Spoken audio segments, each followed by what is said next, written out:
Welcome to HOJO Radio.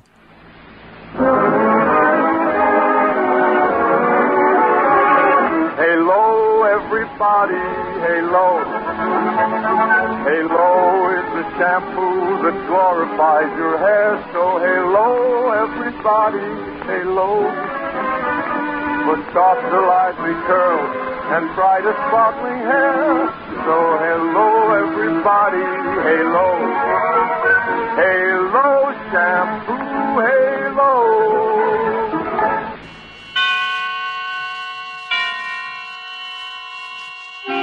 Suspense.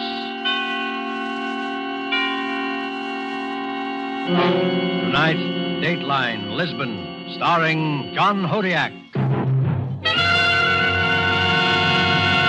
Suspense is presented for your enjoyment by Roma Wines. That's R-O-M-A, Roma Wines. Those excellent California wines that can add so much pleasantness to the way you live, to your happiness in entertaining guests, to your enjoyment of everyday meals. Yes, right now, a glassful would be very pleasant as Roma Wines bring you Suspense.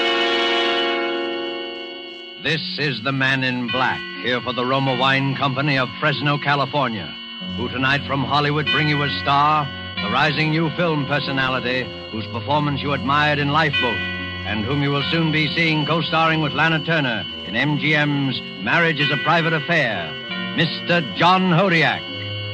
For our suspense play this evening, we ask you to project time into the not-too-distant future. And so with Dateline, Lisbon, and with the performance of John Hodiak as William Baldwin, we again hope to keep you in suspense.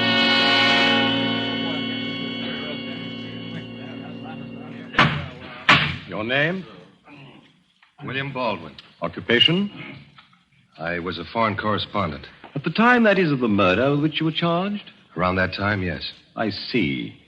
Now, Mr. Baldwin, would you be good enough to tell the court where you were on October the 5th, 1944? I was in Lisbon, Portugal. Can't you be more specific? Look, when you say I was in Lisbon during the invasion, you've told most of your story right there. You know the place. Yes, we know it. I should say that at one time or another during the course of the war, most of us here had occasion to pass through that port. That was the big way station, all right. The neutral terminal for the boys who worked for the Allies, those lined up with the Axis. You'd see a crowd from the Soviet, anxious to get back to the Eastern Front and the sound of the Internationale. You'd see right behind them, maybe, a delegation of Nazis, glad to be away from any front and sick of the Horst Wessel song. The lads from London with their briefcases and striped trousers and Rule Britannia very clear in their ears. They were there, too. So were the guys from Warsaw. Their clothes getting a little threadbare, but the Polonaise sounding as fresh and strong as it did 4 years before. And the French, not the Vichy'ites, but the ones who might be at the very next table, the free ones, who never stopped hearing La Marseillaise. Brass hats, underground agents, refugees, and heels. That was Lisbon.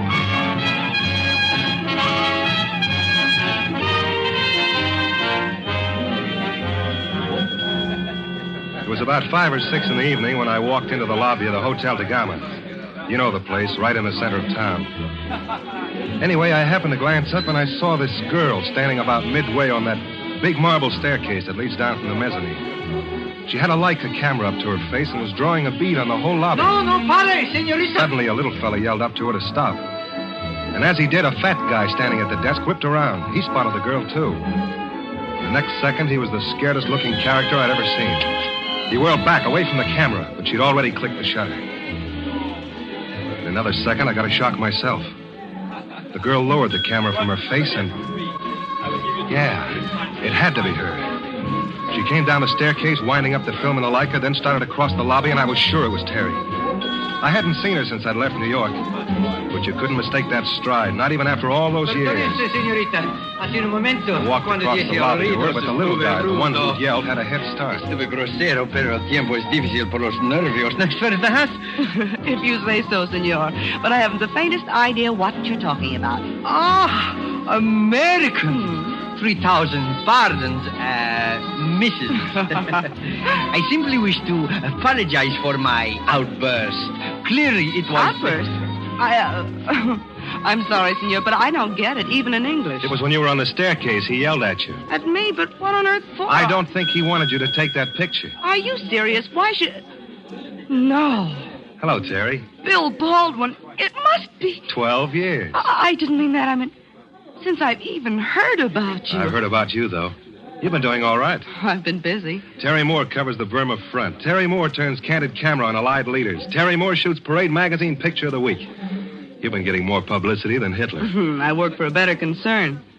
Bill, what on earth are you doing here? There's so much... We're being rude to your little friend. Oh, excuse me, senor. You objected to my taking the picture? Oh, no, Mrs. Not at all. That is the point I wish to clear up. Oh, permit me. I am Don Luis Fernando Sanchez Jesus de la Castellano Cristobal, the third. How do you do? But my friends call me Mosca. I can understand why. Yes. Mrs., I should very much like to buy that picture. Buy it? Precisely. Well, that won't be necessary. I happen to have a developing outfit upstairs in my room. I'll run you off a copy myself. That's in case you can't wait till you see it in the magazine. The magazine? This picture you took will be published? Oh, yes. Simply a shot to display the color of the city, the hotel. Oh, I see. Mrs., this may at first appear to be a somewhat extraordinary request. The fact is, I am a great admirer of your work, and I wondered if perhaps... You could have the original, the negative.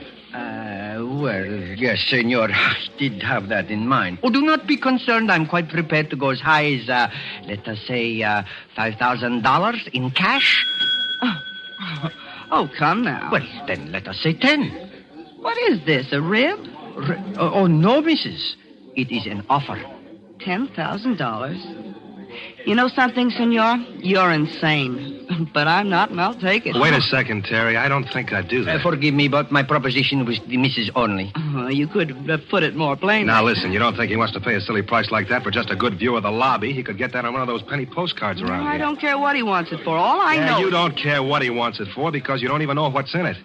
For all you know, you've got the hottest picture of your whole career right in that camera of yours. Mrs., it is necessary that we complete the trade without any further discussion.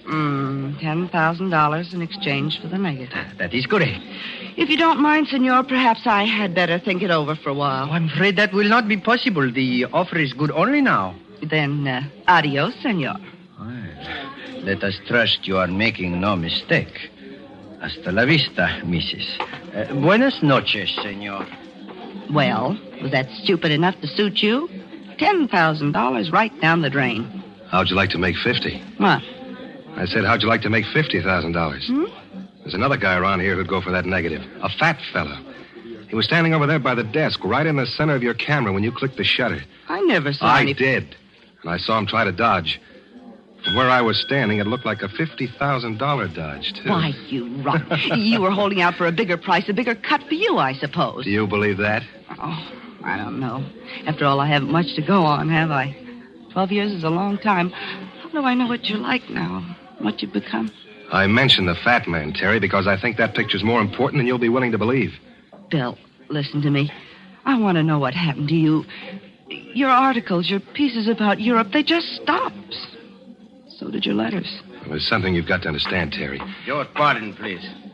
Senorita Moore? Yes, I'm Terry Moore. Yes, you are wanted at the front desk, please. Front desk? What for? I do not know, senorita. If you will follow me. Want me to hold your camera? Thanks, but I think I'll feel better taking care of it myself. Okay, Terry. Hurry back. I'll be right here waiting for you.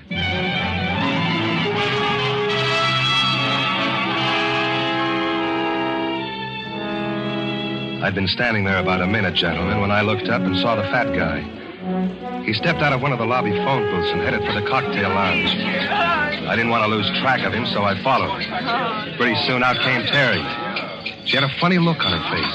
Okay, so you're right, and I hope you're satisfied. What happened? Get a better offer? Yes, my life.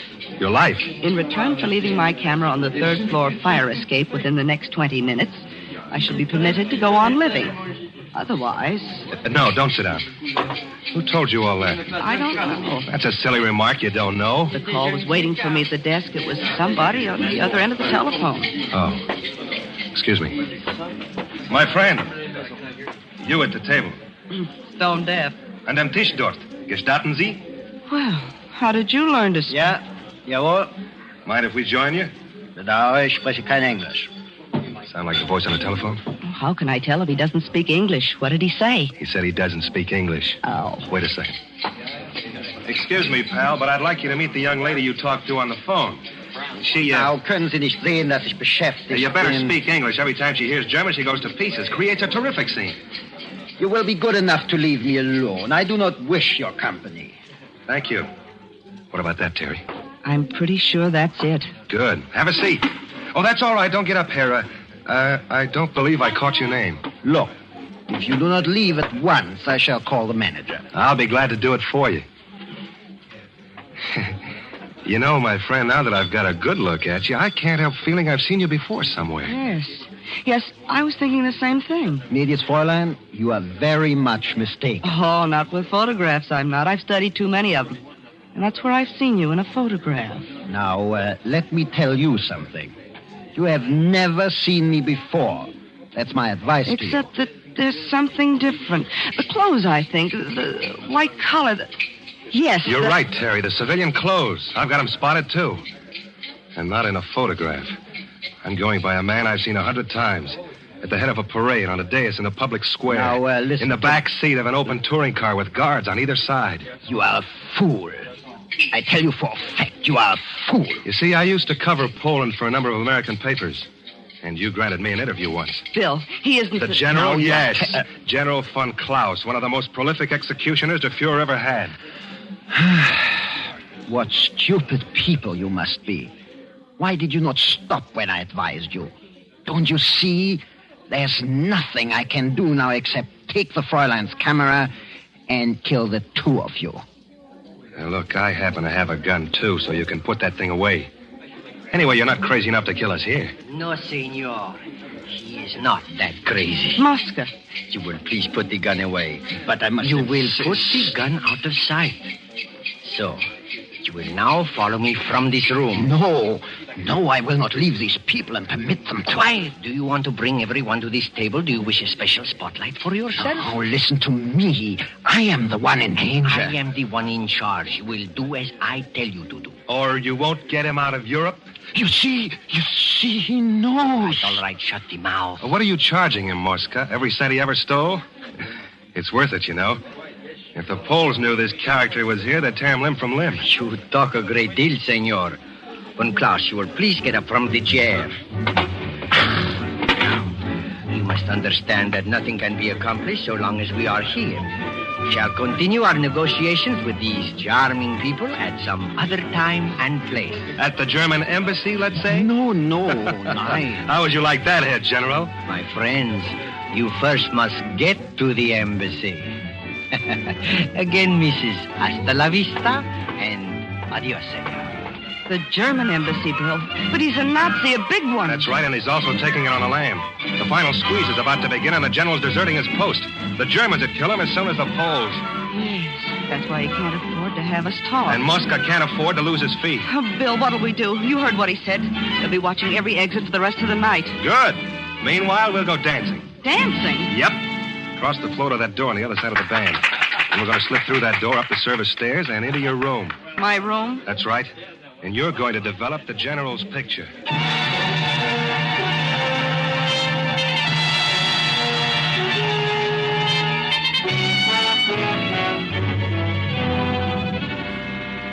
Tonight, for Suspense, Roma Wines are bringing you as star Mr. John Hodiak, whom you have heard in the prologue to Dateline, Lisbon, by Harold Medford.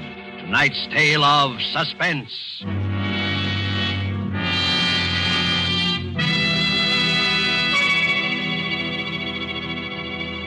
Yes, it is true that our own wonderful vineyard country in California produces in Roma wines that discriminating people in many foreign lands esteem as an imported delicacy. Yet you here at home can enjoy these distinguished Roma wines for mere pennies a glassful. Daily with your meals or when entertaining or any time, you can delight yourself and your guests with the wonderful taste that comes from age-old winemaking traditions perfected by modern knowledge. For a treat you are certain to enjoy, place on the table with dinner tomorrow night a cool bottle of hearty, rich red Roma California Burgundy. It doesn't matter what the meal is or what kind of glasses you use to serve Roma. It's good in any glass with any meal. Your family, your guests, will find new pleasure in even the simplest foods, for Roma wine makes any meal a feast at only pennies a glass. Try it yourself tomorrow. Ask your dealer for ROMA, Roma wine. Remember, more Americans enjoy Roma than any other wine.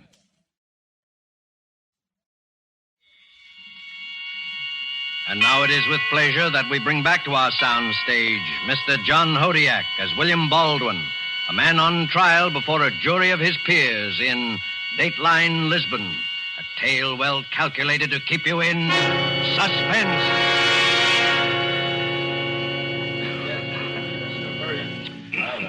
You were testifying, Mr. Baldwin, that you and the young lady started up for her room. That's right. The rear way, up the service stairs. I see. Mr. Baldwin, since you've already admitted the murder, are you sure there's a need for such detail? I wanted you to have your record straight. There isn't much more of it, though. Very well. And so you got the girl up to her room, eh? Yes. I remember very clearly. We stepped into her room. I shoved the bolt across the door. She switched on the light. And she went straight for her developing stuff. The tray, an MQ tube, the hypo, the usual paraphernalia, and went to work. I knew what was in her mind. She was going to develop that picture and get out of there as fast as she possibly could. She was scared, I guess. Then while I stood there watching her, she stopped. For about half a minute, stared into space. Bill. What is it, Terry? You haven't said anything about going home, going back to America.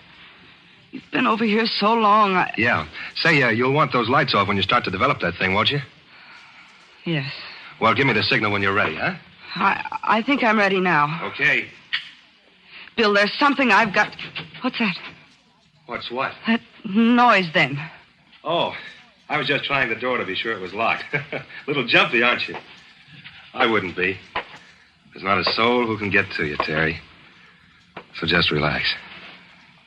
You were asking me something. Yes, Bill. What are you doing here? In Lisbon? Yes. I'm waiting. I've been waiting for months. You mean to get home? I can't go back to America, Terry. I'm on the list. I was surprised you didn't know that. Oh, no. Yeah, I've been waiting for a chance to escape. Your hunch is right. I stayed over here too long. I lost the feel of my country and the sense of what she was. And when they got around to repatriating the correspondence, I elected to stay behind. I'd been inoculated, Terry. I had the germ. So help me, I went for that spiel about the new order of things. But you could... You don't mean you worked for them? I worked for them. There were 1,000 things a guy in my position could help him with. And now that the heat's on, now that the walls are beginning to melt, you're making your getaway. That's right. Before the courts come to session and the sentences are handed out. A traitor. A coward. You and Von Klaus, you're cowards, both of you. You're two of a kind. Yeah, we ought to make fine traveling companions. South America, I imagine. Oh, he and Mosca don't know it yet, but that's how it's going to work. You see, the way I look at it, if Mosca can arrange an escape for Von Klaus, he can certainly arrange one for me. You got the money to pay for it, huh? No, but I've got the picture. Your picture. If that thing's published and if the story gets out, the Senor's Underground Railroad is dead. He'll make a deal for that picture, all right. Let's not worry about that. No, Bill. Surely you understand I'm going to tell this story, every part of it. Oh, I was afraid you'd feel that way. I'll have to make sure you don't. Oh, I see. All right. But you're not going to get this. Terry, get away from that picture. The door. Somebody's opened the door. Baldwin, the picture. Do you have it? Von Klaus. It's safe, General. And put away. You'll find the light switch there by the door, left side. And Mosca. But that door was locked. How did you open it? We didn't, Mrs. We opened this door. The closet. Then you were there all the time. You were listening. We were there when you entered the room. And you've already heard my proposition. What do you say, Mosca? Is it a deal? But of course, senor, of course. And now, if you will turn over the photograph. Yes, senor? You get the photograph when I'm on my way with Von Klaus with the right kind of passport and tickets. Incidentally, how soon can you get me those? I'm in something of a rush. I understand, senor. Would tomorrow... Let's say tonight, in about 30 minutes, in the lobby. Look, why the hesitation? It's very simple. I've got the photograph and I've got a gun. What'll it be? You must know the answer, senor. It is a deal. Okay. You can leave now. I've got some work to do. Very well. It shall be as you say, senor. 30 minutes from now in the lobby. Von Klaus? There is just one thing unsettled. Yes? The Fräulein. Now, for the sake of security of all, I must insist she be silenced at once. You don't have to insist. I'm taking care of it myself. Now, you understand, Herr Baldwin. In my present situation, I must be very sure of things. Yeah, sure. Meanwhile, I told you to clear out of here. Not till the Fräulein is silent. Don't be stupid. This isn't the time for that or the place either. We can't... No? Then why did you select this time, senor? And also select this place? Yeah. We heard you only a minute ago, preparing to shoot this girl. Oh. Then why do you delay, Herr Baldwin? Why do you not proceed? That gun again? Come on, General, put it away. For what reason? What does it matter whose weapon we use? And, why don't you make me put it away? He has no weapon. Bill. He has no weapon. I think you better make sure. Go on, he's covered. Your arms, senor. Hold them away, so. There's nothing there. And now I like to know, Herr Baldwin, how you expected to kill the Fräulein if you did not have a gun. Very simple. He did not expect to kill her. Nothing in that pocket. Then why did he say... Why? Because he heard the noise from the closet and he knew that we were here. You remember the moment, Mrs., he said he was trying the door? He knew we had guessed you would come to this room. He knew we were here to finish you both. He was playing for time. He was bluffing. And about the Nazis, about escaping. Lies, a stupid fable to hold us off. Is that not so, senor? Is not everything I say the truth, huh? You're an awfully little guy to talk so big. Oh, I can afford to talk big, senor. I am sure now that you have no gun. You are, huh? What's that? What is it? What are you doing? Turn loose of him, Baldwin. I'll fire. Go! Me. That's it. Just face Von Klaus. Oh. There. You see, right in his hand. There's my gun, senor. Okay, General, go on and fire. No, wait. Go on. And the way I'm lined up now, your bullet will go straight through Mosca first. Stop moving, Mosca. He will seize the gun. He will... Oh, no. Now listen to me. Listen, I'll say to you now, Baldwin. If you do not release him in exactly 5 minutes, I shall shoot the Fräulein dead. Go on. Oh. Meanwhile, I'll work on Mosca. It'll take not quite more than 5 minutes to strangle him, and you'll have plenty of time to fire. But the chances are great you'll hit him. Are you And he's your only means of escape. Take your hands from his throat. Your one single lifeline, Von Klaus. He's the only guy who knows the ropes and his time is running out. Now, wait, listen. We can make some arrangement. All right. All right, Von Klaus, put your gun on the table. We'll go on from there. No, the gun, no. Your life's going fast, Von Klaus. The one man who can save your neck's getting pretty limp. Put your gun on the table. Whatever else you listen, money, what is it, your prize? How much? Oh, my God, stop. There. It's on the table now. Let him go, Baldwin. Please, let him go. Terry, the gun. Yes. Here, Bill. Here it is. Thanks. He'll be okay in a minute. But the gun, what are you? Never mind that. Just tell me your full name. I do not understand what... Answer the question. What's your full name? Maximilian Reinhard von Klaus. Occupation? What do you know? Occupation, I said. What's your occupation? I was divisional commander of police for the district of Warsaw in Poland. At the time, that is, of the slaughter. The, slaughter? The mass executions of May 9th in the year 1940.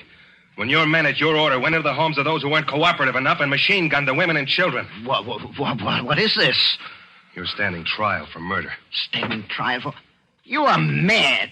There can be no trial. There's no judge. I'm the judge, von Klaus, and those two the jury, Terry Moore and Mosca. But our arrangements, you said if I put the gun on the table... I'd turn loose of your little pal.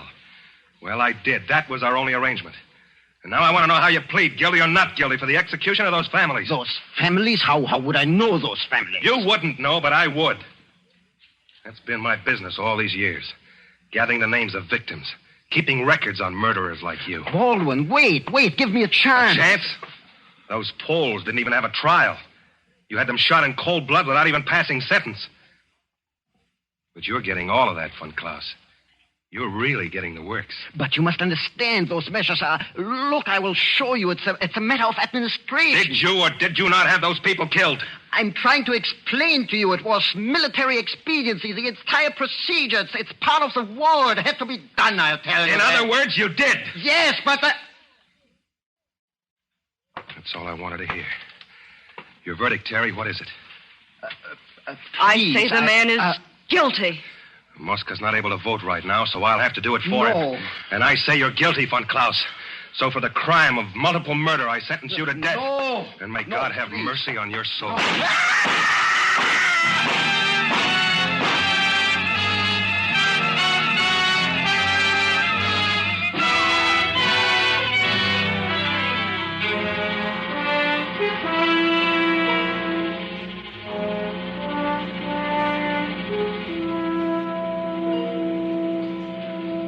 Gentlemen of the jury, the commission of murder has been very plainly established. So in the case of the World Democracies versus the defendant, William Baldwin, what will your verdict be? Your Honor, we find the defendant guilty. And direct that he be freed at once to receive the court's commendation. Thank you, gentlemen. In view of the somewhat irregular circumstances, we see no reason to dissent. There is, however, a question. We know, of course, that this Mosca has been imprisoned since the collapse of the Axis powers. But that picture, Mr. Baldwin, Terry Moore's photograph of von Klaus, whatever became of that? Oh, well, ever since we've been married, it's the one thing I don't dare mention. She's pretty touchy about it. Yes? But you did develop it finally. Oh, sure, and it was, well, sir, the thing was just a blur.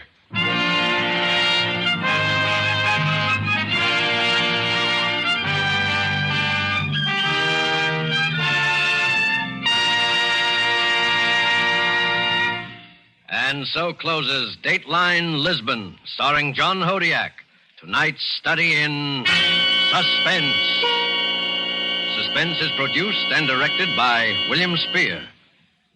If you are one who does not yet know how much and how delightfully Roma wines can add to your meals, well, let me urge you not to miss out any longer on such a treat as this. There's nothing complicated about it. Just get and serve Roma wine with meals or any time in any kind of glass you wish. Try the many different kinds of Roma wine until you find those you like best of all. Try Roma California Sherry with its wonderful nut-like flavor as an appetizer. Then hearty Roma Burgundy or the deliciously delicate Roma Sauterne with the meal. These superb wines make even the simplest meal a feast. Yet they cost you only pennies a glassful. Get some tomorrow. And if your dealer is temporarily out of Roma, please try again soon. Ask for ROMA, Roma wines. Remember, more Americans enjoy Roma than any other wine. Our government wishes us to pass along to you an important reminder. Winter is just around the corner, a winter in which every kind of fuel for home heating will be extremely scarce. It is to your essential interest to ensure fuel savings right now. Arrange for your fuel supply immediately. Check all your heating equipment now. If possible, protect yourself against loss of heat by seeing to proper insulation, storm sash, and weather stripping. If you don't prepare now for heavier weather, you may be in for a cold, uncomfortable winter. Next Thursday, same time, you will hear Mr. Reginald Gardiner as star of Suspense. Presented by Roma Wines, ROMA. Made in California for enjoyment throughout the world.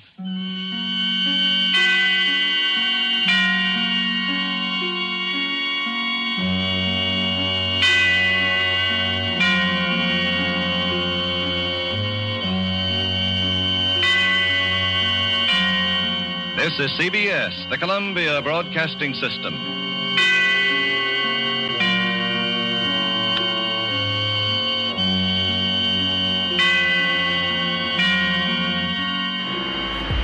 Kayla, boom, Kayla, boom, Kayla, boom, on YouTube. Out of the cage, scraping and rage, turning the page, making a mage, fighting and blaze. Nothing but A's, gonna keep playing and banging for days, training and raiding, playing and skating. All the rules that she be breaking, all the fools that she be shaking, making them drool and making them wait.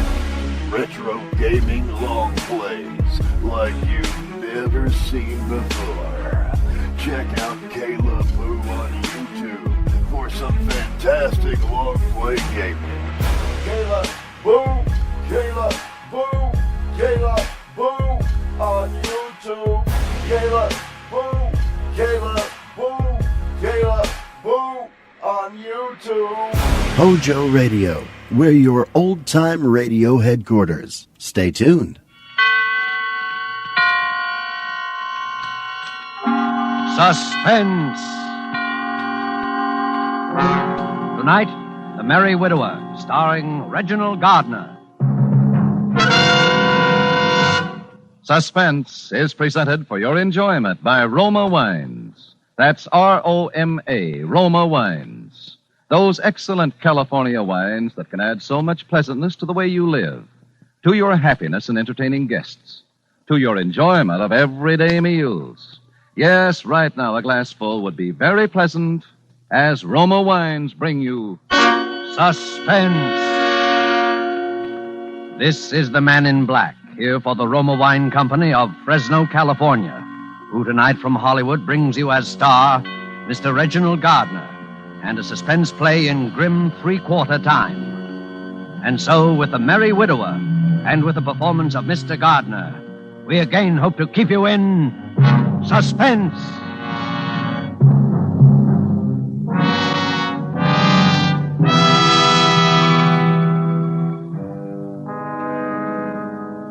While we're swaying to the playing of the dance, Oh, George! eyes will listen as George Munsey, we if you don't listen to me... My good woman, pray, what is the meaning of this intrusion? What?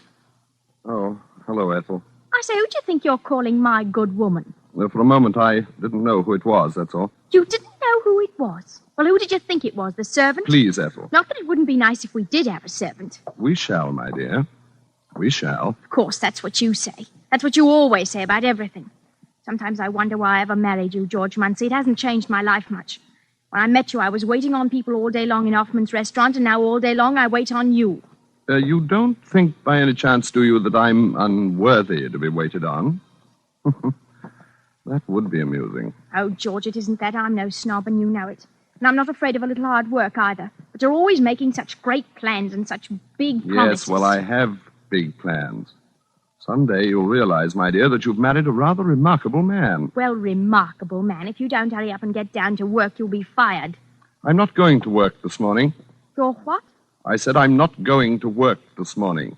George Munsey, are you crazy? What? What did you say? What's come over you lately, anyway?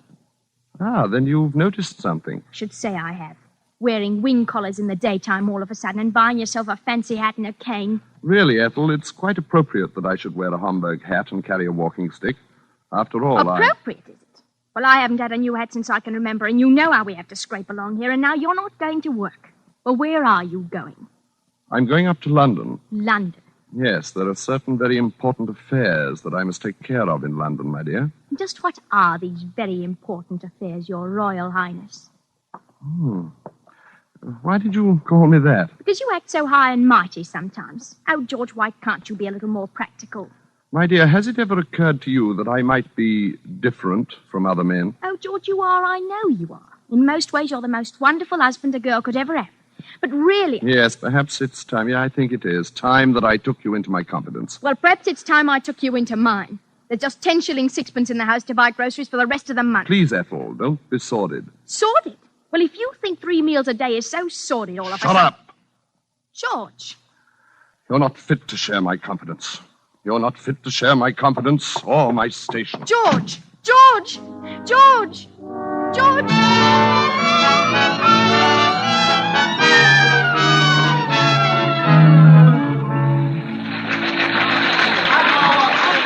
Encore! Encore!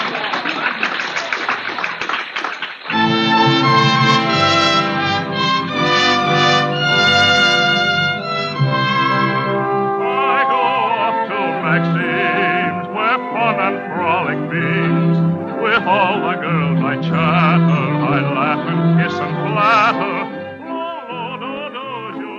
I've seen it now for the 12th time within as many weeks. And again, as on each previous occasion, I'm all but overcome by the one astounding, incredible, and yet quite simple fact. The story being played upon the stage is my story. And the hero of that story, the dashing Prince Danilo of Masovia, is myself. The time is not yet ripe for me to return and take my rightful station in my country. All this must for a little longer yet remain my secret. Ethel has no suspicion yet, that's obvious, but there is one who knows, and I'm sure of it. Although she's far too tactful to say so, my Lady of the Veil. And she'll be waiting for me again tonight, that I'm sure of, too, in the lobby of the theater after the performance. I catch and kiss them.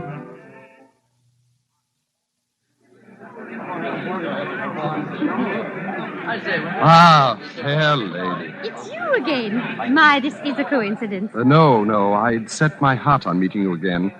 May I walk a little way with you, fair lady? If you like. Shall we go through the park? If you like. So we meet again. You must be almost as fond of the play as I am. Fond of it? Well, that's hardly the word for it now, is it? But I suppose you have some special reason. Ah, then you do suspect me. Oh, now, one doesn't have to be a mind reader for that. Every young man in town is halfway in love with the merry widow as it is. Not every young man, fair lady. Remember, the prince himself does not return her love until the very last. Well, that's so. That's as it must be, fair lady. If you don't stop calling me fair lady, I shall have to start calling you Prince Charming. Shall we sit here? You know something. What? You've never told me your name. Haven't I? No. What is your name? My name? Why, as a matter of fact, it's Prince. Prince? And what's your first name? My first name? Yes. Daniel. Daniel Prince. Well, that's rather like the name in the play. Daniel Prince, Prince Danilo. It is rather like, isn't it? Yes, it is. Well, don't you want to know my name? Oh, I know it. It's Sonia. No, it's Hilda. Hilda Calamere. Oh. Well, I must say you're not very curious. Don't you want to know anything more about me? Whether I'm married or... Why, you're a widow. Why, so I am. However did you know? Lift your veil, fair lady, and let me see your face. Well, since my bereavement, I may seem a little older than you. Even a few years older. It's not one's age that matters, but who one is. Oh, that is so true. Daniel, are you married? Married? No. Well, I don't see why you act so skittish about it.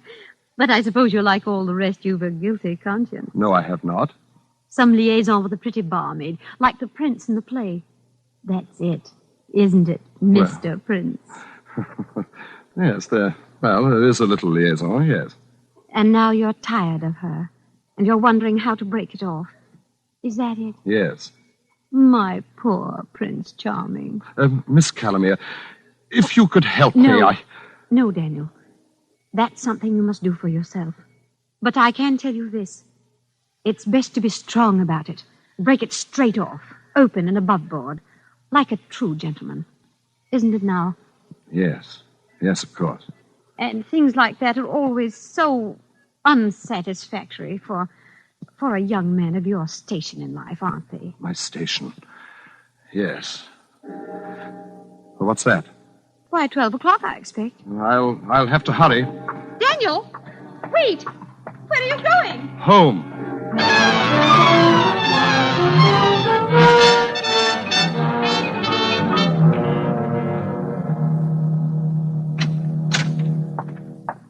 George? Is that you, George? Yes, my dear. Oh, I must have fallen asleep waiting for you. What time is it? A little after 1, I think. After 1? Where in the world have you been all this time? I told you this morning that I had certain very important matters to attend to in London. And what are these important matters, may I ask, that keep you out until 1 o'clock in the morning? Ethel, tell me, do you believe in morganatic marriages? In what? Morganatic marriages. Whatever's that? When a person of royal blood marries someone beneath his station. Well, I never thought about it. I don't see what's wrong with it if they're both in love. Why in the world do you ask me a question like that? I just wanted to know what you thought. You are an odd one. I still don't Please, see... Ethel, I'm very tired. I think we should get to bed. All right. I don't want to quarrel with you tonight of all nights. George, Yes? I did an awfully foolish thing today. What? I spent all our money, or most of it. Here, look what I got. What's that? A little box. It's for cigarettes or hairpins or whatever you like. But when you open it, it plays that tune you like so much. See?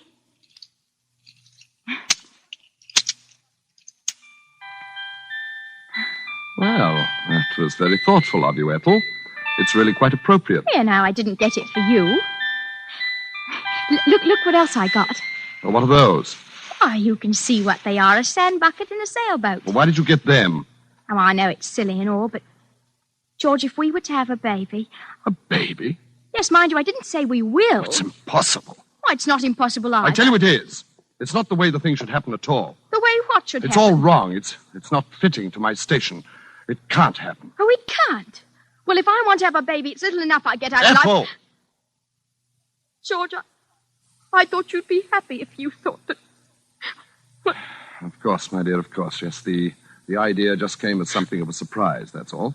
Then you mean... Well, that let's talk about it in the morning, my dear. I think now I shall take a bath. A bath at this time of night? Good for the nerves, you know. Relaxing. Well, do hurry, then. Shan't be long. George! I can't hear you. Oh, it's no great matter. What is it? Why don't you come in here and talk to me? Well, all right. George, don't you think the baby would like this music box? It is rather sweet, isn't it? Oh, I thought you were going to take a bath. I've changed my mind. George, what are you doing? Look out! I'm falling!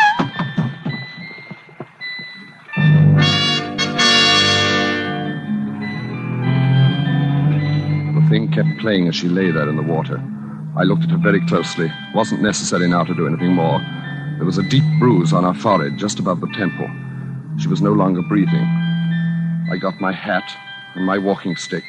And I left the house.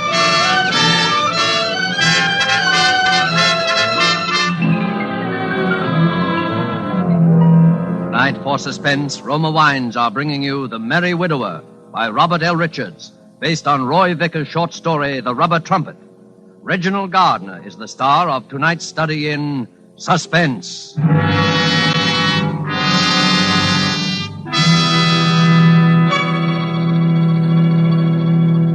In many foreign lands, wine connoisseurs could propose this toast.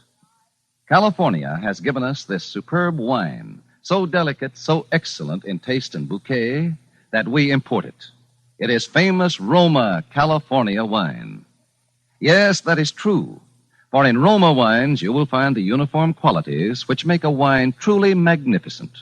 More Americans enjoy Roma than any other wine, for greater enjoyment of meals, for delighting their guests.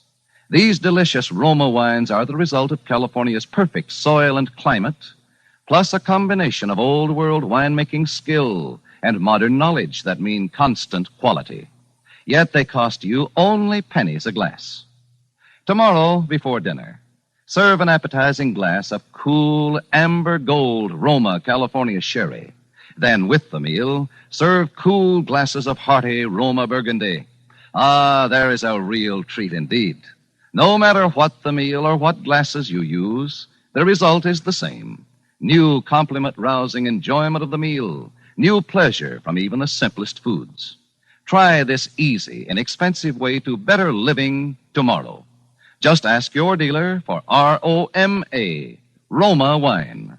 If your dealer is out of Roma, please try again soon. Remember, more Americans enjoy Roma than any other wine. And now it is with pleasure that we bring back to our soundstage Mr. Reginald Gardner in The Merry Widower, a tale well calculated to keep you in suspense. Shall I tell you more? Yes, I believe I shall. You've been very attentive, and it pleases us to have you share our confidence. Very well, then. At the performance that evening, the lovely widow and I sealed our betrothal.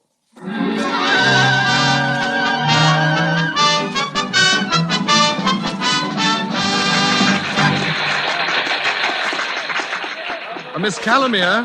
Why, it's my Prince Charming. Miss Calamere, may we have our walk again, please? Why, of course. Really, I hardly expected to see you at all this evening. You know, you were rather a naughty boy to leave me so suddenly last night without a word or anything. Yes, I suppose I was, but... You were going home, you said. Yes, to my lodgings. Oh, of course. Tell me, did you enjoy the performance tonight? I didn't see it. I don't want ever to see it or hear it again. Oh. Daniel, do you have something to tell me? Yes. Is it about her? Yes. Did you do as I told you? Yes. It's finished. My poor dear boy. And that's why you don't want to hear the music anymore. Because it reminds you of things you'd rather forget. Yes. That was very good of you, Daniel. And very brave. I hope it wasn't necessary to hurt her too much. No. It didn't hurt her very much. And what are your plans I've now? come to you, Miss Calamere. I've come to you. Daniel, you mean... You're the only person in the world who understands me, Miss Calamere. Oh, my Prince Charming. It's like a dream, like the play that brought us together. We are the play now. Until death do us part. Yes, until death do us part.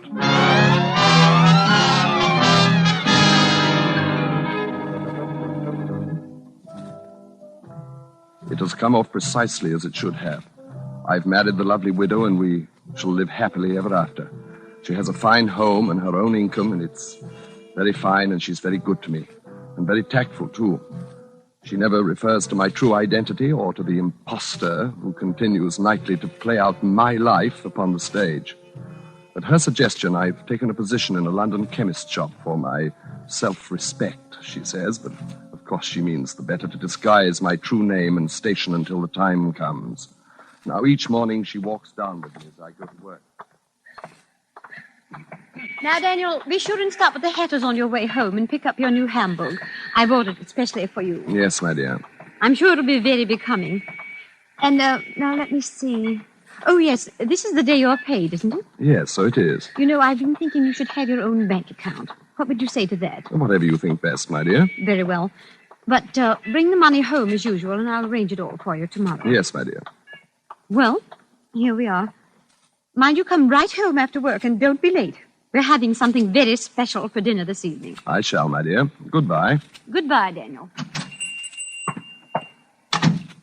Oh, so there you are. Good morning, Mr. Arrowsmith. You're late again, Prince. I'm sorry, Mr. Arrowsmith. Well, being sorry isn't enough. This is the second time this summer. See if it don't happen again. Yes, Mr. Arrowsmith. Now, get them fancy togs off and into your work coat with you and behind that counter. Yes, sir. Here's something new I want you to pay attention to today. It's a novelty I want you to try out, see? I'm putting it in your counter. Oh, very good, Mr. Arrowsmith. You have to demonstrate it, so look sharp here. Yes, sir. It's a cigarette box. When you opens it, it plays a tune like this.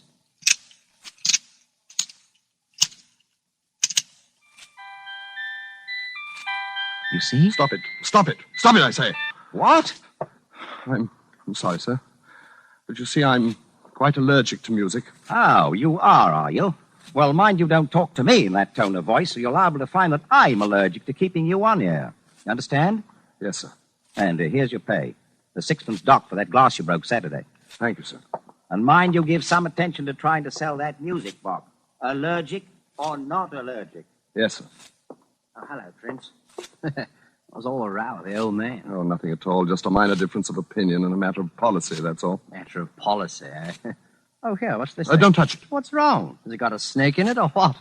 It's a very delicate piece of mechanism. Well, let's see. Oh, I say. Give it to me. Well, you are edgy. Why, you look as though you'd seen a ghost. A ghost? At the lunch hour, I took the wretched thing out to the back of the store. I smashed it to bits and threw it into the rubbish bin. It had been priced at 7 6. And I rang it up on the cash register. I say, Prince. Yes, sir? Where's that music box? I sold it, sir. You did, eh?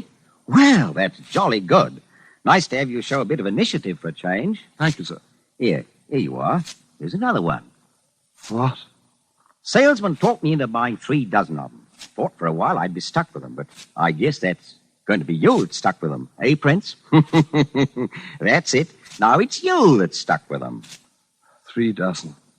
Yes, sir. I'll get rid of them, I'm sure. Well, come on, Prince. Let's go have a spot of lunch together. No, I'm going home to lunch today. I must get something very important.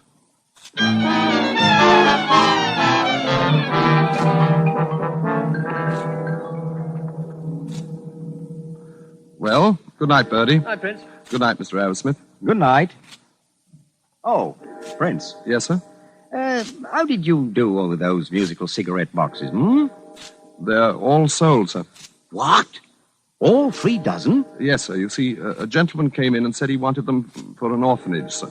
3 dozen musical... Well, that's a nice traveling bag you have there. Genuine alligator. Pretty expensive, eh? Yes, sir, it is. It's my wife's. 3 dozen musical cigarette boxes for an orphanage. Why, the fellow must have been insane. Oh, no, he was quite sane, sir. As sane as you or me. Well, good night, Prince. Good night, sir.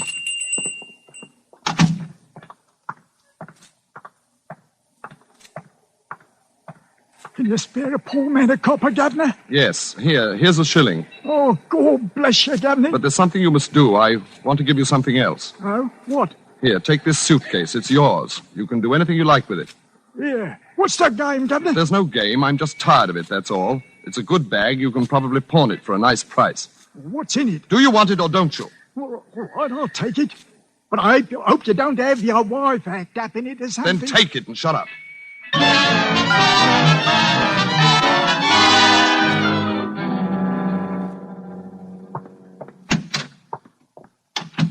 that you, Daniel? Yes, my dear. Well, it's about time. I've been looking for my alligator bag. Oh, yes, I was about to tell you, my dear. I borrowed it. Borrowed it? What for? Where is it? It was stolen. Stolen? Well, how? You see, I was riding on the underground, and some chap grabbed it and dashed out of the door with it before I could stop him. My beautiful bag. Oh, Daniel, how could you have been so careless? Well, it can't be helped now, my dear. I'll save up and buy you another one. Stolen. Well, at least we can phone the police. Police? Well, why not? That's what one usually does about stolen belongings, isn't it? It's not the slightest use, my dear. Well, there's no harm in it. Oh, I'll answer it, Daniel. Yes? Why, yes, my husband and I were just... Yes. Yes, that would be if... Oh. Well, that is odd. Well, yes, come right up. Yes, we'll both be here. That was the police, Daniel. They found my bag. No, they couldn't They have. saw a beggar carrying it. They thought it looked odd, such a nice bag, and they found my name on it inside. Oh. Daniel, it was full of music boxes. 36 of them. All right, then.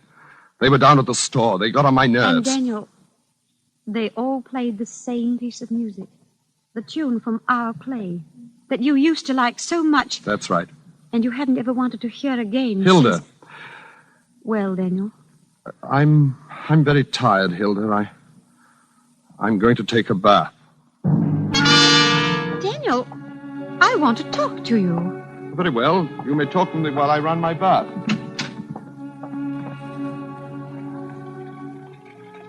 Daniel, something's happened. You're different. I'm no different. Well, why do you hate that piece of music so much? Enough to do such a crazy thing. What? Well, it's because of her, isn't it? Yes. No. What did you do that night? You killed her.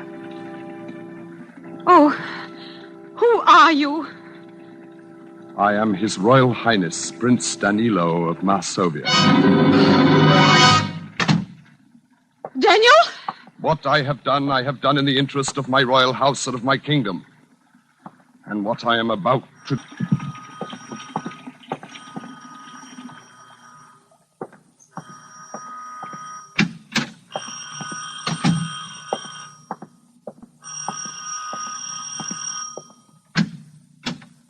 What do you want? I'm Inspector Davis, Scotland Yard. That's him. Oh, George. Oh, George, why did you leave me? I'd fallen in the bathroom and cracked my head. And when I woke up, you were gone. You'd fallen? We've been trying to find you for this lady for quite a while, Mr. Muncie. All we had to go on was your taste in music. George. And when this bag showed up with the music boxes in it... by the way, is this your other wife's bag? Oh, George, there was someone else. Ah, so you don't want to answer, eh? Well, you better call the other lady down here, Mr. Muncie. It looks as though you'd have to answer to a charge of bigamy, my lad. Bigamy. Bigamy. Bigamy!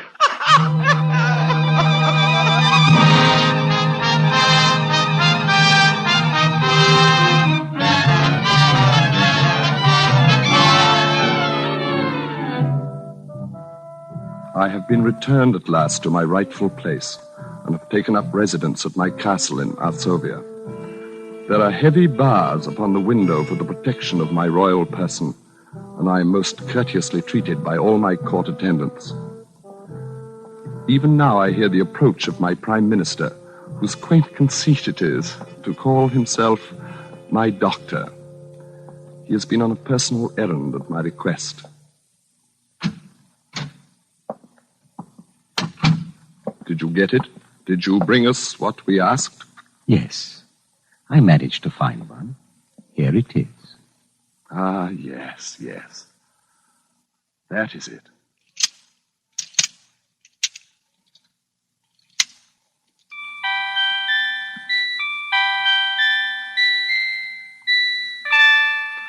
We thank you.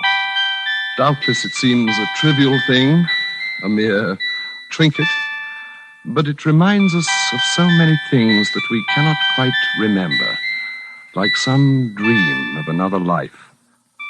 And it will serve to take our mind from cares of state, which is most necessary, since we know that now we shall be here all the rest of our life.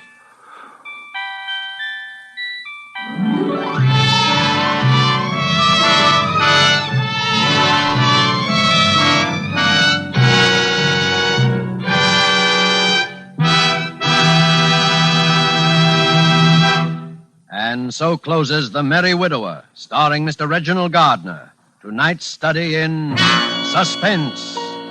Suspense is produced and directed by William Spear. Yes, Roma wine makes any meal taste better. Simply place a cool bottle of your favorite Roma wine on the table with the meal. Serve it in any kind of glass. Once you taste the addition these delightful wines bring to the zest and savoriness of even the simplest dishes, you'll wonder why you've ever done without Roma wines. Remember, it costs you only pennies a glass to add the extra pleasure of Roma wines to your daily meals. Tomorrow, ask your dealer for R-O-M-A, Roma wines. Try them, and you'll know why more Americans enjoy Roma than any other wine. Reginald Gardner appeared through the courtesy of 20th Century Fox, producers of the derelict Zanuck Technicolor production Wilson. Next Thursday, same time, you will hear Miss Lucille Ball as star of Suspense. Presented by Roma Wines, R-O-M-A. Made in California for enjoyment throughout the world. This is CBS, the Columbia Broadcasting System.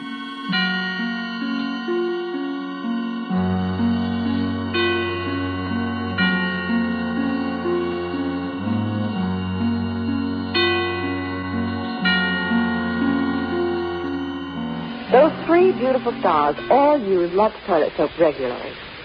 You know what a forthright person Joan Blondell is. Yes? Well, when I asked her about her complexion care, she said, "A Lux girl?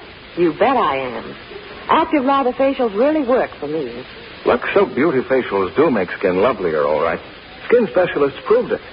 In 3 out of 4 cases, daily Lux Soap care made skin softer, smoother. The fact that so many famous stars recommend Lux toilet soap shows how right it is for delicate skin. Now, there's a beauty counsel for lovely ladies everywhere.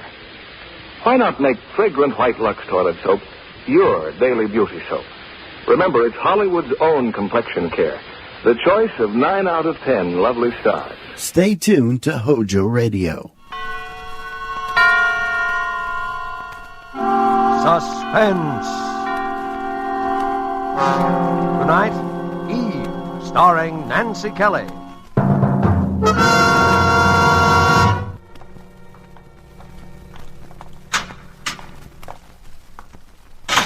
Right over there, Miss Jeremy, second booth. Thank you. You got 5 minutes. Hello, Angel. Oh, Frank. Yeah, there, Angel. Take it easy. We don't have much time. Oh, but to have to talk to you like this through an iron screen, not even to be able to touch you. That's the way it is, Angel, when a guy's been... Frank, I know you didn't do it. I know you didn't. Of course I didn't, Angel, but just one of those things, circumstantial evidence. Oh, but there must be something. I was pretty optimistic during the trial because I knew I didn't do it, I guess, but now that I look back on it, they had enough coincidence pieced together to convict a dozen innocent men. Frank. Oh, Frank, how can you be so calm? How can you... There's one thing I want you to know. I want to be sure you didn't believe any of that gossip about my running around with her. Oh, of course I didn't. She was a star. I was a producer. I needed her for my next picture. Lorna Moore was a big name in pictures, but you knew I'd been seeing her. I even told you how I'd quarreled with her. Oh, Frank, I know. Frank, how much more time is there? 2 or 3 more minutes. No, I mean... Oh. November the 16th. 6 weeks. Yeah. Frank, I'm going to do something. What can you do, Angel? Don't you realize there's a murderer running around loose? Some man who's free and having fun and going out with girls. I'm going to find him. How could you find him? The police tried for weeks. They didn't try. All they wanted was to convict you. But it is nice to hear you say it, Angel, because... What? Because it makes me know you really did love me. Oh, Frank. You see, there are things you can face when you're like this you didn't dare talk about or even think about before. I always loved you, Eve, but you were so much younger and full of ambition. Oh, Frank, don't. I'm sorry, Angel. I wish I could have done things for you. There won't be much left for you now. You know how it is in this business. You spend it as fast as Frank, you make. Stop. Please stop. Oh, I'm a heel. Forgive me, Angel. But it's wonderful to know how you do feel. Frank, I'm not going to let this thing happen. There must be something. There must be some clue somewhere. Well, don't you think the police... Something the police didn't know. Something you saw when you were up there and didn't tell them. I couldn't have very well told them anything about that when my whole defense was that I hadn't been up there. But there wasn't anything, nothing important. Oh, but there must have been something. Whoever was there before you, whoever did it must have left some trace. Well, there was her address book. Her... Yeah, I stuck it in my pocket because, well, it was open at the letter J and my name was in it. It was a silly thing to do, but it's in the little secret drawer in my desk. Oh, Frank, why didn't you tell somebody sooner? What was the use? If I'd told him I'd been up there... Oh, yes. There was another little thing. I hadn't thought... Frank? A smell. Oh, what kind Cigar smoke. Your time's up, Miss Jeremy. Frank, all right? All right every day? All right, Miss Jeremy. Goodbye. So long, Angel.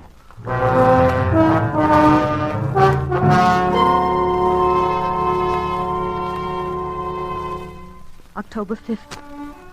Frank, darling, I found the little address book where you said it was. It's not much to go on. There are hundreds of names. But under the J's, there are only 3 others besides yours. I'm going after them one at a time. Tomorrow I'm going down to see Lieutenant Trout of the Homicide Bureau. He always seemed to me one of the few who tried to be fair. And I might need help. Oh, darling, I know it isn't much, but you must keep on hoping. Something will happen, if only because I love you so desperately.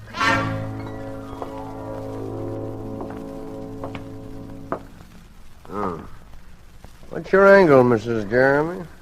My angle? Yeah, why are you doing all this? But he's my husband. I love him. Oh, look, Mrs. Jeremy, the cops around this town aren't exactly dummies, you know. We know what you were like before you married All him. right, Dick Tracy. A person can change, can't they? Sure they can. A cop just hates to have anyone think they can make a sucker out of him. You know how it is. Well, you can skip the apologies if that's where they're supposed to be. Sure. What do you want me to do? Well, what kind of evidence would I have to have? How specific would it What, have? to upset a first-degree murder rap? Well, something in writing. That's not so easy. Have you got a suspect in mind? Some particular person? No, not yet. But you might have. Well, there's one other thing. It's an old trick, but it's still good. What's that? Did you ever see one of these things? No, I don't think so. Here, talk into this little gadget here. Well, what'll I say? Oh, anything. Just talk. Lieutenant Trout is one of the most chivalrous gentlemen I've ever met. You're quite a realist, aren't you? Yeah, now listen. Lieutenant Trout is one of the most chivalrous gentlemen I've ever met. See? A dictaphone. Yeah. Think it might come in handy? Well, it might.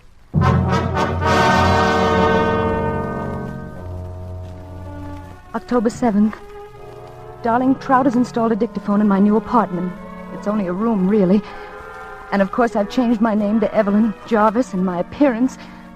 I don't think that even you, my darling, would recognize me now. The phone numbers are a dead end so far. The first was a dressmaker, and the next a man who's definitely been in the South Pacific for over a year. But there's one more, a Jerry Jordan. I'm going to call him this afternoon. Oh, my darling, I miss you. I miss you so terribly.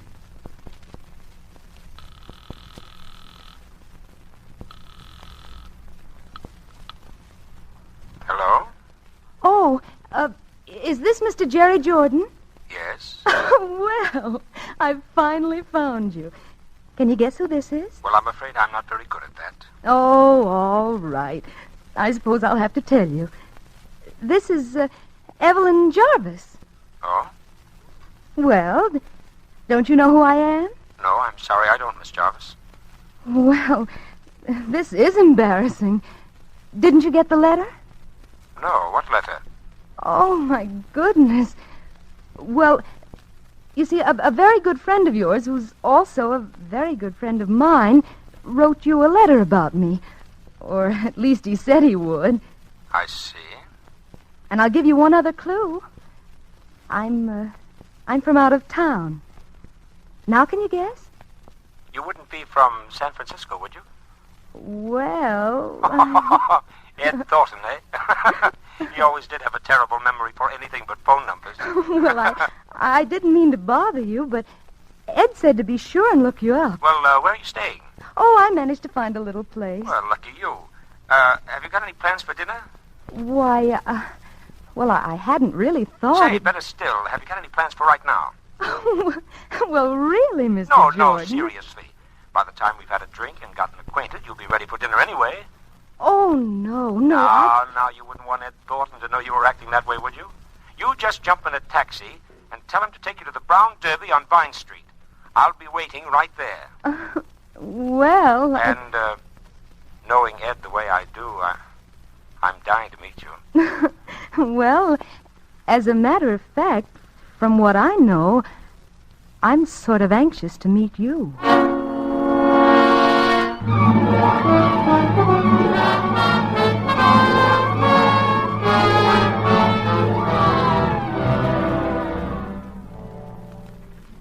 Darling, just a quick P.S.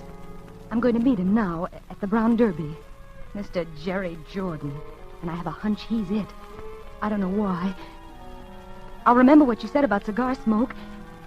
And yet, although I've got a hunch, it makes me feel a little shaky to be going there. He's got such a nice voice to be a murderer.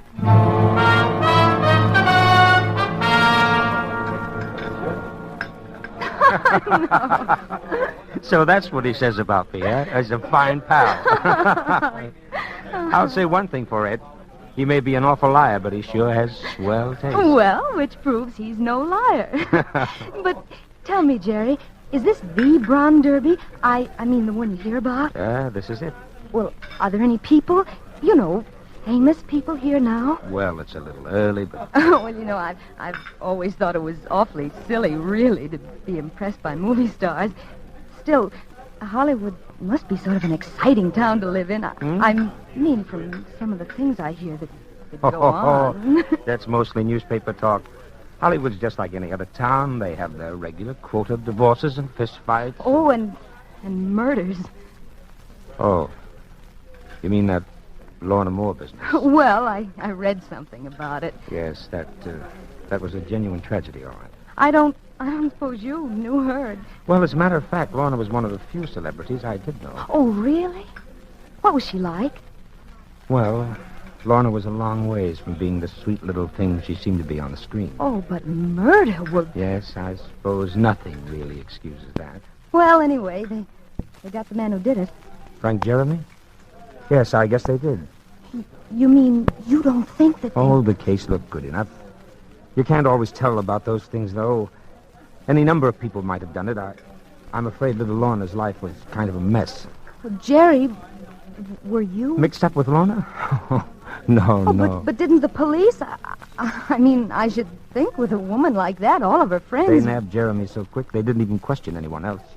Anyway, I was out of town when it happened. Oh. Jerry, may I have a cigarette? I'm sorry. I don't use them. I'll get you some, however. I only smoke cigars. What did you say? I said I only smoke cigars.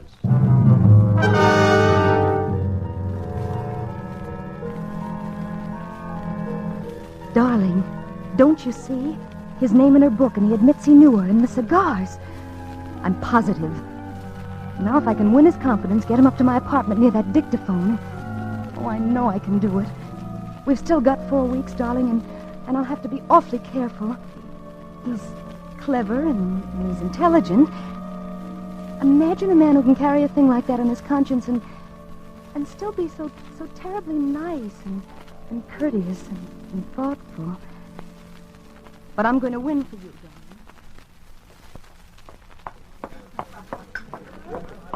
Hello, Jerry. Hello. You been waiting long? Not very. Jerry, is something the matter? I don't know, darling. Look, why do we always have to meet here? Why can't I pick you up at your place? I don't even know where it is. Sometimes it's almost as though you were, keeping some sort of a secret from me. Oh, isn't it a woman's privilege to have secrets? Don't talk like that, darling. Oh, Jerry, you must know by now I couldn't have any secrets from you. Oh, I'm a fine one to talk, I guess. The fact is, I've been holding out on you, darling. I don't live in that hotel. I live in a place out in Beverly Hills with about 30 rooms and a swimming pool a block long. I've got more money than I know what to do with. Oh? Oh, darling, I feel like a dog about it now, but I didn't want you to know at first. Oh, until you were sure I didn't care about money. Is that it? Yes, dear. Try to forgive me, will you? Oh, my poor darling. Will you? Of course I will. I do. And Jerry. Yes? About those secrets of mine. Suppose there were some things I couldn't tell you yet. Would that matter? Not if I was sure you would tell me someday.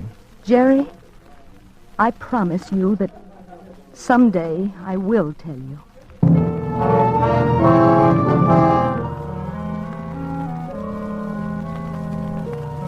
Frank, darling, I know the delay must be torture to you, but you must understand how careful I've got to be.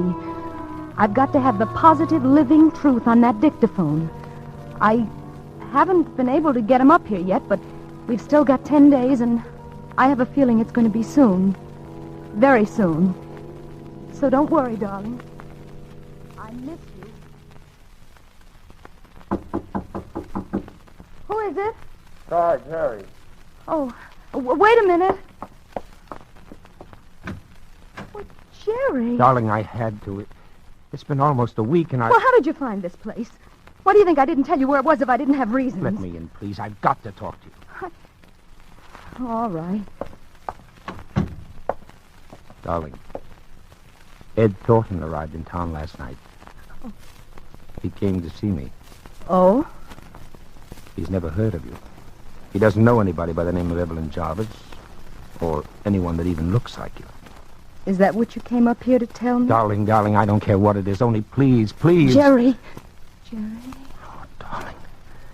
I want you so much. Oh, Jerry, my darling. I want you to go away with me tonight. I want you to marry me. You what? I want you to marry me. But first... Oh, my darling, I've waited so long. There's something I've got to tell you. No, Jerry, don't. I've got to. And then you can tell me whatever it is, and we can start even. If you still want to. Jerry, do either of us have to tell anything? Does that matter now? I've got to, Evelyn. I can't keep it any longer. Not the way I feel about you. Jerry. I've killed someone. I'm a murderer. Who? Lorna Moore. And another man is going to die for it. Jerry. Oh, no, my Jerry. Listen to me. It doesn't matter. I don't care what you've done. Jerry, I love you. You know that? I love you. Can you still? I've loved you from the beginning. It didn't matter then, and it doesn't matter now. Darling, what do you mean it didn't matter then? Did you? Yes, I knew. Do you know who I am? Who? I'm Eve Jeremy, the wife of the man who's going to die for it. His wife? Yes. Now you know. And you're willing to let him die? Oh, he deserves to die for the things he's done. He'd have probably killed her anyway if you hadn't. I knew he was seeing her. He was a beast, Jerry.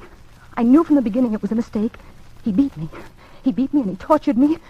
I can't even tell you some of the things he... When does it happen? The 16th. Tomorrow night. Tomorrow night. Does that matter to you? I'd let 50 men die to get you, darling. That's why I haven't seen you. I was waiting until... We could be in Argentina tomorrow night. I'll pack. I can get plane tickets tonight from a friend. I don't have to change, do I? Oh, you look lovely. I'll just throw a couple of things in a bag. Nobody will know about this place anyway. Make it quick, though. And it's a perfectly logical time for me to go away for a while. Hurry, baby, hurry. I'm all ready now. How do I look? Oh, you look beautiful, darling. Oh, wait. What? Oh, I ought to write a note to him. Your husband? Yes. Just to keep us both in the clear. He won't get it until just before... What are you going to say? Well, you can read it if you want to. No. Here, I'll mail it for you. No, I'll just stick it in my handbag. I'll mail it at the airport. Are you ready? Yes. Come on, Jerry. Well, good evening, Mrs. Jeremy. Oh, hello. You, taking a little trip? Wouldn't you if you were me? Sure, I know how you feel. You, in a hurry? Sort of. My friend here was going to run me down to the airport.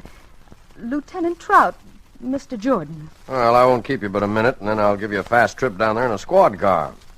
Want to step inside a minute? All right. Your, friend here know what you've been doing? In a way. Any luck with our little gadget? What little gadget? Oh, a dictaphone. Lieutenant Trout thought... Or you thought, Mrs. Jeremy. All right. I thought. Mind if I turn it on? No, go ahead. There's nothing... Got to, Evelyn. I can't keep it any longer. Not the way I feel now about you. Jerry, don't I... I've killed someone. I'm a murderer. Who? Lorna Moore. And another man is going time for it. Well, guess that's about all we need to know, isn't it? I guess it is. Well, I told you I'd get him, didn't I? Yeah. Evelyn. You can wrap him up and take him away, Lieutenant. And don't forget to send me back my husband the first thing in the morning. Come on, Jordan.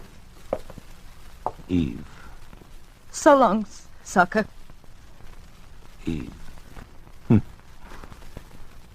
They sure gave you the right name, baby. Yeah?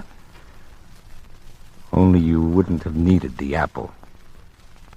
Or the snake. Oh,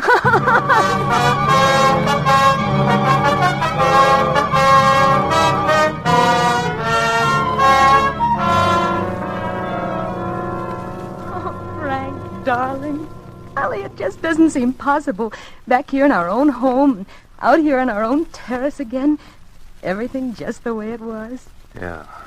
Do you remember when we first took the place, how happy we were, and how the agent took us out on this terrace and asked us if it would be too high up, if we were afraid of high places? Mm-hmm. Frank, is something bothering you? Well, Eve... Oh, tell me, darling. Oh, I know you've been through so much. When I think that today you might have... Now, look, Angel, I haven't any kick coming. You saved my life. Oh, darling. And I know what the answer is anyway, but it would only prey on my mind if I didn't talk to you about it. And there shouldn't be anything like that between us ever, should there? Well, of course not, darling. What is it? I have a record here. What record? That the police took off your dictaphone. Oh, well, Frank, I want to play it back for you, Angel. I'll put it on the phonograph here on the terrace. But Frank, please, dear. All right, Angel, I know. Jerry. Oh, my Jerry, listen to me. It doesn't matter. I don't care what you've done. Jerry, I love you. Do you know that? I love you. Can you still? I've loved you from the beginning. It didn't matter then, and it doesn't matter now.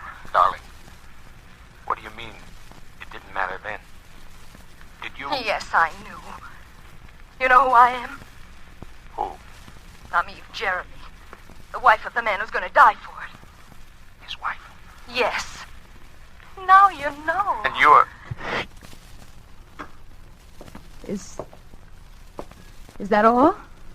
That was the end of the record. That was all that was recorded. Oh, it's all Frank. right, Angel. It's all right. I know. Oh, Frank. Don't you see I had to play it that way? Don't you see I had to make him think that's so I could save you? Sure, I know, Angel. I just wanted to hear you say it, I guess. Please, Angel, I understand. Do you really? Why, of course I do. I'm a heel, Angel. Oh, darling. Listen, it's all over now. I'll tell you... Let's celebrate. All right. Let's. I'll go down and get us some wine, champagne or something. Oh, that'd be wonderful. I'll go now, only... What, darling? Well, just getting out of the clink, I don't have any money. Do you? Oh, of course, darling. Right there in my handbag. Where? Oh. Oh, sure. Sure, you've got plenty. Say, here's a letter. A letter? Yeah, and it's addressed to me. A letter? A letter? Oh, Frank. Well, you must Frank, have forgotten don't. to... Frank. No, Frank. No, Frank, no. No, Frank, I didn't. I can explain just how, Frank. Please, Frank. Angel!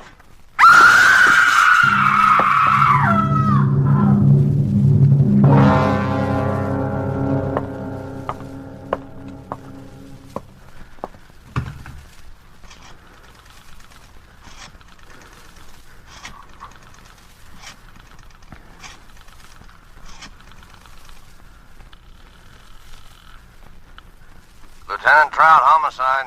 Trout, this is Frank Jeremy. A terrible thing's just happened. What? My wife. Suicide. Nerves, I guess. She jumped off the terrace before I could stop her. It's 14 stories. Was suicide, was it? She gave me a note in her own handwriting just before... Oh. Well, of course, if the note says so. It does, all right. Well, the case is closed. Here, I'll read it to you. It says... Frank, my darling, I've been wrong all the time. I've failed you utterly. Now I can't even bear the thought of facing you. When you read this, I will be gone. This is farewell forever. Signed, Eve.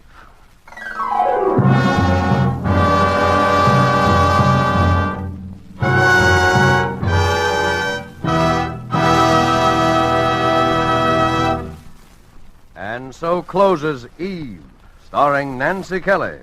Tonight's study in Suspense. Suspense is produced and directed by William Spear.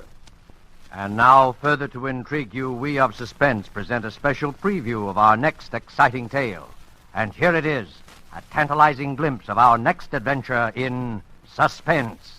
Warden Graves. Yes, Miss Rhodes. Sit down, won't you? Thank you. I hate to disturb you like this, but I've traveled clear across the country. They wouldn't give me the information over the phone. I know. You know what this visit is all about, Warden. To some extent, yes. You think one of our prisoners, Tom Nixon, has escaped. He has escaped. I'm as sure of it as I'm sure of sitting here now.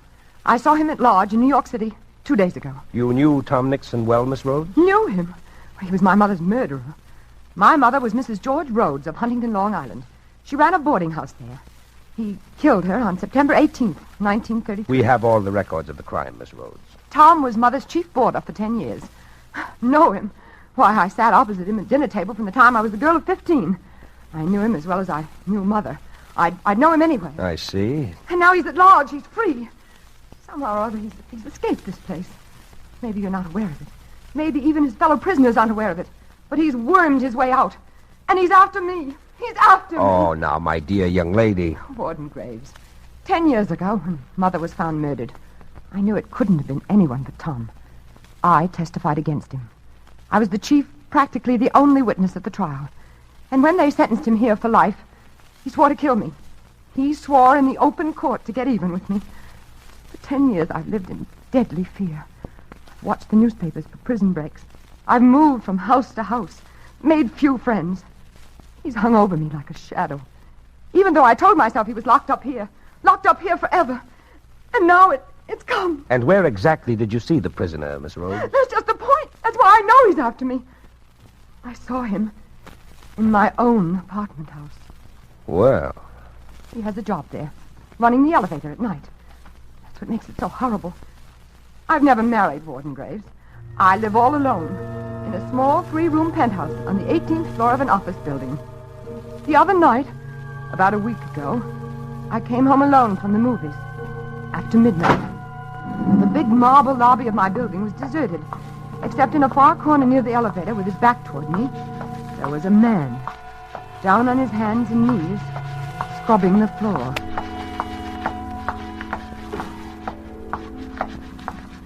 Good evening. Evening.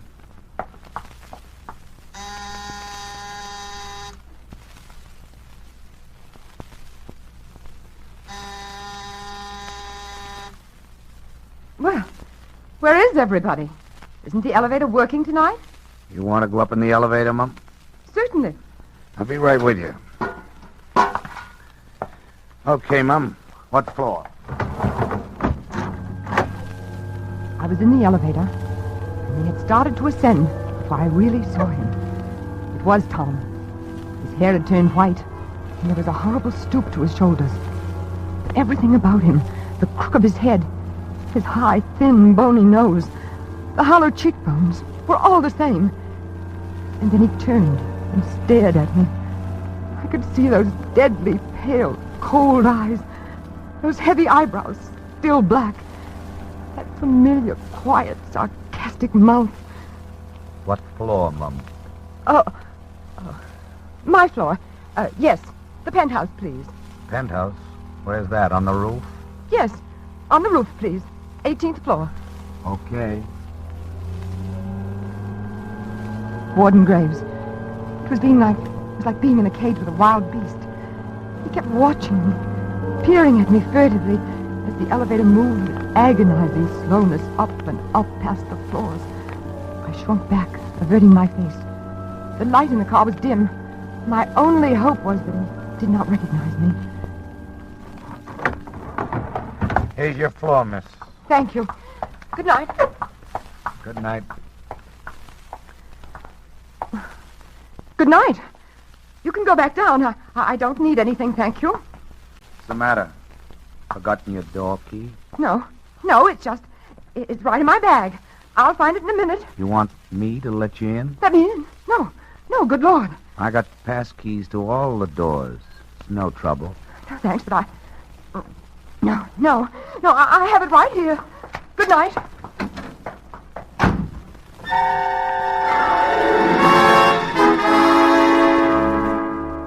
And so until our next performance, when you will hear the rest of this exciting tale, we keep you in suspense.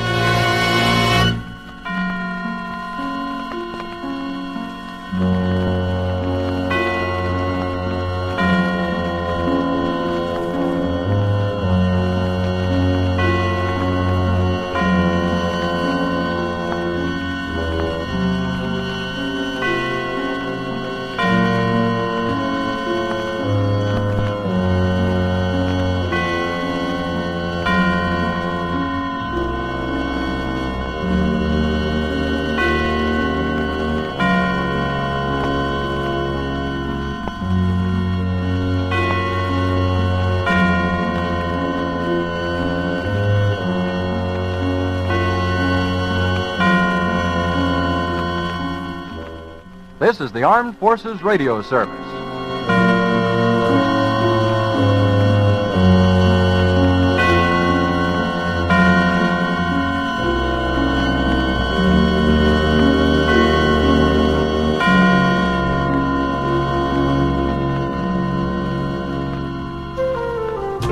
Hi, this is HOJO. Do you have a small business or a YouTube channel you'd like to promote?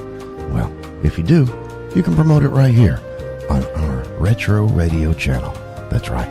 Just send me an email to projecthojo@gmail.com. That's PROJECTHOJO@gmail.com. Thanks for listening. HOJO Radio, where the classics come alive.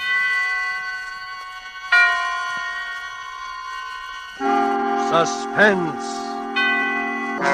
Tonight, The Night Man, starring Virginia Bruce and Richard Wolff. Suspense, presented for your enjoyment by Roma Wines. That's R-O-M-A, Roma Wines. Those excellent California wines that can add so much pleasantness to the way you live, to your happiness in entertaining guests, to your enjoyment of everyday meals. Yes, right now a glassful would be very pleasant as Roma Wines bring you Suspense. This is the Man in Black, here for the Roma Wine Company of Fresno, California, who tonight bring you as stars Miss Virginia Bruce and Mr. Richard Wolff. They appear in The Night Man, a new study in terror by Lucille Fletcher. It is a story of dark midnights and of a woman to whom the familiar face and voice of murder return for vengeance. But before we raise the curtain on our suspense play, here is a message from Roma Wines. In many foreign countries where discerning tastes have found Roma wines, they are an inexpensive luxury, imported and treasured. For Roma wines are in every sense fine wines from the choicest vineyard country of California. They are products of age-old winemaking skill, aided by modern quality controls and tests that assure unvarying excellence of taste and character. Yet, Roma wines cost you mere pennies a glassful. Such enjoyable flavor and constant quality, such low cost, such high wine value, have made Roma by far America's largest selling wines, enjoyed by millions with meals when entertaining any time. Try Roma wine yourself. Tomorrow at dinner, no matter what you are serving, place on the table a cool bottle of ruby red, hearty Roma California Burgundy. See how much new zest it adds to food, how it makes a real occasion of even the simplest meal. To enjoy this extra mealtime pleasure, just ask your dealer for R-O-M-A, Roma wine, made in California for enjoyment throughout the world. And now with the performances of Virginia Bruce as Stella Rhodes and of Richard Wolff as the Night Man, we again hope to keep you in suspense.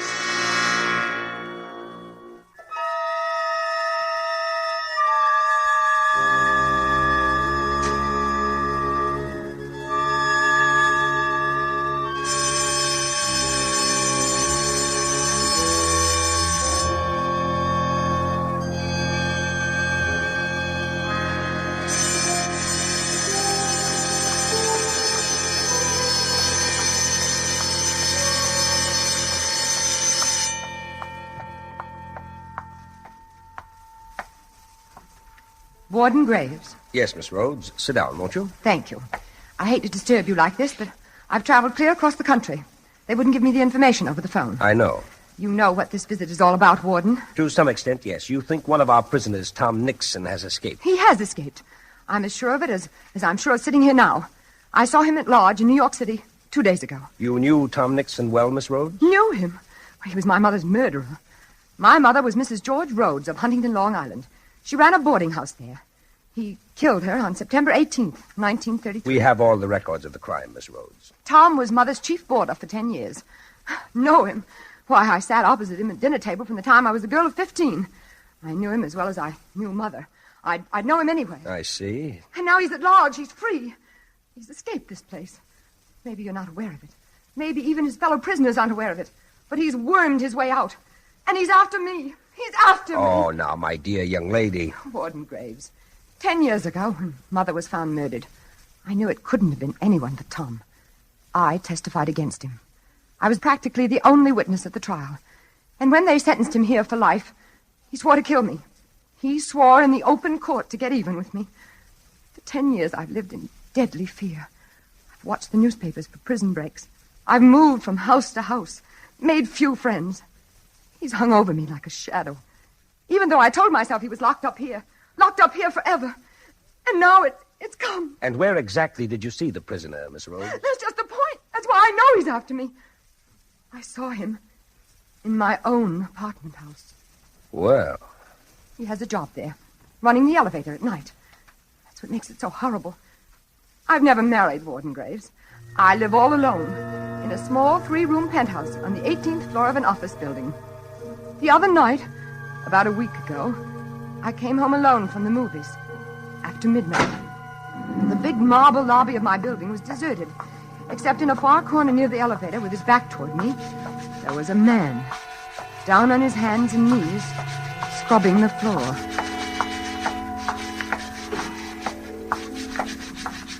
Good evening. Evening.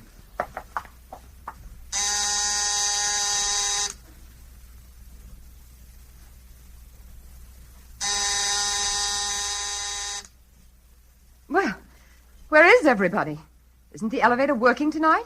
You want to go up in the elevator, Mum? Certainly. I'll be right with you. Okay, Mum. What floor? I was in the elevator, and he had started to ascend before I really saw him. It was Tom. His hair had turned white, and there was a horrible stoop to his shoulders. But everything about him, the crook of his head, his high, thin, bony nose, the hollow cheekbones, were all the same. And then he turned and stared at me. I could see those deadly, pale, cold eyes, those heavy eyebrows, still black, that familiar, quiet, sarcastic mouth. What floor, Mum? My floor. Yes, the penthouse, please. Penthouse? Where's that, on the roof? Yes, on the roof, please. 18th floor. Okay. Warden Graves. It was like being in a cage with a wild beast. He kept watching me, peering at me furtively as the elevator moved with agonizing slowness up and up past the floors. I shrunk back, averting my face. The light in the car was dim. My only hope was that he did not recognize me. Here's your floor, miss. Thank you. Good night. Good night. Good night. You can go back down. I don't need anything, thank you. What's the matter? Forgotten your door key? No, it's right in my bag. I'll find it in a minute. You want me to let you in? Let me in? No, good Lord. I got pass keys to all the doors. It's no trouble. No, thanks, but No, I have it right here. Good night.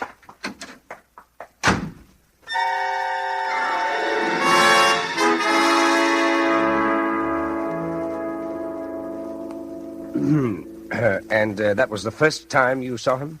Yes. Oh, I wanted to die. I didn't know where to turn. And that was all he did or said? Yes, but it wasn't so much what he said as the awful resemblance, the feeling that he was only playing with me, torturing me like a cat with a mouse. Warden Graves, I didn't even have a phone. I've always been afraid to be listed in the phone book. And the only way up to that penthouse was by that one elevator. I was trapped up there, at his mercy whenever he wanted to come. What did you do? I spent the night crouched against the wall with a flat iron in my hand, waiting for that key to click in my lock. And the next morning? The next day, I began to wonder if it all wasn't just a dream.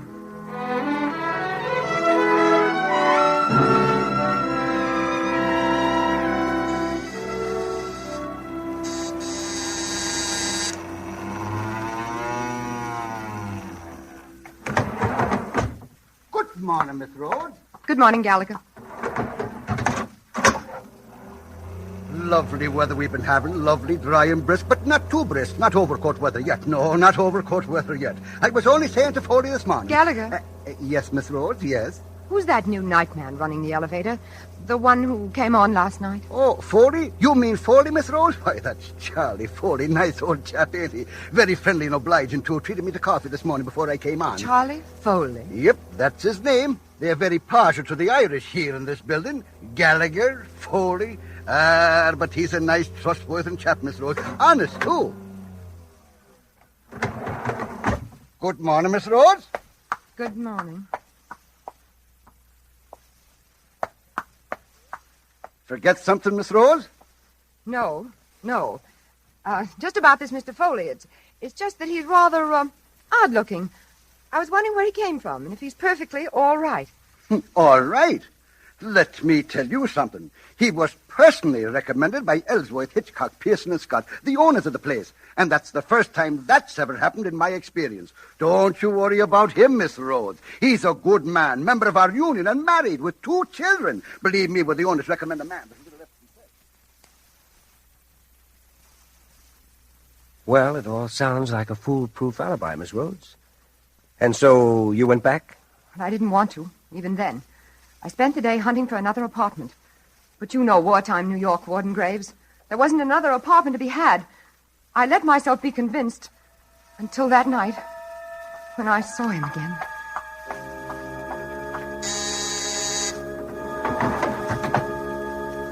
Good evening, Miss Rhodes. He called me Miss Rhodes.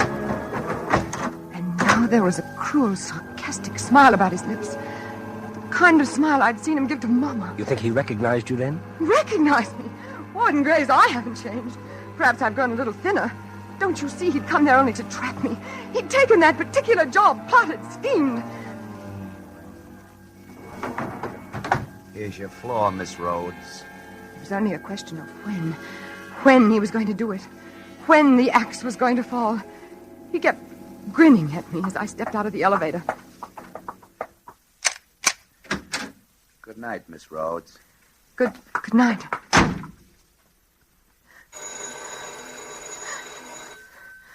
Who is it? Who's there?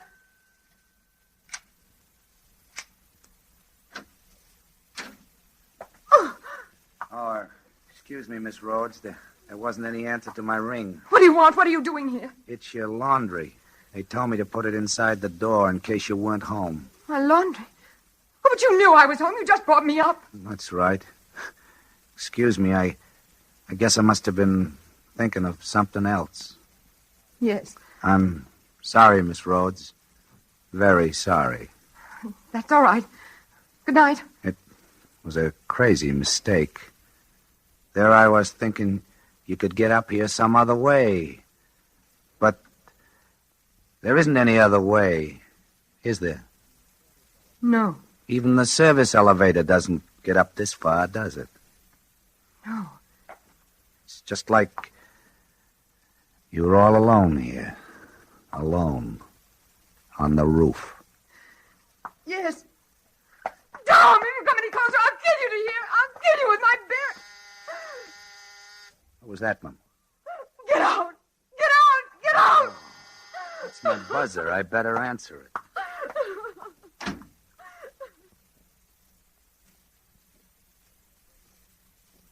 And then what happened?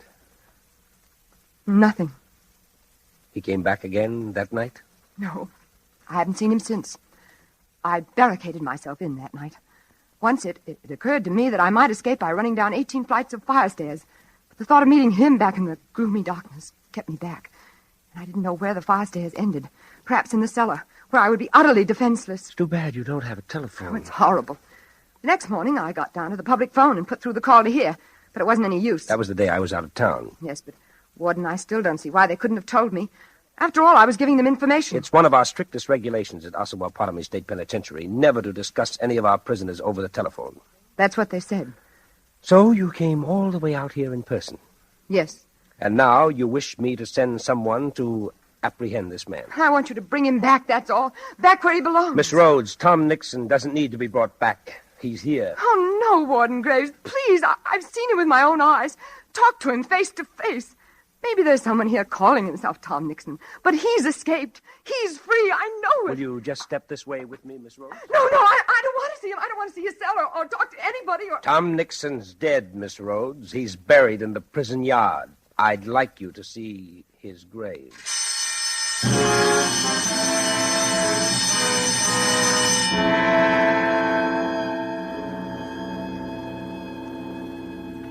And this is the photograph taken of him just a week before he died. You see, he wasted away quite a bit. He was in the infirmary all last year.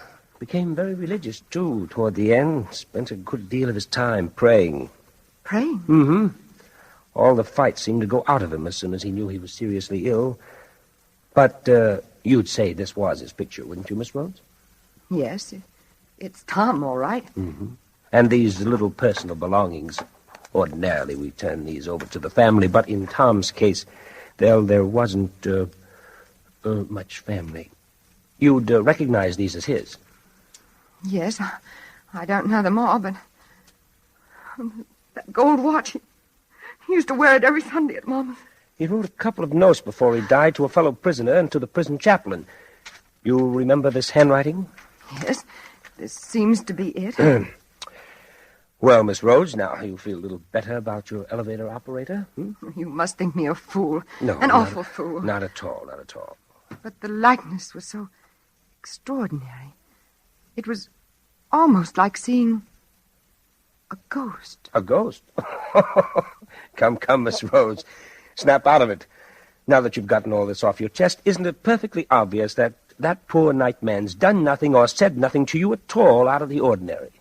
It's only that, well, you seem to be the victim of some kind of guilt complex. Guilt complex? Oh, I'm not guilty of anything. Oh, what I mean is, Tom has been on your mind now for 10 years. You testified against him. He threatened you. Gradually, you see him everywhere. No, only this once. Only these last few nights. All right.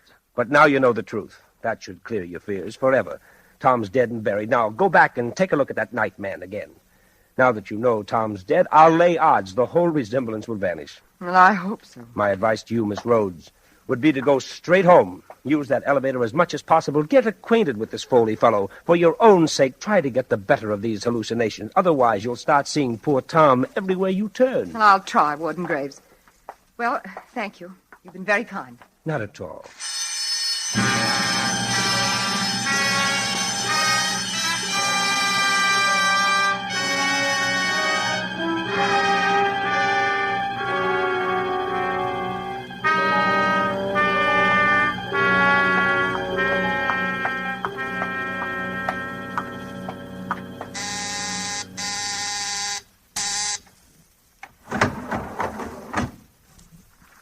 Good evening, Charles. Evening, Mum. I have some bags here, Charles. Will you help me with them, please? Okay.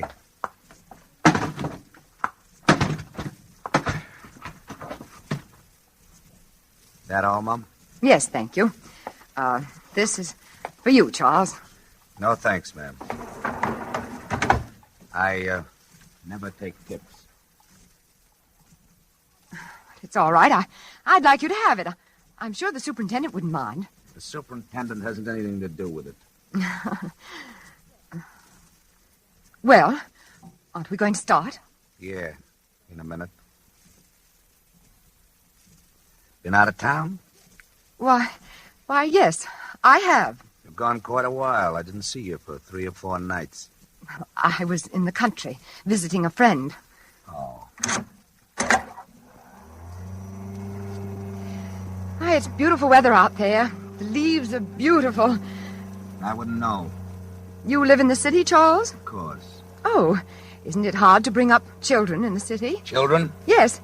Didn't I understand Gallagher to say you had 2 children? Me? What chance I have to have any children? Oh, I'm sorry. I'm a bachelor. By the way, my name is not Charles. Well, guess this must be my floor. No, it's not. Then why are we stopping? The elevator's stuck. Power's been cut off. Cut off? Mm-hmm. Oh, but how could that happen? It's never happened before, as long as I've lived here. Yeah? Well, sooner or later, I guess it had to happen. Isn't there some way we can get it back on? Some buzzer for the cellar or something? If the power's off, the buzzer isn't working. It's a wonder the lights are still on. The lights? Yeah. They'll go out in a few minutes, though. Then it'll be black in here. Black as a grave. Let's get out of here. Open the door. Can't. She won't budge. But you haven't even tried. I don't have to try. We're stuck between floors. The door's flush with the solid wall. Solid wall? Yeah. We're kind of bricked up in a cell. But there must be some way out of here. Isn't there a little door in the roof? Something you can pry open? Something you can climb up out of into the shaft? I don't see any. Oh, but there must be. Climb up and feel around before the light gives out. There's nothing to get hold of. It's nothing but steel and mirrors. And I'm not tall enough. Stand on my bags. That's a good idea. You'll never hold me. Oh, it's all right. Just hurry. Here. The Gladstone's strongest. No, never make it. Oh, but stand on your tiptoes. Stretch. No. Let me try. Oh, dear. No, I can't. I didn't think so. Oh, what are we going to do? What are we going to do? Wait. Wait. Wait until somebody comes along downstairs and finds the elevator stuck. And then rings up the superintendent. Oh, but that might be hours. Sure. No! Help! Help! Somebody help! Help! You're wasting your time. Everybody's left the building. I know because they've all signed out. This air shaft's thick. Isolated. Nobody's down in the basement. And there won't be any passengers ringing for an elevator this time of night. You seem awfully sure about all that. Why not? Cigarette? No, thanks. Do you think it's safe to smoke in here? Sure. And supposing it isn't. What's the difference? Here, have one. It'll soothe your nerves. No, thanks. The air's so close. Jumpy, ain't you? No, I suppose really there's nothing to be afraid of. Sooner or later, they'll come. Oh, sure. Eventually. It's just that this waiting and all these mirrors and being stuck. You're not jumpy on account of me? You? Oh, no, of course not. But you were kind of jumpy with me the other night, weren't you? The other night? When I came into your apartment unexpectedly. That was a mistake. A mistake? Yes, I just thought you were someone else. A friend of mine. Someone I've always been afraid of. Oh. But now I've learned it couldn't be you because this friend's dead. Dead and buried. Dead and buried? Yes. What was his name? Maybe I know him. Oh! What was that? Only the lights. I knew they'd give out sooner or later. Oh, no. No, they can't. I can't stay here alone in the dark with you. So you are jumpy with me? No. I thought you said this guy was dead and buried. He is. I saw his grave. Then why are you screaming like that? I'm not screaming. Only it's so dark in here. So close and creepy. What did you do to this friend that makes you so jumpy? Do to him? Nothing. I didn't do a thing. No. It was he. He threatened me. He was a murderer. He killed my mother in cold blood 10 years ago. He was our boarder for 10 years. And one afternoon... Don't move! Don't move! I'm not moving. Go on. One afternoon, I came home, and there was Mother lying on the floor with her throat. No, where are you? I can't... Go on. No, I can't stand it. I can't stand it. Tom! It's you, Tom, isn't it? I thought you said your friend was dead and buried. Stop playing with me. Stop torturing me. Tell me the truth. You escaped, didn't you? You didn't die, and it was someone else's grave, just as I thought. You escaped and found me here. Answer me, Tom. Where are you? I can't see you. I can't. Ah! Oh, no. No, Tom. I didn't mean it. I didn't. I didn't mean to send you there. It was only because I loved you, Tom. Loved you so blindly, passionately, for years. And hated Mama. And hated you for loving her. It was only to get revenge on you both that I killed her. And framed you. Mama was so cruel to me, Tom. She treated me like a slave. And all the time flaunting you in my face. Oh, if you'd spoken one kind word to me, Tom, at the trial. One word to let me know you loved me.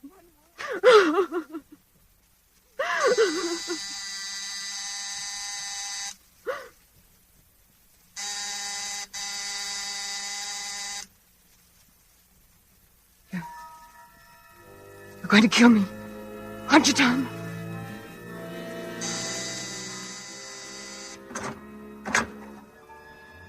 No, no, Tom!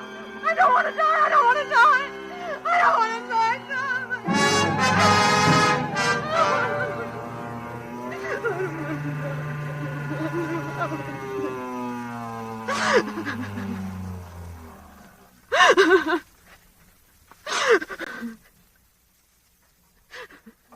Here's the lobby, Mum. You can get out here, or I'll take you back up to the penthouse as soon as we've picked up the other passenger. What, the lobby? You brought me down to the lobby? Yes, Mum. Then you're not Tom? No, Mum.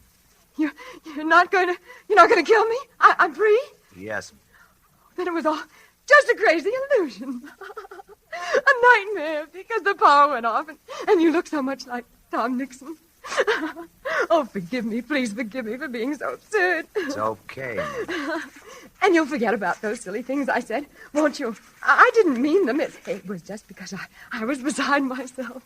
What silly things, Mum? Those silly things about my mother and Tom. And now, this is for you. No, I insist this time. I insist. I'm sorry, Mum. But I'm afraid I never accept tips. Oh, but you must. Particularly from people who framed my twin brother.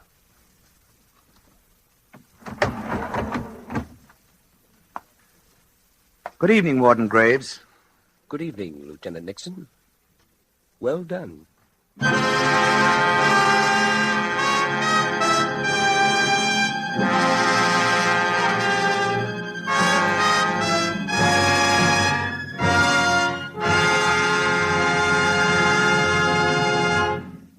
And so closes The Night Man, starring Virginia Bruce and Richard Wolff.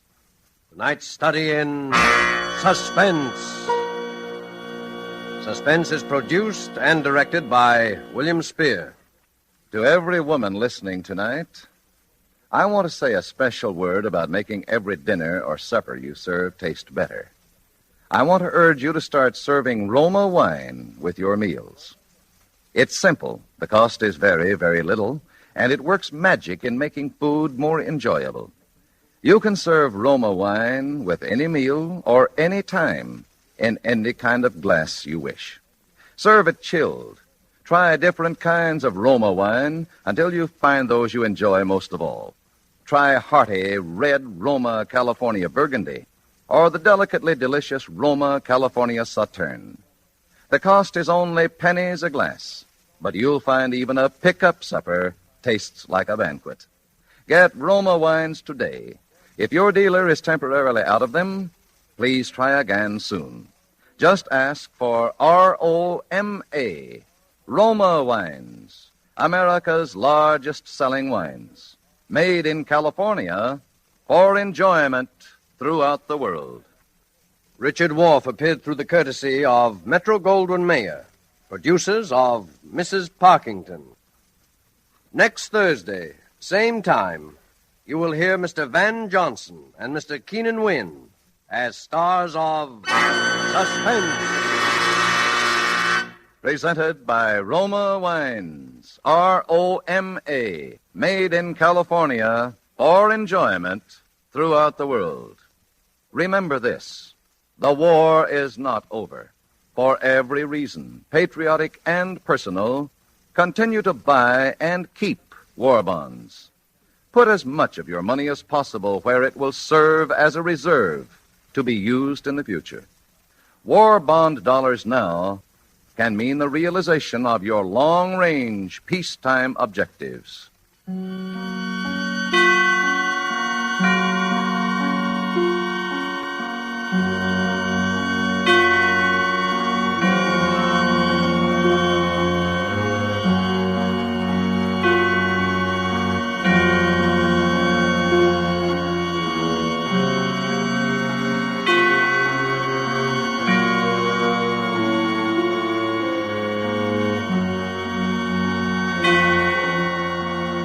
This is CBS, the Columbia Broadcasting System.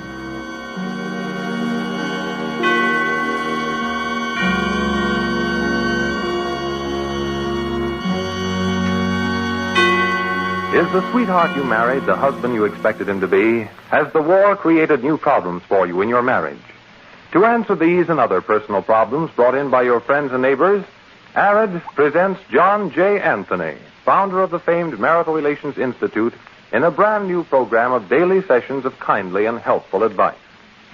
Just as Mr. Anthony, by examples in this studio, is helping thousands of men and women solve their personal problems, ARID, too, is helping thousands to solve the important personal problem of underarm perspiration. ARID helps you avoid perspiration damage to clothes and safeguards friendships. Use ARID every day. It helps stop perspiration safely, and at the same time, ARID is a most effective deodorant. Keep it tuned right here to HOJO Radio for more classic old-time radio.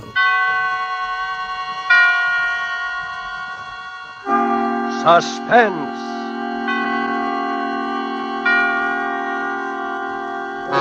Tonight, The Singing Wall, starring Van Johnson.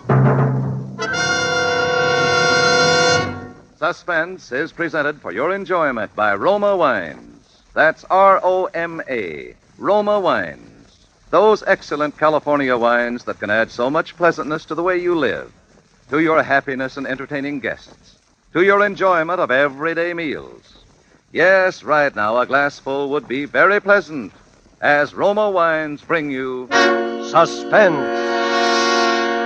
This is the Man in Black, here for the Roma Wine Company of Fresno, California, who tonight from Hollywood bring you a star, one of the screen's most rapidly rising young personalities, Mr. Van Johnson, whom you have admired in Two Girls and a Sailor, and who will soon be seen in the Metro-Goldwyn-Mayer production 30 Seconds Over Tokyo.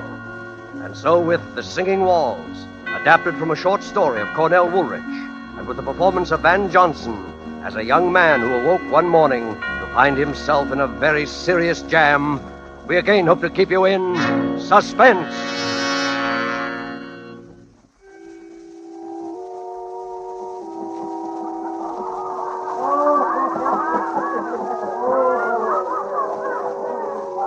Have another cup. Another nice hot cup. Yeah, if that special cream makes it taste so good. So a guy named Joe brought you, huh? You come up here from Joe's place.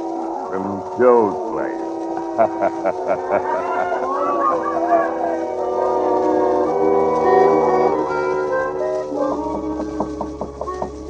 Yeah, hear it?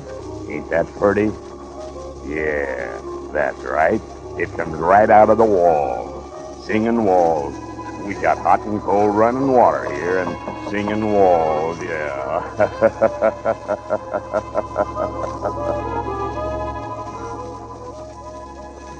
Have another cup. And a little more of the extra heavy cream. What? Well, lie down and take a little snooze. I'll be right back.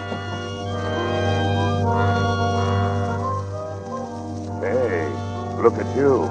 It's blood. Blood all over your shirt. Oh, him? He's all right. Just lock him in the closet. Put the key right in your pocket so you'll know just where to find him. Sure, I'll be back. I'll be back in just a minute. No, let me out of here. No, let me out of here. No. What's the matter?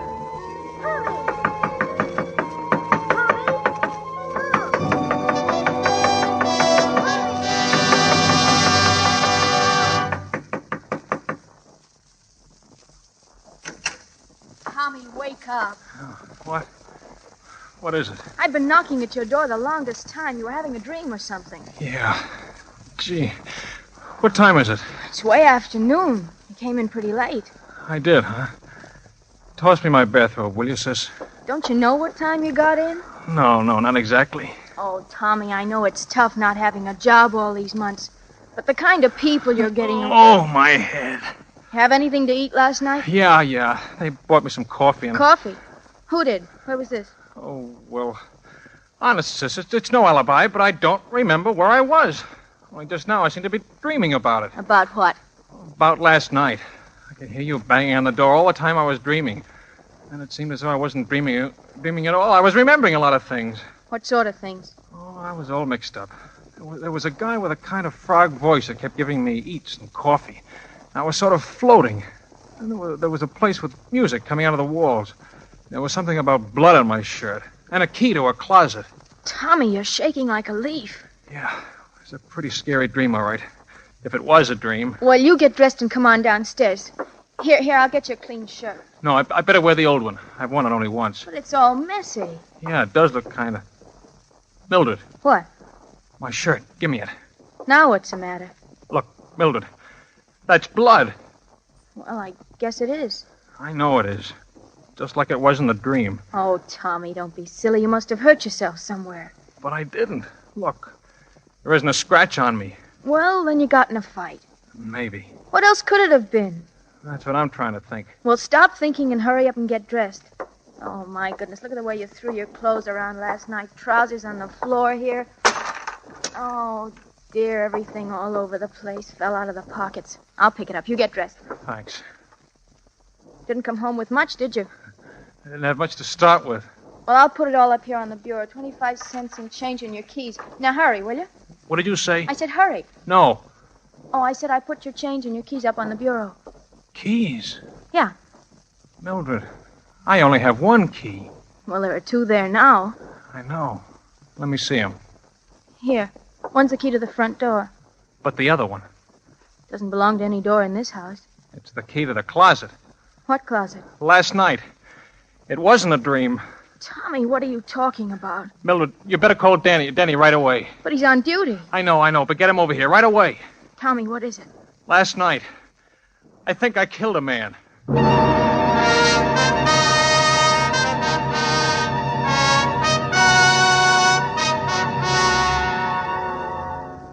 Tonight for Suspense, Roma Wines are bringing you as star Mr. Van Johnson, whom you have heard in the prologue to The Singing Walls.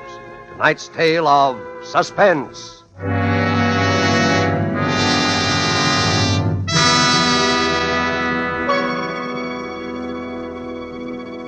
In many foreign lands, wherever wine connoisseurs gather, they enthusiastically praise the distinguished character of Roma wines. Such praise of Roma wines in foreign lands can only mean that they are truly magnificent in quality. Roma wine's excellence is due to a unique combination of California's perfect soil and climate, from whence come the choice Roma wine grapes, plus age-old winemaking skill and modern knowledge. These combine to make Roma constant in quality, uniformly fine, unexcelled in value. Tomorrow, discover for yourself the delightful Roma taste and goodness, enjoyed by more Americans than any other wine. Simply serve as an appetizer before dinner a cool glass of gold and nut-like Roma California sherry. Then on the table, place a bottle of cool, hearty Roma Burgundy. You'll be pleasantly surprised at the extra delight it adds to your meal, how it will win new compliments from family or guests. Yet the cost is only pennies a glassful. Get Roma wines tomorrow. If your dealer is temporarily out of Roma, please try again soon. Ask for R-O-M-A, Roma wines. Remember, more Americans enjoy Roma than any other wine.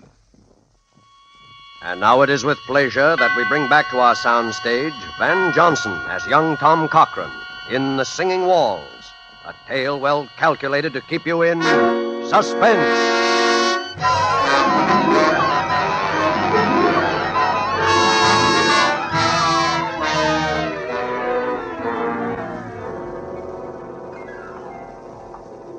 Yeah. Let me look at your eyes, Tom. Now, listen, Denny. Uh-huh. You were doped, all right. I didn't know what it was. Never mind that now, kid. How much do you remember? Oh, Denny, I hated to bring you in on this, but I didn't know who else to go to. Skip it. What's the use of having a brother-in-law who's a cop if he can't help you once in a while? How much do you remember? Just what I've told you. Just like it was in the dream. Only it wasn't a dream. There was this guy, Joe. Just some guy I'd known from someplace. I don't know where. I met on the street, and he took me to the party. Then the guy with the frog voice began giving me eats and coffee. Had a lot of coffee. Then everything got confused. And I was in the place with the singing wall, some harmonica playing or something. That's where the closet was. What about the guy the dead guy? At first he wasn't there.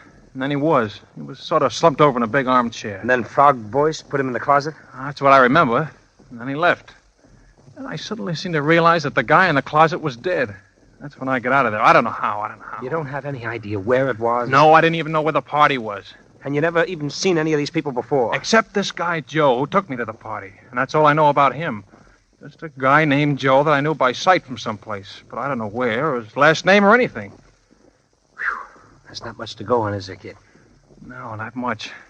A guy named Joe, singing walls in a closet, and another guy with a froggy voice. Oh, I'd recognize him, or his voice, if I ever saw him again. Tommy, you're in a jam, kid. The way it looks right now, there's a dead man in a closet somewhere in this town, and you killed him. Maybe you didn't. And if we find him before somebody else does, maybe we can figure out what did happen. But the way it stands now, kid, you're it. Yeah, I know. And we haven't got much time either. If the place is an apartment, they've probably found the body already, and I'd know about it. If it's a hotel, they'd check the guest out by 6 o'clock. That gives us, about 4 hours. 4 hours for the murderer to find the guy he murdered. It's kind of crazy, isn't it? Tommy, you know how I feel about Mildred. And you know I don't exactly hate you either. You know I'll do everything in the world I possibly can to clear you. Sure, Danny, I know. But I'm a cop, Tommy.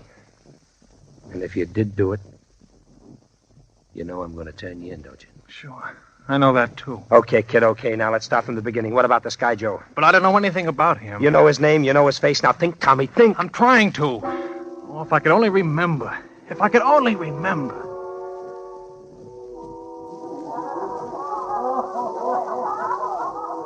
So a guy named Joe brought you, huh? You come up here from Joe's place. Joe's place.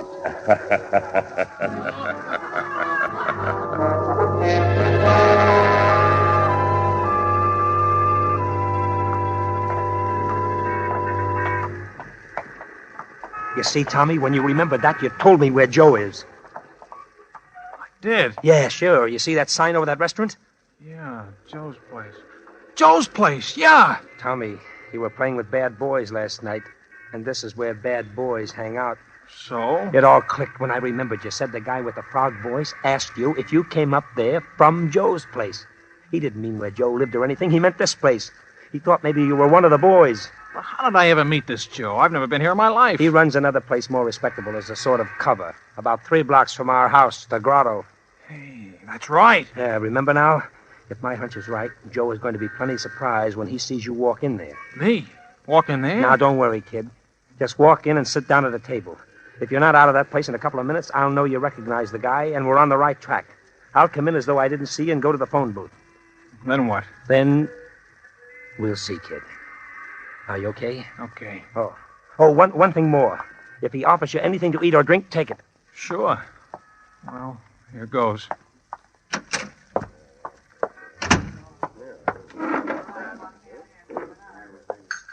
What'll it be, Mac?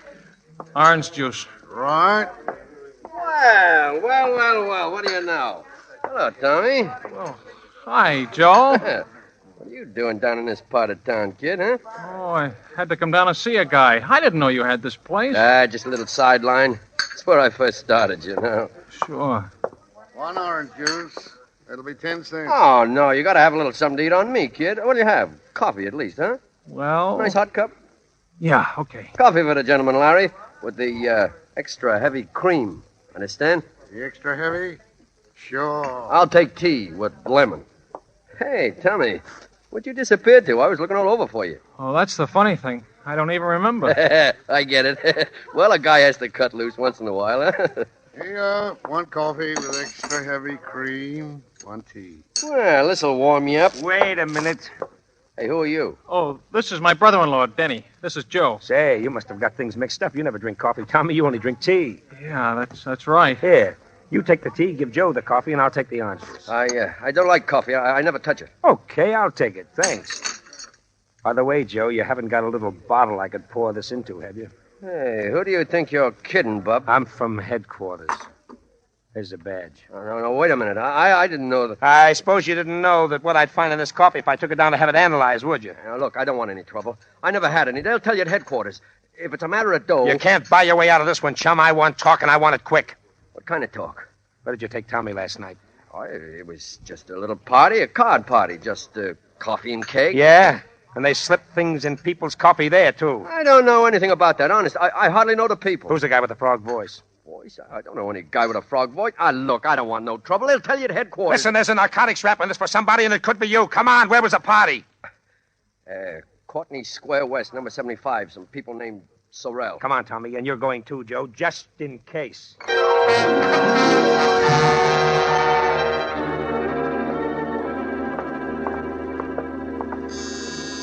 Sorrell, A.J. Does this look like the place, Tommy? Yeah, it looks like it. It could be. Everything's been so confused since last night. This is it. It better be. Mrs. Sorrell? Yes? I'm from police headquarters. Oh. You mind if we come in and look around? Why, no. Come on, Tommy. You too, Joe. Oh, by the way, do you two know each other? Why, his face is familiar. I think he's been here a couple of times. We play a lot of cards. All kinds of people wander in and out. Is that what the trouble is? It might be. You know anyone with a froggy voice? No. Not that I can remember. Okay, let's look at the apartment. Well, this is the hall, of course. And here's the living room. Joe, you stay here in the hall, and you better be here when I get back. I'll be here.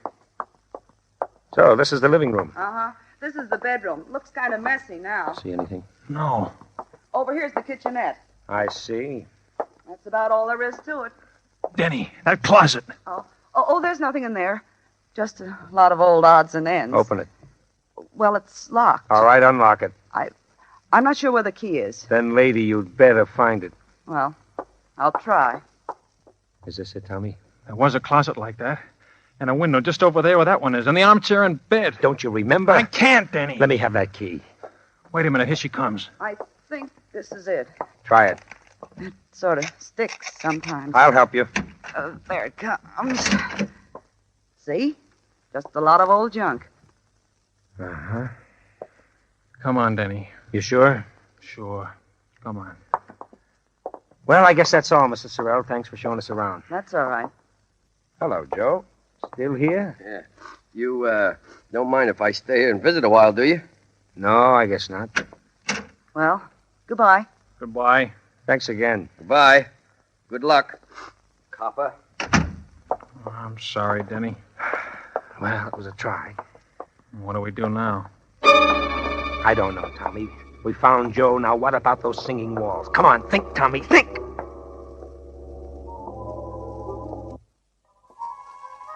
Yeah, hear it? That's right. It comes right out of the walls. We got hot and cold running water here and singing walls. Yeah, singing walls. Denny. Yeah? Listen. What? That's it. The singing walls. The music I heard last night. You sure? Sure. I remember the piece and the harmonica and everything. It's coming from around here someplace. Denny, it's coming from their apartment. The one we just left, Sorrell's. Come on. This must be the place, Tommy. The closet and now the music. They must have been pulling a fast one on us. Well? All right, quit stalling. Come on, Tommy. Stalling? Yes, you heard me. You two brushed us off pretty slick, didn't you? Listen, I don't know what this is all about, but... Where's that music coming from? Well, from the radio. The radio? Yeah. I turned it on the kitchen just now when I started to fix dinner. It's a little portable. And here. See? Okay. I don't get it. What did you mean by... Oh, skip it. Well, Tommy, here we go again. I don't care. That was the music I heard, and that's the same number. Sounds like the same band. Hey, wait a minute. Now what? Where's your phone? On the desk. Denny, look and see what station that's coming over. It's WBTA. Thanks. Hello, operator? Get me station WBTA, a radio station. I don't know what the number is. Tell him it's a police call. Yeah, it's a police call. Thanks. I may be wrong, Denny, but I got a hunch. Hello, WBTA? What's that band you've got on now? I don't care if it's an electrical transcription. What's the guy's name? What? Turn off that radio. Now, what was that name? Yeah. Uh-huh. Well, where can you get a hold of this guy? Where does he hang out? I see. 5 nights a week. That include tonight? Thanks. Well? He's a small-town band leader. Harmonica Hal and his Harmoniers, he calls himself. And he plays at a place called the Silver Slipper out in the concourse. Come on. You'd better get on that phone, Joe. Ah, you're dumb. You would have to turn on that radio.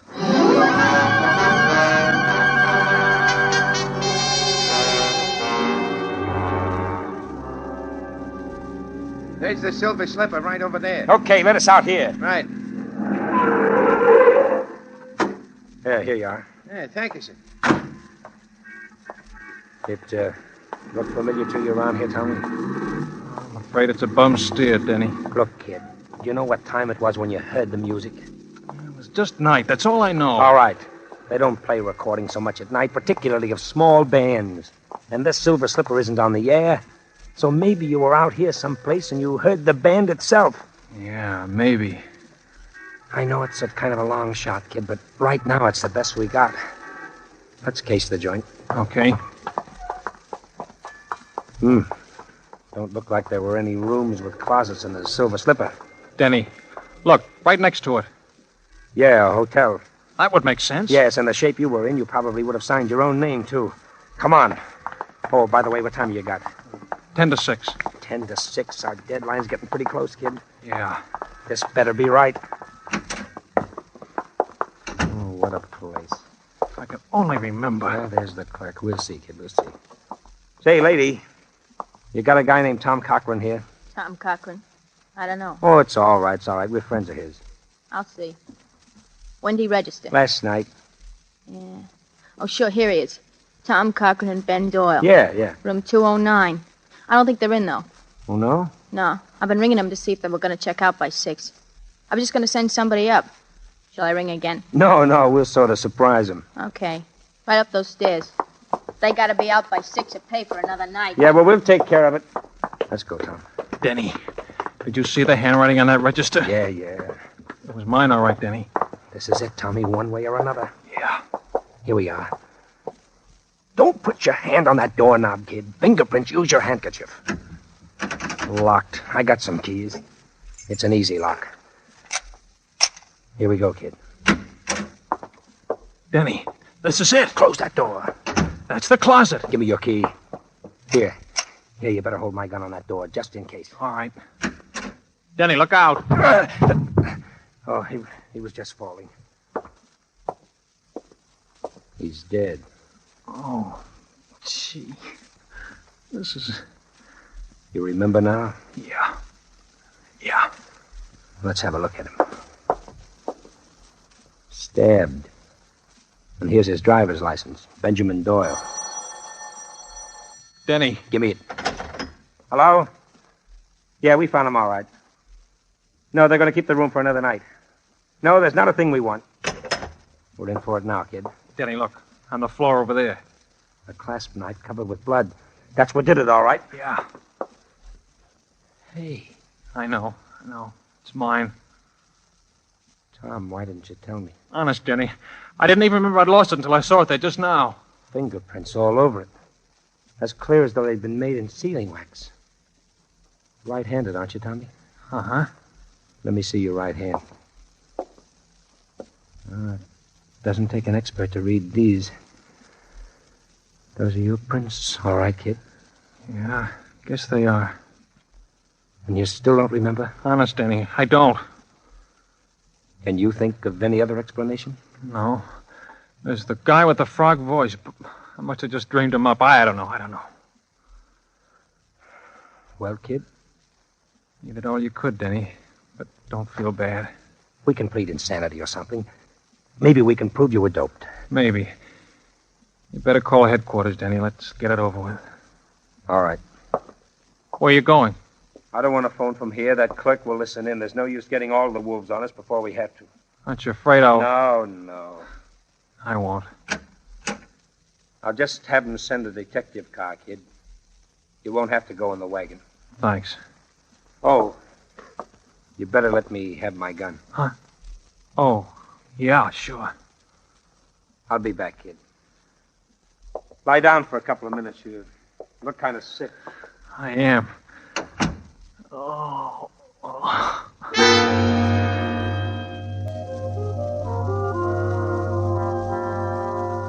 That's the idea. Take a little snooze. I'll be right back. Hey, look at you. Blood. Blood all over your shirt. Him? Oh, he's all right. Put him in the closet. Yeah, lock the door. Key right in your pocket. Sure, I'll be right back. Be right back. Be right back.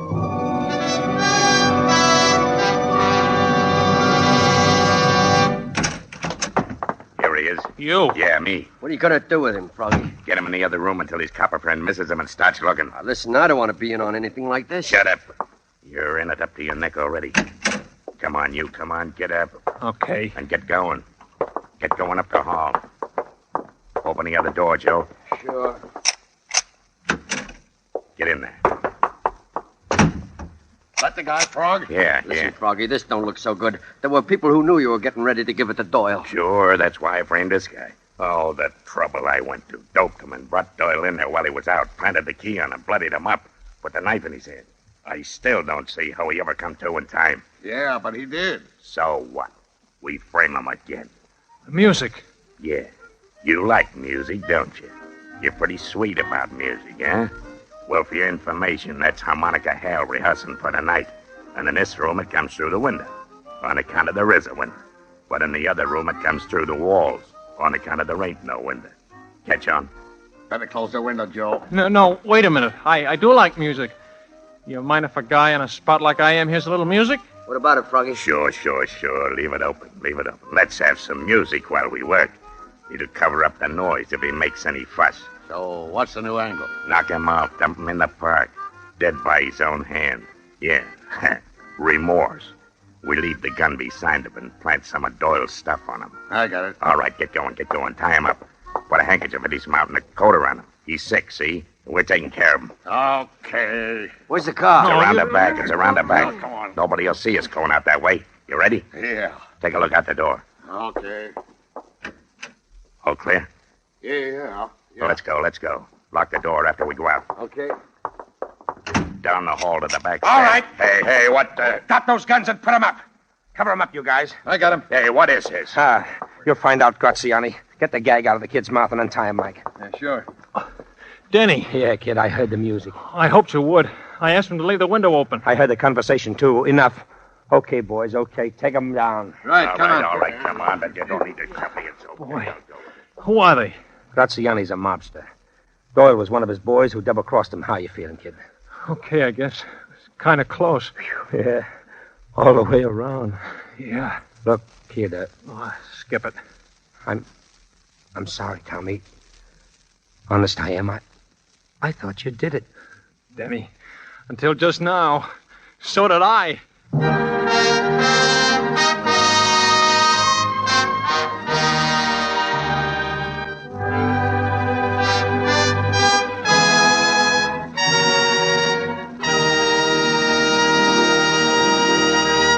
And so closes The Singing Wall, starring Van Johnson. Tonight's study in Suspense.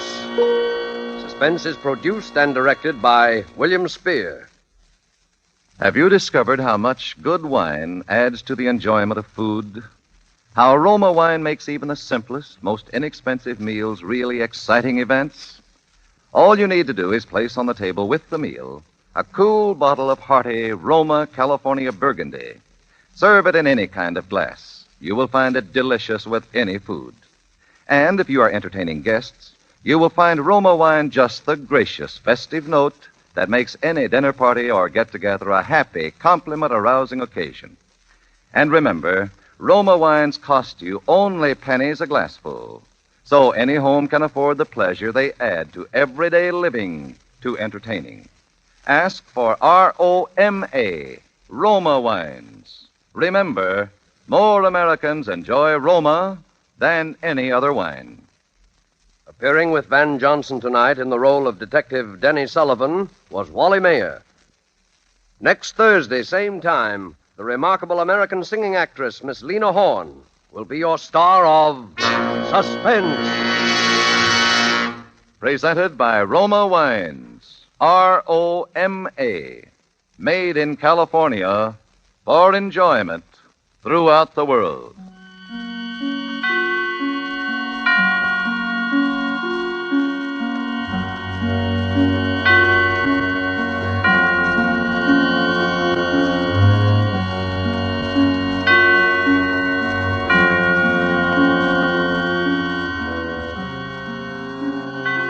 Every one of you undoubtedly has a headache or pain remedy that you swear by. But haven't you noticed that on some occasions it fails you? That there are times it does not seem to work? On these occasions, let me suggest that you try Anacin, for here is a remedy that I'm sure won't fail you. You'll find the fastest and most complete relief in Anacin you have ever experienced. The reason is simple. Anacin contains not one pain-soothing agent alone, but 4.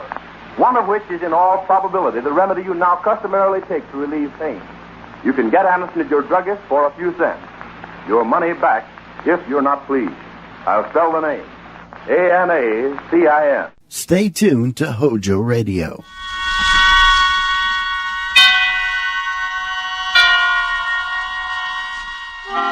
Suspense.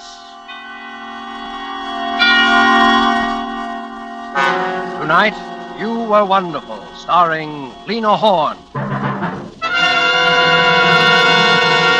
Suspense is presented for your enjoyment by Roma Wines. That's ROMA, Roma Wines. Those excellent California wines that can add so much pleasantness to the way you live, to your happiness in entertaining guests, to your enjoyment of everyday meals.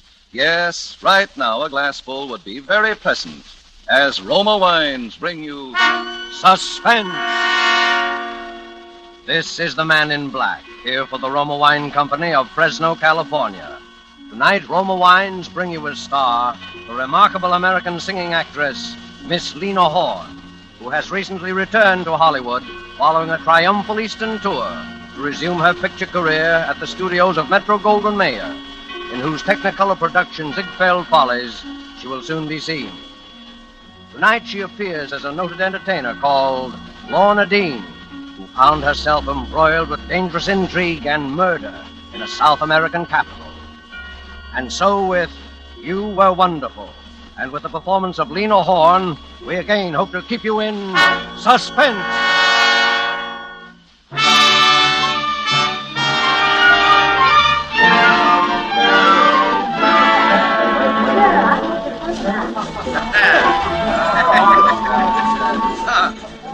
Hola, Johnny. Huh? ¿Qué hay de nuevo?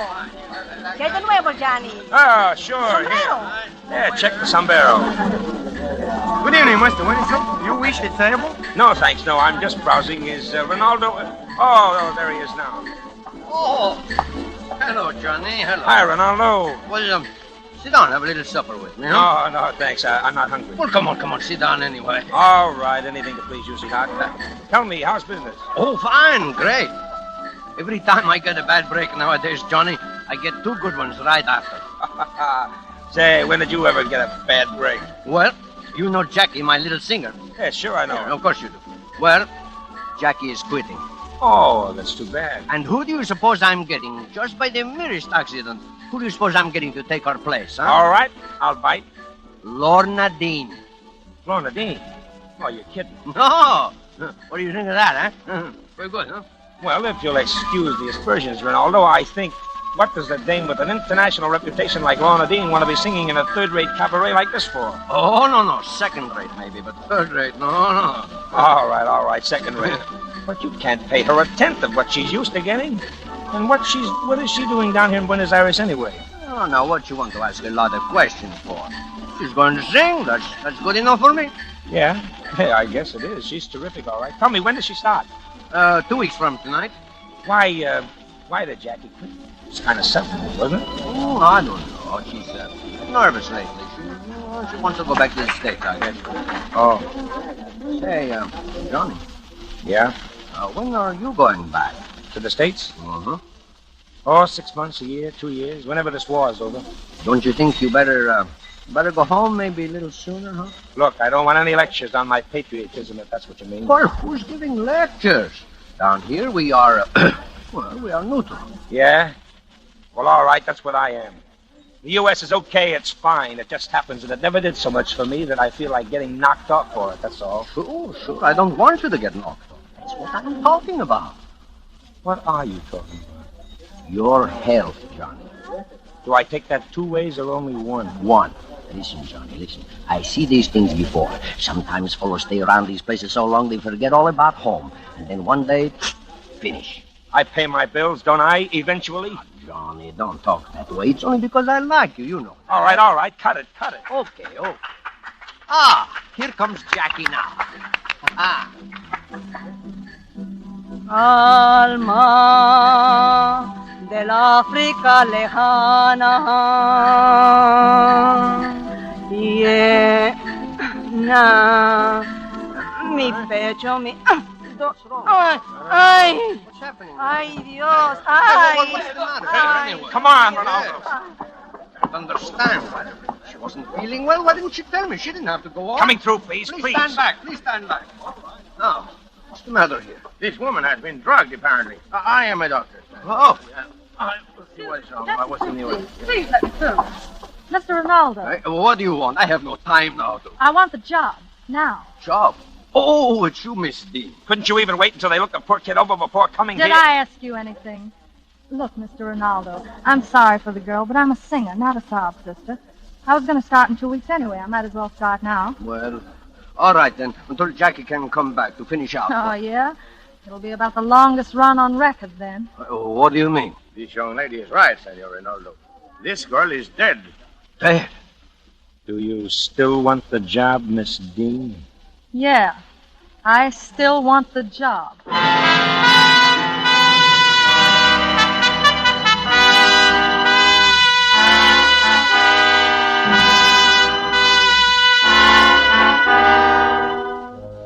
Tonight, for Suspense, Roma Wines are bringing you as star Miss Lena Horne, whom you've heard in the prologue to You Were Wonderful by Robert L. Richards. Tonight's tale of Suspense.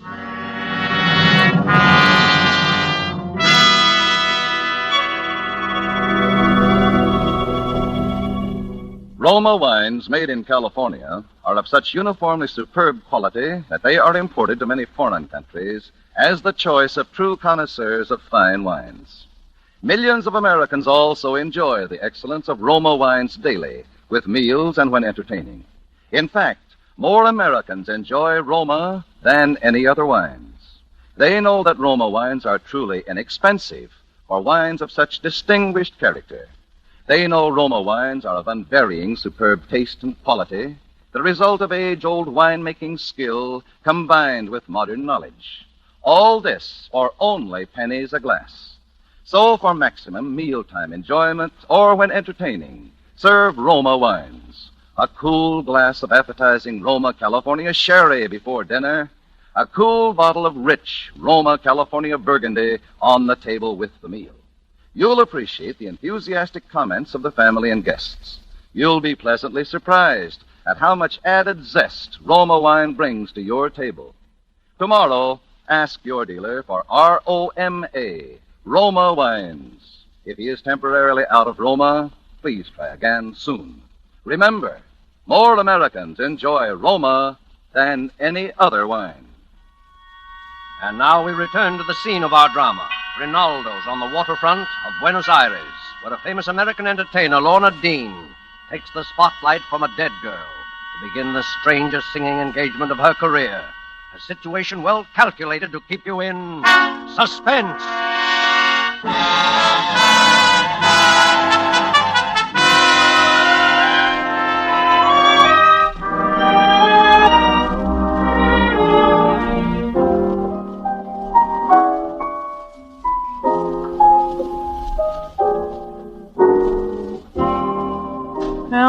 embrace me, my sweet embrace, will you embrace me, my irreplaceable.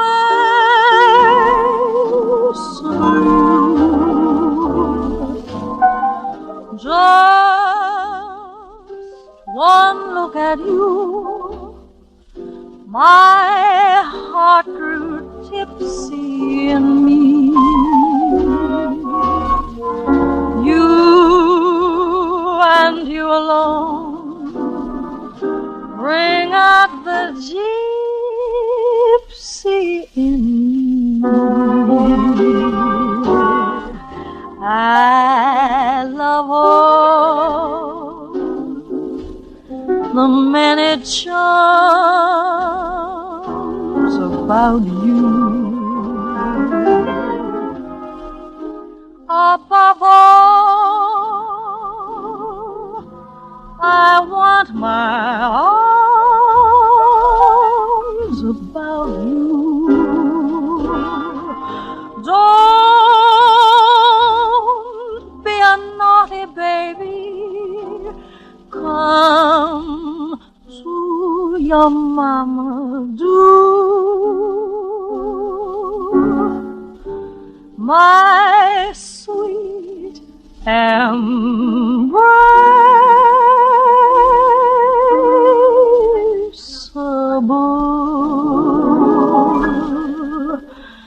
You.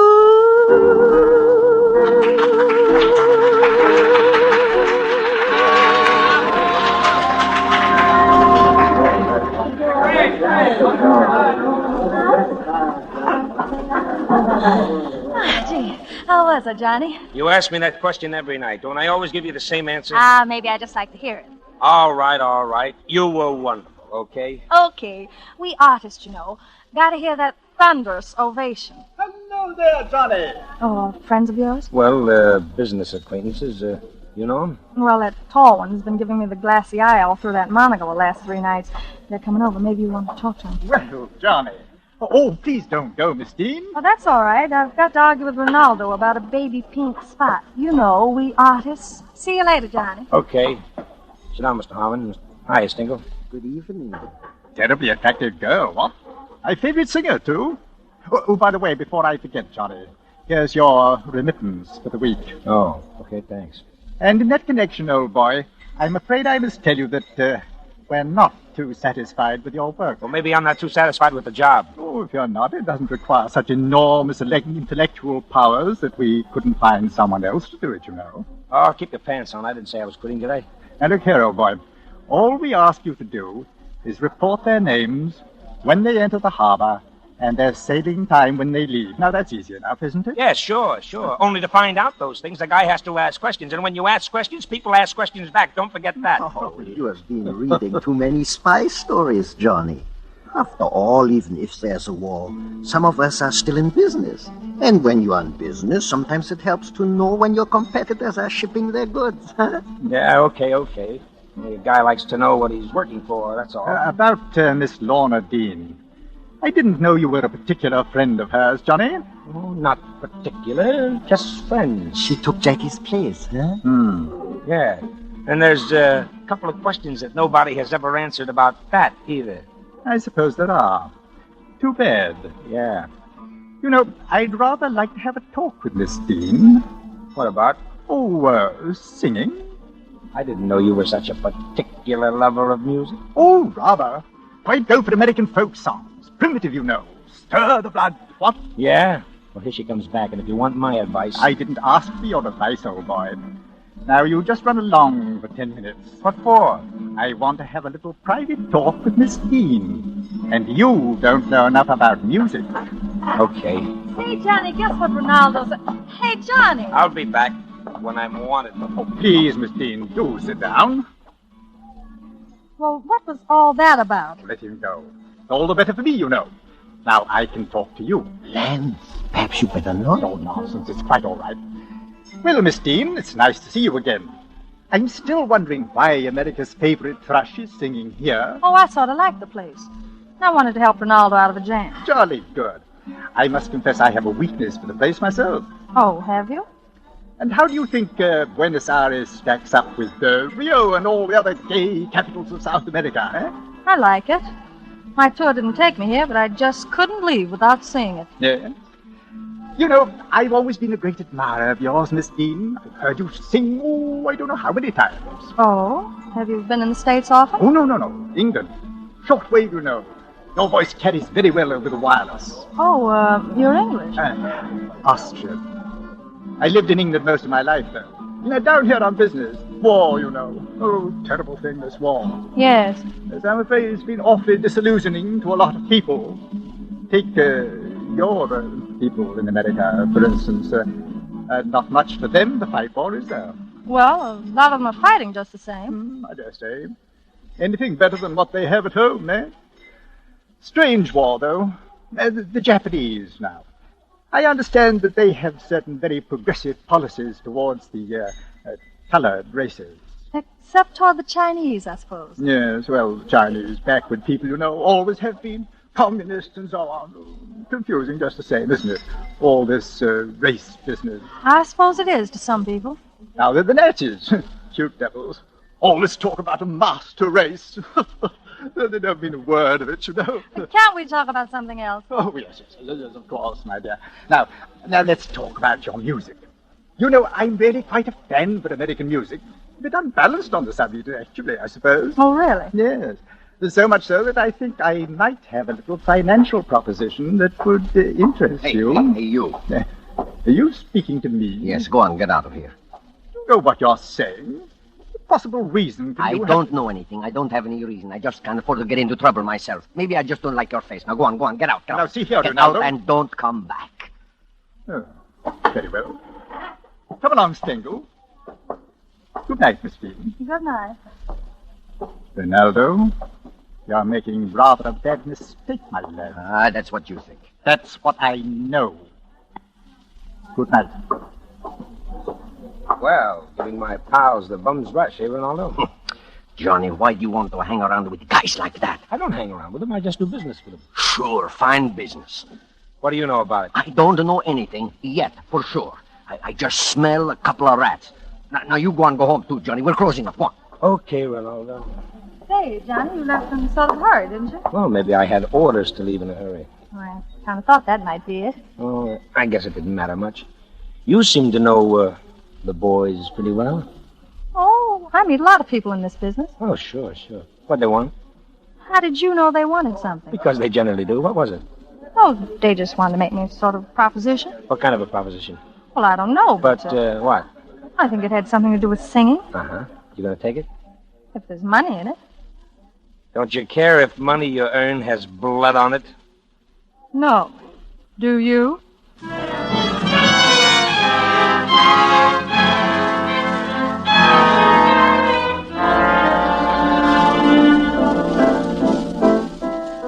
Cause he's done something to me, and my heart won't keep still. Give me 1,000 roses, put my heart in beside them, and send them to the one I love. Bravo! Splendid! She couldn't have done better myself. Is that the way you like it? Oh, yes, rather. You ought to feel flattered, you know. This is the first time I've given an audition since I got my start in show business. I do hope you didn't mind, but I just couldn't resist asking you to sing it through, now that we've concluded our little business arrangement. And that's all there is to it, huh? I just sing it. That's all there is to it. Well, you're paying for it. I just wish it was a song I did better. Oh, cut out the false modesty. I'll bet you were wonderful. Oh, hello, Jordan. Hi, Stingle. You're up early, aren't you, old boy? Still daylight. I haven't been to bed. I was sitting up with a sick friend. Oh, no. No, not that old chestnut. Only this time it's not. I was with Ronaldo. I suppose you heard. Oh, yes. Too bad. What's the matter with Ronaldo? Oh, nothing now. He's dead. Dead? Yeah. Sudden, wasn't it? Anyone know yet what happened? Death by natural causes, Stingle. And his wife, you know, is scared of the police and superstitious besides. Didn't want an autopsy. And, well, anyway, that's how it stands. Yes, of course, poor woman. Then I was in a position to do a little something for her. Oh, were you? Yes, I rang up her lawyer as soon as I heard. Seems she doesn't feel like trying to run the club all alone, so I bought it. Well, that was nice. Yeah, so you see you're working for me now, Miss Dean. It won't make any difference, of course. I see. Well, I must be running along now. See you this evening. Bye. Yes. Bye. Mm-hmm. So you're working for him now? We're working for him, huh, Johnny? Is that how come the command performance you were giving when I came in? No. I didn't know anything about anything then. He just said he wanted me to sing that as a request number once in a while. That's all. How bad does he want you to sing it? Bad enough. And you don't sing it until he tells you to. Is that the deal? How do you know so much about it? Because I'm not dumb. Well, you gonna do it? Why not? You'll pay my expenses. A lot more expenses than poor old Ronaldo could pay, huh? Well, turning it down won't bring him back to life, now will it? You're really a cold-hearted little dame, aren't you? Listen, Johnny. I'm an entertainer because I like it. And because it's the only way I can make enough money to live halfway like a human being. With money, I can do what I want to, more or less. I can live where I want to, go where I want to, be like other people, more or less. Do you know what even that much freedom means to somebody like me, Johnny? All right. But you don't need money so bad you have to make it this way. What way? You know what I mean. Do I? All I know is they want me to sing a song. Yeah, but why? I don't ask questions like that. But if you know so much about it, why don't you tell me? Maybe I can't. Because you're afraid of sticking your neck out, huh? But you ask me to trust you. Oh, Lorna, don't you see? All I see is you want me out of the picture. Well, I'm not leaving. You're working for them. So am I. You've got your reasons. So have I. You won't talk. Neither will I. Let's leave it like that, huh? Okay. But from now on, you're on your own. Ha, that's funny. I've always been on my own. And it isn't just the money. Maybe it's something you wouldn't understand. But I know what I'm after, and I'm going to get it. You said it there, sister. You're going to get it.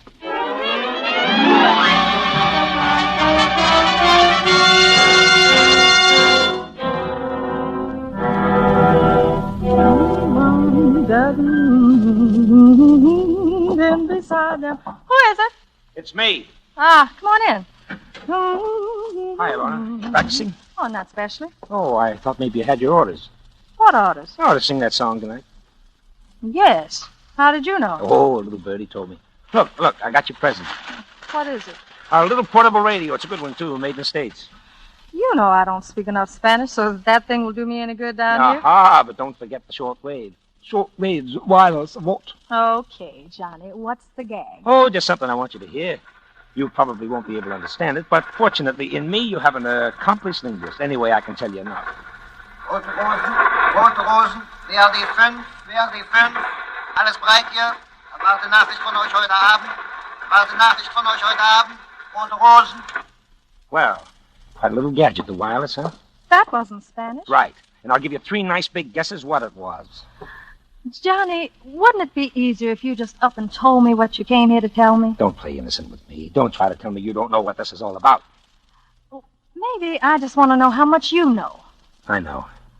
You said I was afraid to stick my neck out. Well, all right, listen to this. That guy you just heard talking is the captain of a German submarine about 15 miles outside the harbor. How do you know? Because I saw it. And there's a convoy that leaves this harbor regularly to take stuff from South America to our guys in England. And they're leaving tonight. And all that sub-captain out there is waiting for to plow into that convoy and sink every ship in it is the tip-off. And the tip-off is you. Me? Oh, stop it, will you? What do you think Harmon wanted you to sing a particular song at a particular time for, and a song that's at least 2 years out of date at that, if it wasn't to tip off somebody?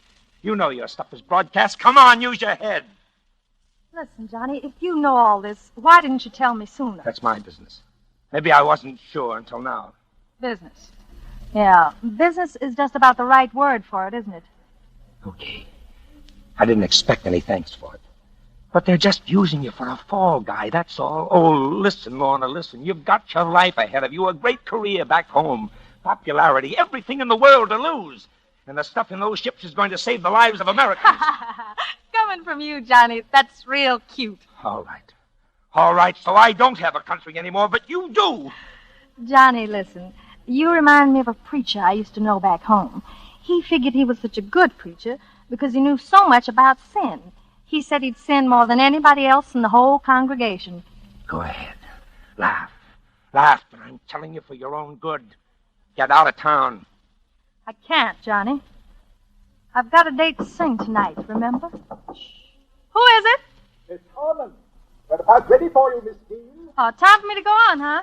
Okay, I'll be right there. Right you are. Okay. That's it. But I hope you know what kind of a spot you're in, because if you sing that song, as far as the public in the States is concerned, you'll be washed up for good. Who's going to say anything, Johnny? Oh. It's a sure thing you won't. Well, it'll get back somehow. And you know what happens if you don't sing it. What? Remember what happened to Jackie? What did happen, Johnny? She tried a double-cross. And the same night she was dead. Now laugh that off. I haven't forgotten. By the way, Johnny, suppose I tell you that I knew all about that submarine out there. What? Now you laugh that off. You better get out there and listen with your friends. Your table's ready.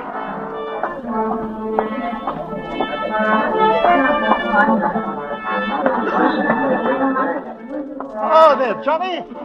Over here. There you are, old boy. Here. Here's the best table in the house. Well, you're feeling great, aren't you? Business must be pretty good. Good, old boy. Tonight it's perfect.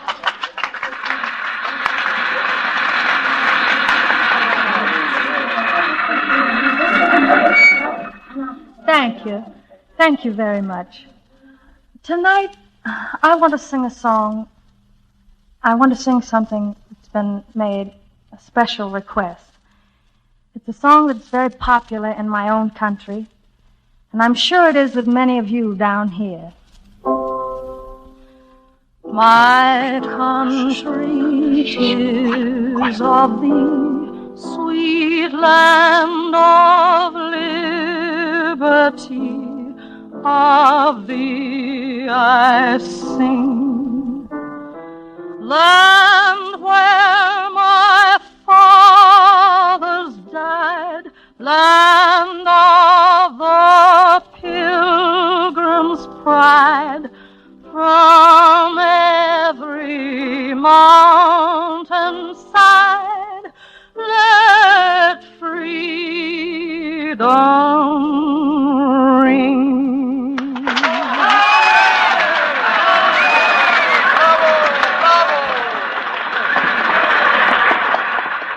Well, you don't look very happy, Harmon. You surprised? Yes, yes. Come along, Strangler. Yes? You'd better wait here, Johnny. Yes, sure. Anything you say. Oh, Miss Dean. Miss Dean. Yes? May I have a word with you? I suppose so. Perhaps we'd better step out into the hall. All right. Well? That was very naughty of you, Miss Dean. Was it? Yes. That wasn't the song I asked you to sing tonight. That's right. And by the way, don't waste any time looking for that submarine of yours out there. Submarine? Unless you look awful deep. Because when I found out what you boys were doing, I arranged a little tip-off of my own, and what you heard me sing tonight was it. I see. All right, Stinkle. You'd better get it over with. No, no! Johnny! Come on, let's get out of here. What about... They won't make anybody any more propositions. Well, where are we going? The American Embassy. Well, are you with the government? It had to be an undercover job. The authorities down here couldn't very well get mixed up. After all, it's a neutral country. But how did you know I wouldn't... cut the wires. It wouldn't have gone out over the air, even if you had. What was your angle? I knew Jackie. She told me she was in trouble with him. She never had time to tell me what it was about. I came down to talk to her about it that night. She was... Well, and this morning, Ronaldo's wife told me that he'd found out about the submarine out there. That's why they had to kill him. You were taking an awful chance playing a lone hand like that. Why did you do it? Oh, just to get in my licks at the master race. Johnny? Yeah? How was I? You were wonderful.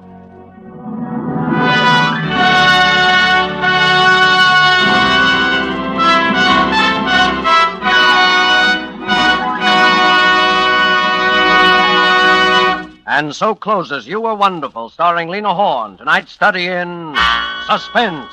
Suspense is produced and directed by William Spear. Have you discovered, as so many thousands of Americans have, how much Roma wines add to the enjoyment of your meals? How their superb taste makes special occasion feasts out of everyday meals?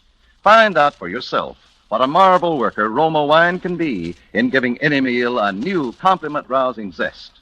Start off the meal with an appetizer, Roma California Sherry. Then place on the table a cool bottle of Roma California Burgundy. You'll be amazed at the tremendous difference Roma wine makes in the enjoyment of your foods. Don't overlook this easy way to add extra enjoyment to everyday living at a cost of only pennies a glass. Take a tip from the millions who enjoy Roma wines at meals when entertaining. Ask for ROMA, Roma wines. Remember, more Americans enjoy Roma than any other wine. Next Thursday, same time, Mr. Robert Cummings will be your star of Suspense. Presented from coast to coast and by shortwave through the Armed Forces Radio Service to our troops overseas by Roma Wines. Made in California for enjoyment throughout the world. This is CBS, the Columbia Broadcasting System.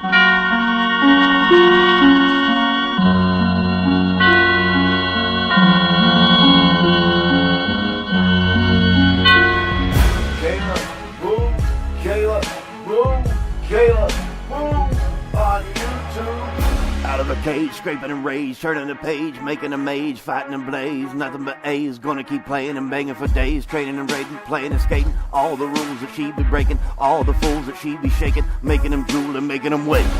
Retro gaming long plays like you've never seen before.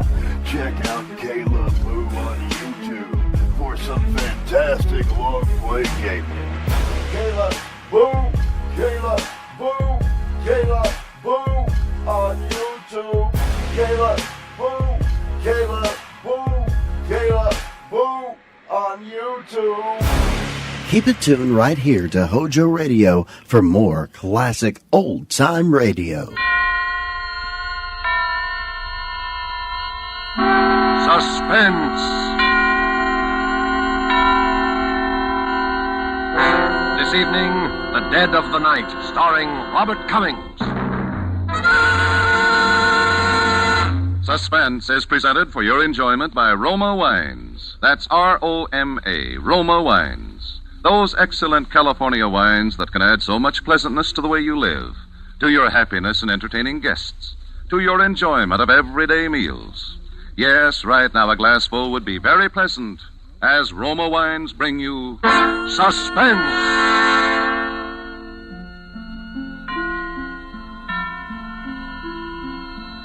This is the Man in Black, here for the Roma Wine Company of Fresno, California, who tonight from Hollywood bring you in his first appearance in a radio drama since his enlistment as United States Army Air Force flight instructor, one of the screen's favorite young players, Mr. Robert Cummings. And so with the strange events which befell the young Californian named Jimmy Barton in The Dead of the Night, and with the performance of Robert Cummings, we again hope to keep you in suspense.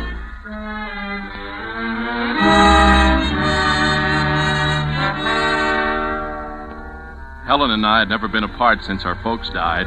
Never before that summer when I got a job up at Lake Arrowhead. She was supposed to go with me, wait on tables or something. It was to be our vacation. But at the last minute, she decided to stay in L.A. She figured her boyfriend, Steve, might be coming home on a furlough. I should have known better. My sister was such a kid. But I let her talk me into it. And I left her there alone. That was the beginning of the whole thing. That's when she met him. Phil Armstrong. If I hadn't gone away that summer, I guess Phil would be alive today. All during the time that I was gone, Helen didn't write much, and what letters I did get didn't seem natural. So I was anxious to finish my job and get home. I expected her to be at the bus station, but she wasn't. And when I got to the apartment, I could hear someone moving inside. The door was locked, so I knocked. Helen? Who is it? It's me. Jimmy? Yeah, open the door. Oh, Jimmy. Just a minute. Hi, honey. Since when have you taken to locking the door in the daytime? Helen, what did you do to yourself? Your face. Were you in an accident? I fell, Jimmy. I fell and I hurt myself. Well, your eye's swollen shut. Let me look at it. Jimmy, I have something to tell you. So what are these suitcases doing here? You and I are going away, Jimmy. We've got to get out of here. I packed everything. We're going no place till you tell me what this is all about. Well, Jimmy, while you were gone, I got married. Married? You mean Steve was here on his furlough? No, Jimmy. Not to Steve. But you were engaged to him. Yes, I know. I got a letter from him right after you left. He married someone he met where he was stationed. Oh, Helen. Gee, I was pretty upset, Jimmy, and that's when I met Phil Armstrong. Oh, but gee, I think you might have... I don't even know the guy. No, neither did I. But I was unhappy. Well, you just don't go off and marry someone you don't know. Well, that's what I did, Jimmy. Now we've got to get out of here. Huh? Well, but why? Because there's been trouble. What kind of trouble? I'm afraid, Jimmy. It's terrible. He takes something, I don't know what. But sometimes he's crazy. Helen. Yes? Your face. You didn't fall. No.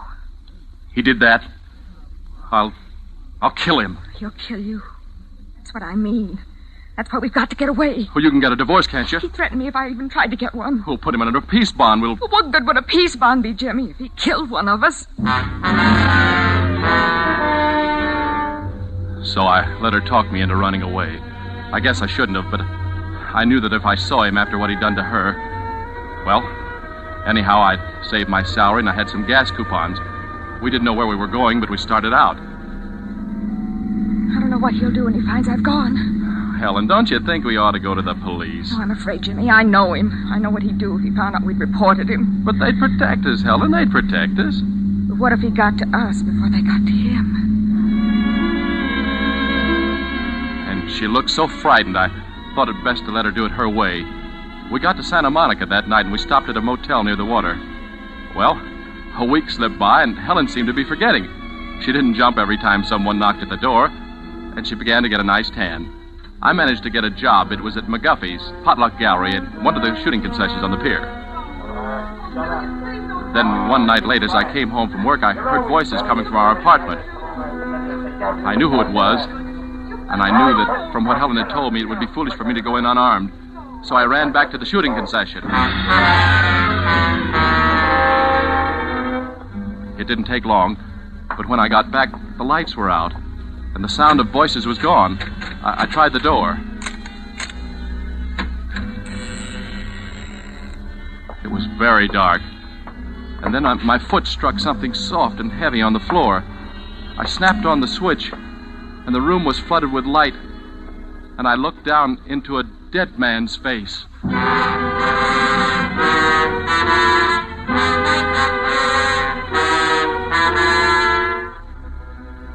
Tonight for Suspense, Roma Wines are bringing you as star Mr. Robert Cummings, whom you've heard in the prologue to The Dead of the Night by Mel Dinelli. Tonight's tale of Suspense.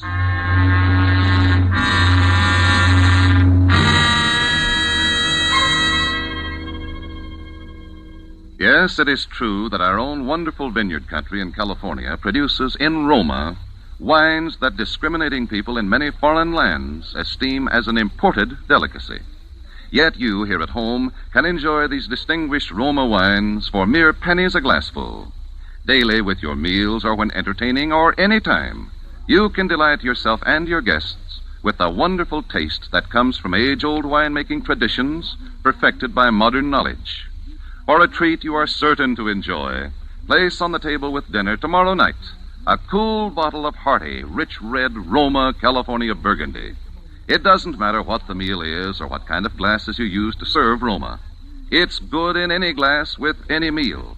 Your family, your guests, will find new pleasure in even the simplest foods.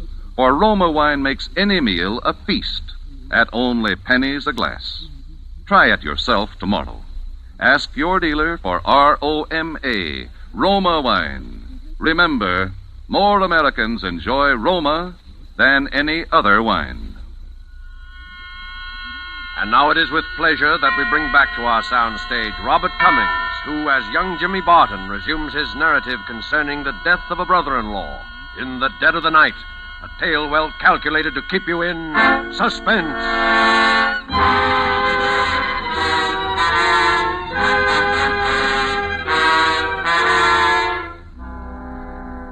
It's funny how in the biggest, the most important, the most terrifying moments of your whole life, you remember little tiny insignificant things. I remember that I set my alarm. It was to go off at 5 o'clock. I'd set it to wake me up that afternoon. And a bird started to chatter outside as I stood there shivering with cold and terror, looking down at that dead man's face. Although I'd never seen him alive, I knew this was Phil, her husband. There was a deep gash over his eye, and the blood still flowed from it onto the floor. I stepped over him and I ran into the bedroom. Helen! Helen!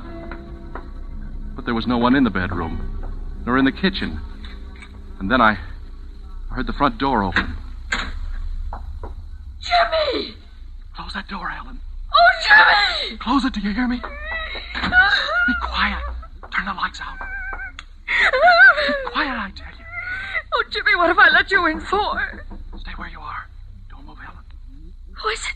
I don't know. Keep quiet. Jimmy! Oh, Jimmy, it's Mrs. Gordon. She's going to unlock the door. Oh, just a minute, Mrs. Gordon. I'll get something on. Jimmy, what's going on in there? All the tenant's been complaining. Just some friends of mine, Mrs. Gordon. They were having a party. They're gone now. Jimmy Barton, you should be ashamed of yourself. Now open this door. I want to talk to you. Well, I'm not dressed. I was taking a shower. Well, slip something on. Well, I'm tired. I just was going to bed. Jimmy, I told you I wanted to talk to you. Now, will you open this door? She has a pass key, Jimmy. All right, Mrs. Gordon. Just let me get some clothes on. I'll give you 2 minutes. I didn't know what to do. I knew she was determined to come in. Mrs. Gordon was a nosy old woman. She meant well. She'd taken it upon herself to mother Helen and me. She was always coming into the apartment with her pots of jam and her bowls of soup. I knew no matter what I said, nothing would stop her. What'll we do, Jimmy? We got about a minute left. Helen, take him by the feet. Oh, no. Helen, take him by the feet. It's no use. It's no use. We started half dragging, half carrying him towards the bedroom. The rugs slipping along the floor as we moved. We'd just gotten into the bedroom, and then... Time's up, Jimmy. And as long as your good mother isn't here to look after you, I'm going to myself. We can't leave him here. She might come into the bedroom. Quick, the bathroom. Jimmy, where are you? What if she comes in here? Pull back those shower curtains. Jimmy, we can't. Don't argue. Pull them back. Jimmy, I can't get his legs in. Shh. Here, I'll double them up. There. Pull the curtains together, quick. Jimmy, what's been going on in here? Why, look at my rugs. Has there been a fire? Just a minute, Mrs. Gordon. Jimmy, what's on this floor and on this gas heater? Is this blood? Jimmy. Get me a razor out of the medicine chest. Here. What are you going to do? Never mind. You stay here.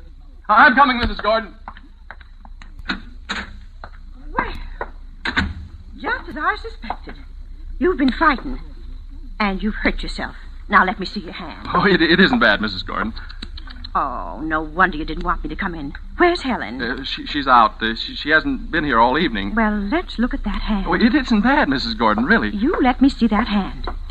Oh, there. Why, Jimmy, this is a bad gash. Have you disinfected it? Yes, I have. Well, let me bandage it for you. But this towel's all right. It's not all right. Where are your bandages and things? In the bathroom? No. I don't have any. Now, you're just saying that, Jimmy Barton, because you don't want to be bandaged. You're not fooling me. I'm going right into the bathroom and get No, some... not the bath. I don't have any. Well, I'll just see for myself. No, Mrs. Gordon. Jimmy, why, you've dripped blood all over this floor. Here, let's look in this medicine closet. There, I knew it. Here's some tape and some gauze, too. Mrs. Gordon, can't we just do this in the living room? No, we'll do it right here. Now, here's some alcohol. Come on, put your hand over here. We stood there, and she bandaged me, and I kept wondering where Helen had gone. And then I saw the shower curtain move slightly, and I knew. For a moment, I thought Mrs. Gordon had seen it, too. Jimmy, just look at that shower curtain. Yes. Goodness, you've smeared that with blood, too. Well, I'd better clean things up for you before Helen gets home. Why, you'll scare the life out of her. Well, I'll clean it up, Mrs. Gordon. You've done enough. Thanks very much for taking care of this hand. Well, all right. If you don't want me to. Now, you'd better get some sleep. I'll see you in the morning. Good night, Jimmy. Good night, Mrs. Gordon. Oh, Jimmy. Helen. I had to hide someplace. It was terrible. I know. It was the only thing you could do. Jimmy! Yes? Jimmy, I forgot to tell you that I'm having some painting done tomorrow. So you'll have to be out of here early. It's hard enough getting painters these days without making them wait for the tenants to get up, you know. Yeah, all right, Mrs. Gordon. I'll be out first thing in the morning. Well, good night. Good night. I will have to get him out of here. Yeah. Where'll we take him? I don't know. I've got to think. Here, Helen, you try and get some rest. Jimmy, let me go to the police. Let me tell them that I did it.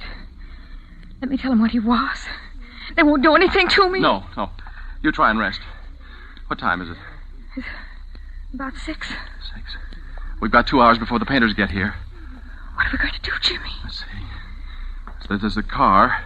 No one will see us if we take him through the service porch into the garage. And what? I don't know, but that'll get him out of here anyway. I think I can do it alone, Helen. Listen, Jimmy, we're in this mess because of me. I'm going to help you. I'll be ready in a minute. When I went into the bathroom, the shower curtains were standing open. His legs had slipped from their cramped position and they'd pushed themselves into the room. He sat there with his head twisted down and his chin digging into his chest. I took a washcloth and it was awful. I wiped the blood off his face, just in case anyone saw us. They might think he was just sick. I tried to lift him, but I slipped, and his head made a hollow sound as it thumped down on the shower floor. Helen helped me get him into the luggage compartment of the car. Where are we going, Jimmy? Helen, won't you please stay in the apartment, please? No, I couldn't. I'm going with you. Helen, haven't you done enough? I'm going with you. Too late now to wish that I hadn't... Where'll we go? To the pier, the Santa Monica Pier. Beyond the concessions, you can drive a car on the end there.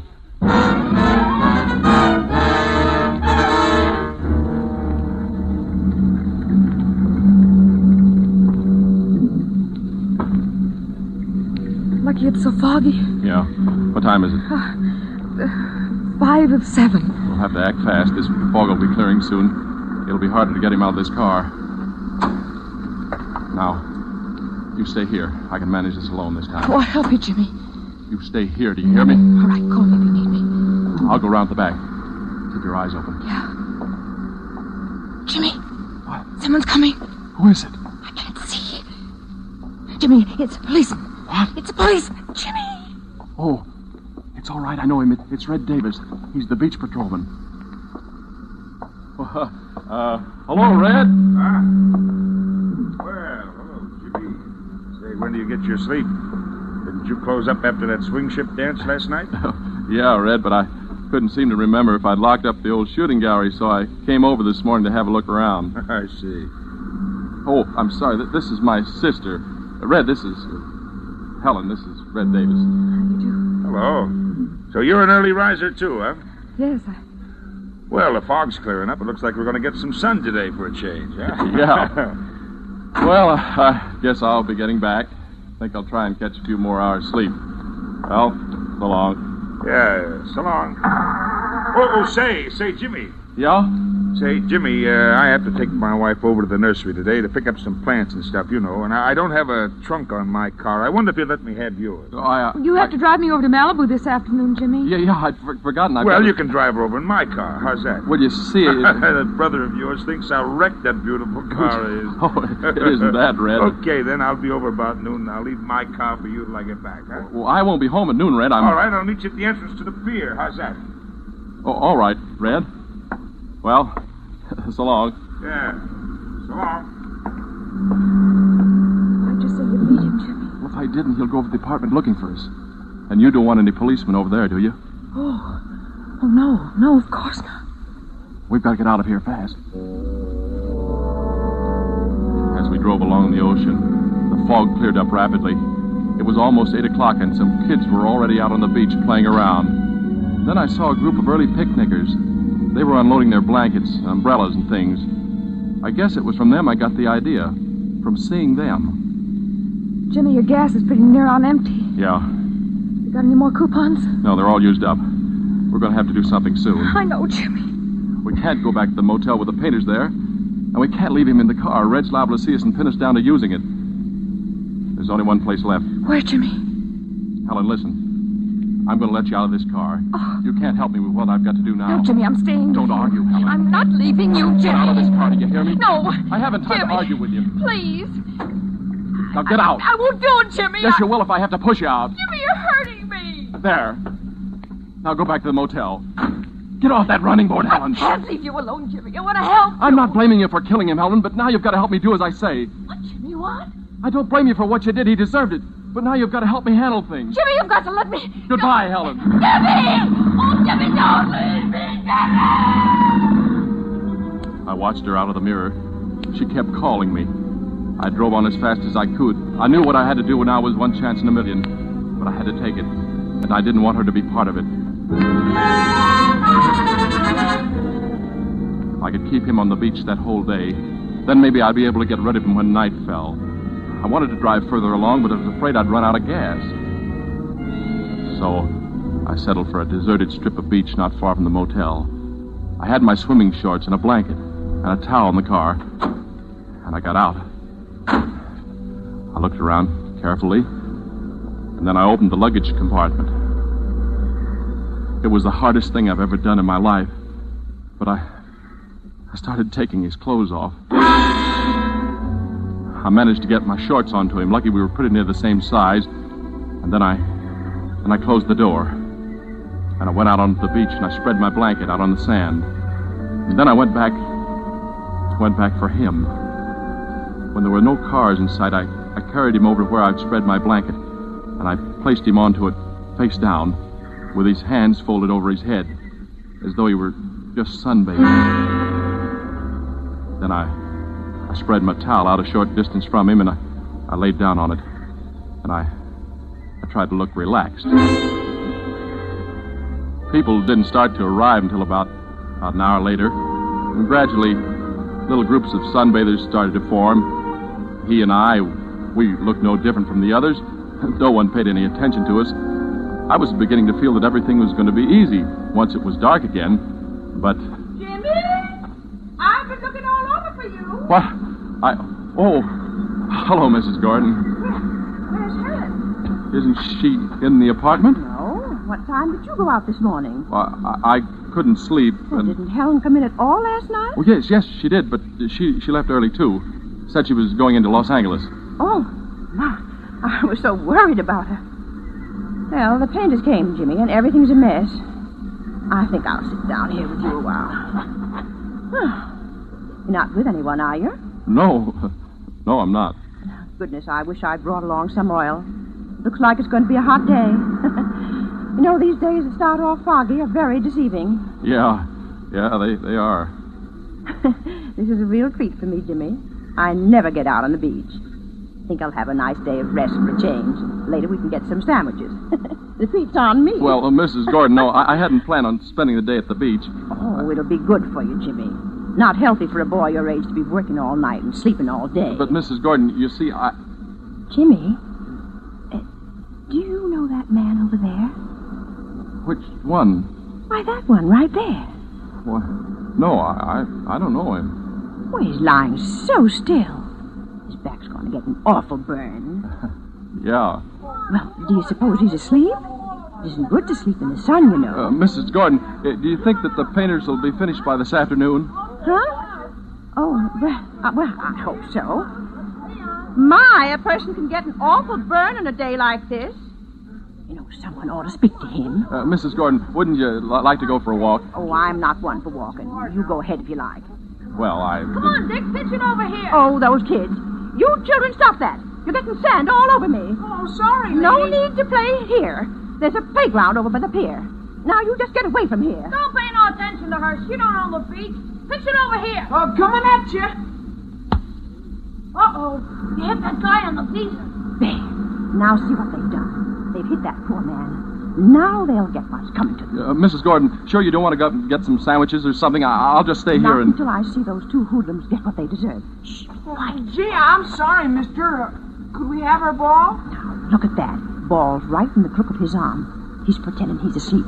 He's not going to hand it to them, but just wait till they reach for it.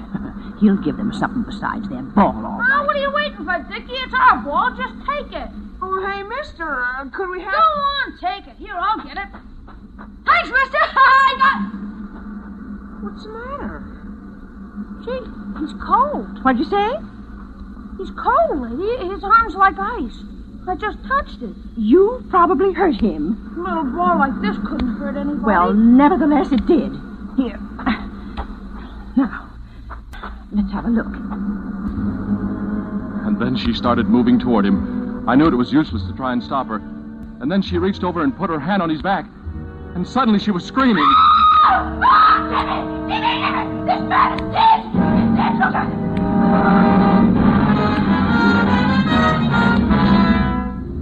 Before long, there was a crowd of people around us, and someone called the police. I wanted to run, but I knew that would be the wrong thing to do, so I just stayed there, numb-like, watching things. When the police came, they started questioning everybody. Mrs. Gordon was first. Why, he'd been there all morning. I came early, and he was here already. Just like that. You know, with his face down. Just like he Was there anyone else around when you arrived? Around? Yes, Jimmy was here. He was here all alone with him. Weren't you, Jimmy? Yes, I was. Yes, you see, he was. Doesn't anyone know this man? Do you know him, I told you kids to keep away from here now. Did you hear me? We discovered him, didn't we? If it hadn't been for us. Yeah, and you don't even know a clue when you see one. Look at his fingernails. What's that? Oh, the child's right, officer. What's that? Now, just look for yourself. Let me see that. Yes. It looks like powder. Something flaky.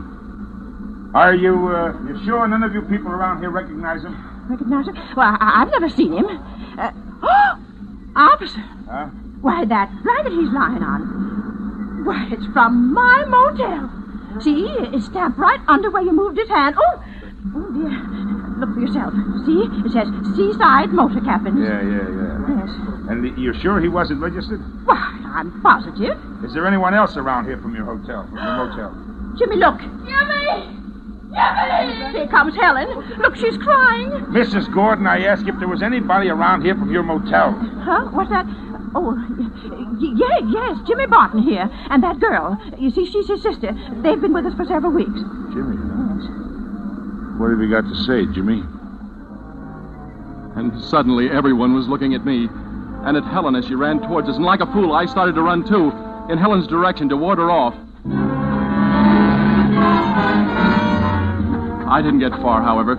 Someone caught me by the arm. Jimmy, I've been looking all over for you. Don't say anything, Helen. Let me do the talking. Don't say anything. Jimmy, when you forced me out of the car this morning, you said you didn't blame me for having killed him. Helen, be still. Don't. Jimmy, I didn't kill him. I thought you had. I was helping you get rid of him because I thought you'd done it. I'm sorry, kid. Helen, are you telling the truth? I swear it, Jimmy. Phil and I were quarreling. He'd been taking something again. He was like crazy. This guy, Phil? And I knew there'd be trouble when you came home from work. So I got out the back way and I went looking for you on the pier. When I couldn't find you, I went back to the motel and I found him on the floor. I thought you... But, Helen, why didn't you say so? You didn't give me a chance, Jimmy. You just took it for granted that I did Well, but who did kill him, Helen? That's what I'm trying to tell you. Nobody killed him. What are you talking about? I went to the motel a while ago to wait for you. While I was there, I remembered about Phil last night. How strangely he'd acted, and how he hadn't been able to walk straight, and how he'd almost fallen several times while we were quarreling. And then I saw the gas heater, Jimmy. There was a sharp edge on the top of it with blood on it. He must have fallen. He must have. Oh, but Helen, we've no way of proving that. There was something else, Jimmy. Yeah, what? The wall above the heater was scratched, as though someone had clutched at it to save himself from falling. There might be fingerprints. There might be. Oh, no, that's no... Wait a minute. Plaster! Hey, Red! That flaky stuff you found under his fingernails, that might have been plaster!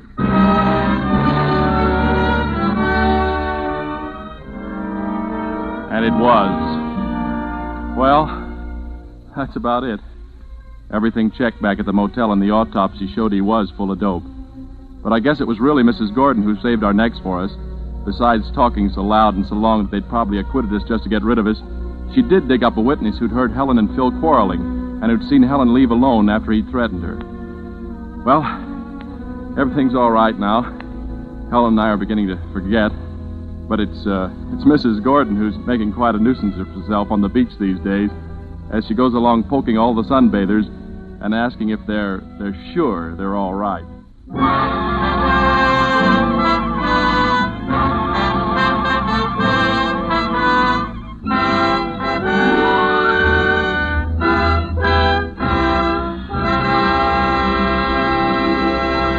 And so closes The Dead of the Night, starring Robert Cummings. Tonight's study in Suspense. Suspense is produced and directed by William Spear. If you are one who does not yet know how much and how delightfully Roma wines can add to your meals, well, let me urge you not to miss out any longer on such a treat as this. There's nothing complicated about it. Just get and serve Roma wine with meals or any time in any kind of glass you wish. Try the many different kinds of Roma wine until you find those you like best of all. Try Roma California Sherry with its wonderful nut-like flavor as an appetizer. Then hearty Roma Burgundy or the deliciously delicate Roma Sauterne with the meal. These superb wines make even the simplest meal a feast, yet they cost you only pennies a glassful. Get some tomorrow. And if your dealer is temporarily out of Roma, please try again soon. Ask for ROMA, Roma wines. Remember, more Americans enjoy Roma than any other wine. Next Thursday, same time, you will hear Mr. Charles Lawton as star of Suspense. Presented by Roma Wines, ROMA, made in California for enjoyment throughout the world. This is CBS, the Columbia Broadcasting System.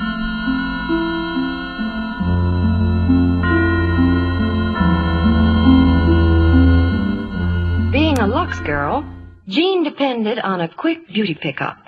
A refreshing Lux soap beauty bath did the trick, she told me. Well, now that their beauty soap is in big new bath size, a Lux soap bath is more luxurious than ever. Well, I can't imagine a nicer bath soap, John. Wonderful creamy lather, even in hard water. And a lovely, delicate fragrance that lasts and lasts. The Lux soap perfume is an exclusive blend, you know. It combines lily of the valley, lilac, carnation, and other delicate flower fragrances. I'm sure every woman who tries the big new bath-size Lux toilet soap will love it. Yes, that generous satin smooth bath cake is a good item to put at the head of your shopping list. Why not try the new bath-size Lux toilet soap tomorrow?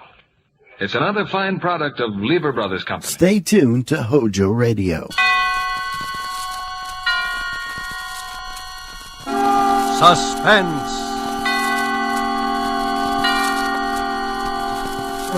Tonight, The Fountain Plays, starring Charles Lawton.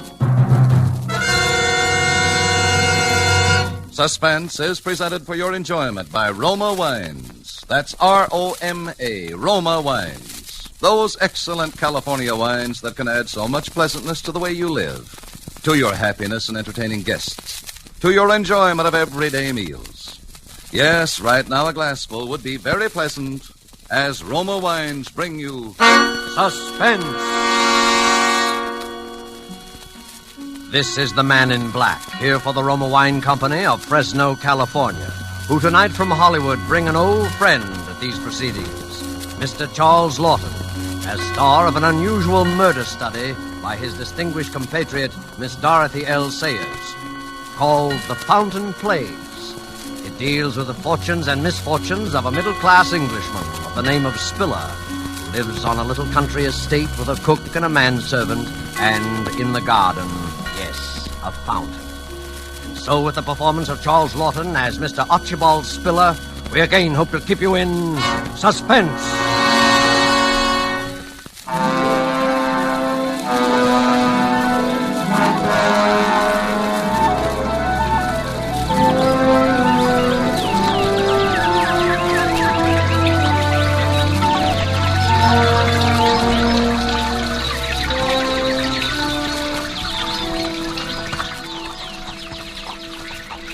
Now then, Mr. Spiller, what about it? Oh, I say, look out there, Sam. Look out for what? Still as blind as a bat, aren't you, Sam? You really ought to wear glasses, you know. Don't you try and put me off. I was only trying to keep you from getting your clothes wet, Sam. You almost walked right into the spray of the fountain. Well, never you mind what I need glasses, and never mind your blasted fountain neither. I want a straight answer to my question, Mr. Spiller. I've given you an answer, I've told you. You've given me nothing but bluff and bluster. Do I get it all, don't I? That's what I want to know, and if I My dear don't... fella, please. My guests are arriving. I'll talk to you tonight. You better talk straight. It'll be your last chance, my lad. Hello. Hello there, everybody. Just in time for a little refreshment. Master said we'd find you here, Daddy. I hope we're not interrupting. Oh, certainly not, certainly not. You know Mr. Gooch, don't you, my dear? Yes, of course. And this is my neighbour, Mrs. Digby, Mr. Gooch. How do you do, Mr. Gooch? Yeah. And Ronald Proudfoot, my daughter's fiancé. How do you do, sir? How do you? Well, I was just showing Mr. Gooch the wonders of my little fountain. Oh, Daddy, you do make such a fuss over this fountain. Even so, I always say there's nothing like a bit of ornamental water to set a place off. Sort of like the Versailles garden, what? Yes. Oh, it's really lovely, Mr. Spiller. And so secluded, with the rhododendrons and the lilac hedge all around. You like it, eh? You know, I was thinking of cutting out some of these lilacs. Oh, I wouldn't. To make a vista, so to speak. You can't even see it from the house with these bushes on all four sides. Well, now, perhaps that might add something. But if you like the lilacs, Mrs. Digby, the lilacs shall stay. Oh, Mr. Spiller, I'm no authority, I'm sure. Well, if you want an authority, I'd say it's a mess. Plaster, backstop and all, a mess, see? A mess? Oh, maybe Mr. Gooch means the way the backstop arches up above the spray. It rather overshadows it. Well, I have to have that, you know, my dear, because prevailing winds from the south, don't you feel how nice and warm it is tonight? Blow the jet of water right onto the grass. If it weren't for that backstop, we'd have a proper swamp over there. Wasteful, too. Well, I'm glad to know that. You always were a fool, Archie. Squandering money on a fountain. No, indeed. It uses the same water over and over again.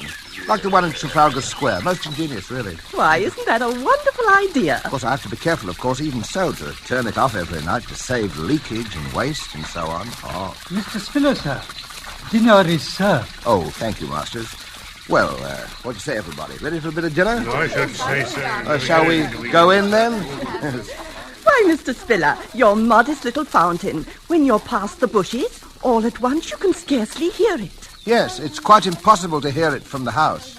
Can't hear it at all.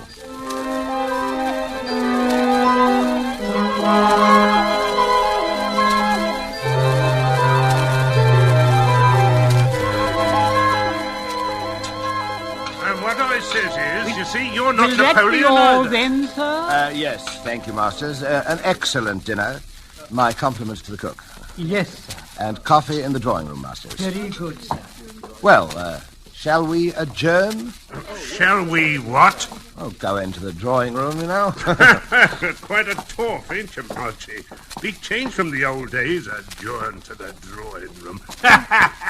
What would you think, Mr. Spiller, about a rubber or two of bridge? It's an excellent suggestion, Mrs. Digby. Excellent. Good thing I don't play, ain't it, Archie?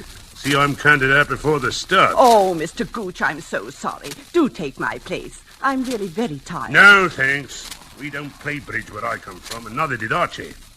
Although I see he picked it up quick enough once he... Yes. It's never too late to learn, you know. No.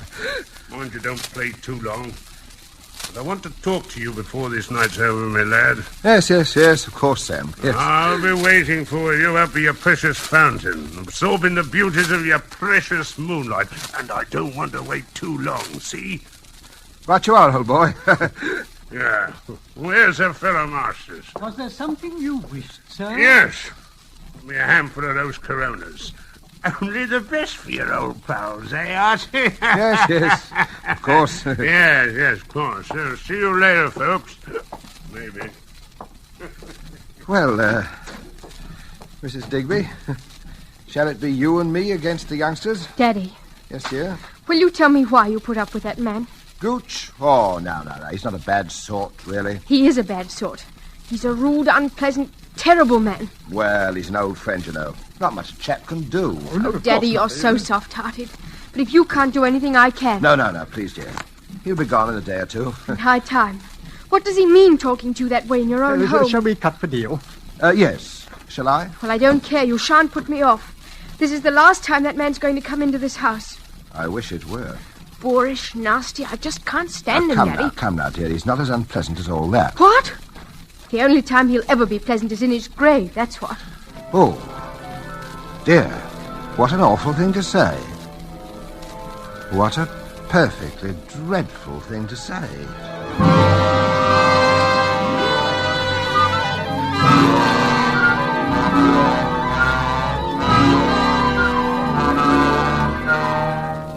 Tonight for Suspense, Roma Wines are bringing you as star Mr. Charles Lawton, whom you have heard in the first act of The Fountain Plays, tonight's tale of Suspense.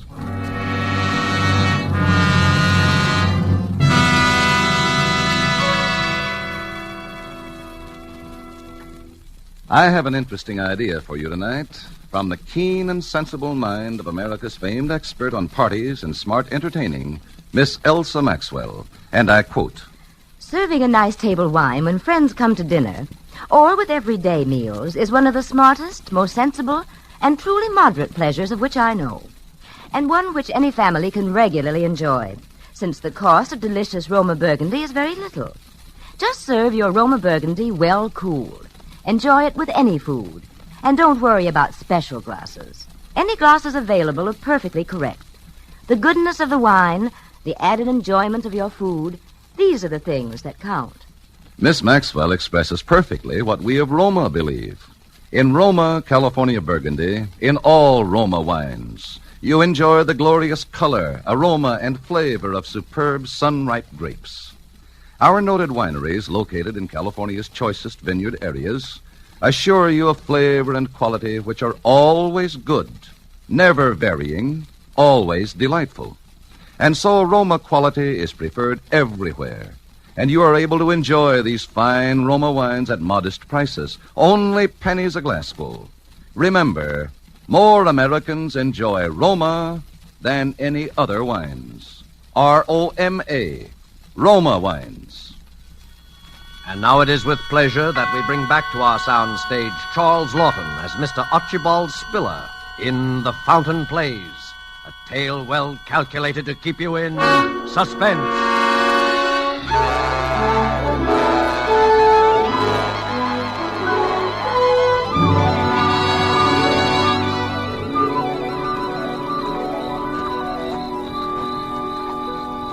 Of course, we have a very pleasant garden, Mrs. Digby, and I don't know anything that's given me such enjoyment as that fountain. Do you know that it uses the same water over and over again? Yes? It shows you, doesn't it, Mrs. Digby? The simpler pleasures are best. Oh, that's so true. Oh, well, here we are. It's been such a lovely evening, Mr. Spiller. Ah, yes. And it was so nice of you to walk me home. Oh, it's my pleasure, I assure you, Mrs. Digby. You know, I've been thinking, I'm very lucky to have found a neighbor like you at my time of life. I mean... Maybe it's not luck at all. It's fate, you mean? Mrs. Digby, may I call you Rosalind? Oh, of course. And you call me Archibald? Silly name, only one I've got, though. Why, I think it's a very nice name. Do you? Well, you know, I've been thinking that it was true what I said tonight, that the place will be needing a new hostess soon. Oh, with Betty getting married, you mean? Oh, you must be very happy for her. I am, but what I mean is that, well, we're both alone in the world now. Yes. And, Rosalind, there's something I want to talk to you about soon. I can't just now. There are arrangements I have to make, but I want to talk to you very seriously. Well, I'll always be here, you know. But it's late now. Yes, it is, yes. Well, good night, Rosalind. It has been a lovely evening. Good night.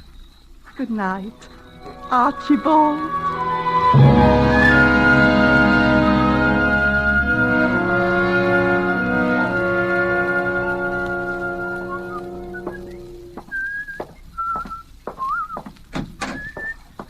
Ah, Masters.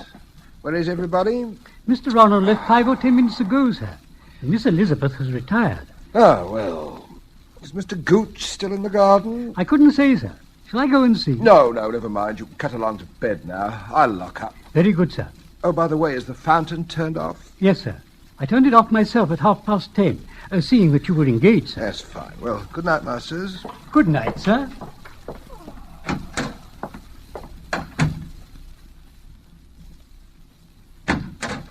Oh, confound it. Oh, hello there. I was just coming out to look for you. Hello. Have a nice evening? Nice evening. Not as nice an evening as you had with your obliging little widow, That's enough of that now, Sam. Oh, it is it?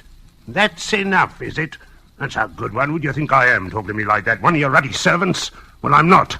I'm the boss here. Get that in your head. I'm the boss, and you know it. All right, Sam, but let's buzz off to bed now. We'll talk it all over in the morning. No. We're talking about it right now, Mr. Spiller. I'm short of cash. It's high time you kicked in with some more. Look here, Sam. I pay you your allowance as we agreed, and you stay here whenever you like, but that is all. Oh, it is it? Getting pretty high and mighty, aren't you, number 41632? Sam, quiet, for heaven's sake.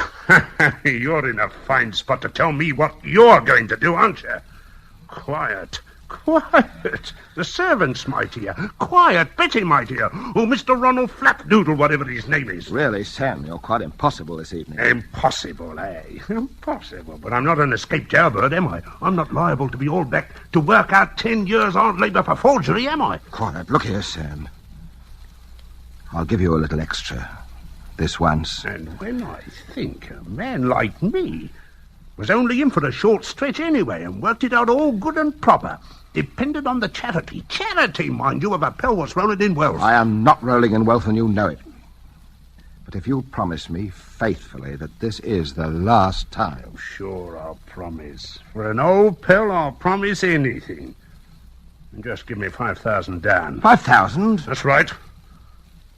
We've got a great opportunity. All I need is a little ready cash. Now, don't you be an idiot, Sam. Where do you think I'm going to lay my hands on that much, just like that? Now, look, I'll give you a cheque for 500. Ah, trying to renege on an old pal, eh? I said 5,000 and 5,000 it is, or you'll find yourself back on the rock pile. I tell you, I haven't got it. Haven't got it? You've got enough to go buying fancy fountains or playing around with the widow next door. You leave Mrs. Digby out of this. I'll leave her out of it, all right. I'll leave the old front to you. Oh, yeah.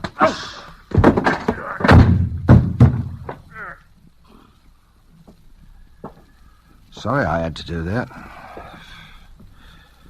I told you that was enough of that, and I meant it. Now pull yourself together and go to bed. I'll talk to you in the morning. Do you hear me? Sam? Sam? Ah, come on, I didn't hit you that hard. Get up on your feet now. Sam? Sam?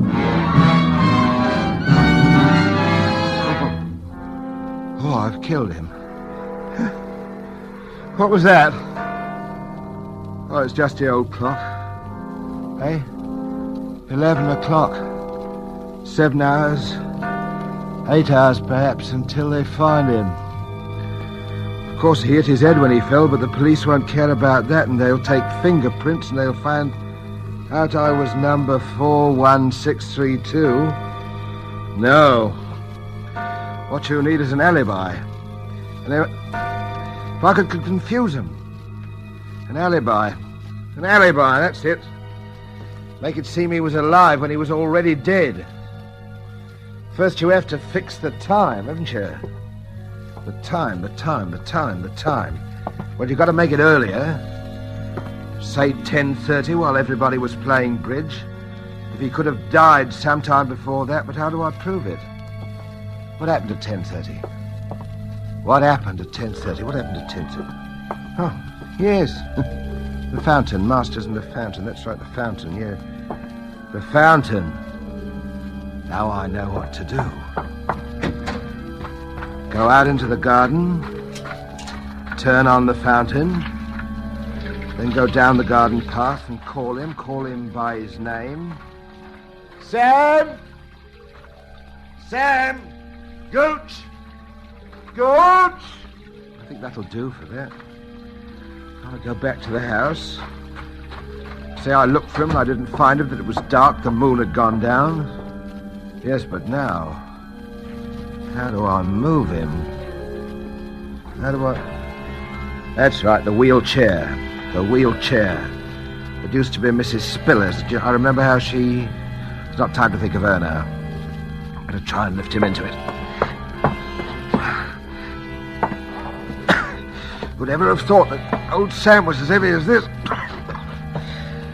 Now, out of the other door, but quietly this time. Wish the wheelchair wouldn't make so much noise. Down the back path. A careful boy, hold on to yourself. I feel like running. I feel as though every window in the house were filled with faces watching. Well, here we are.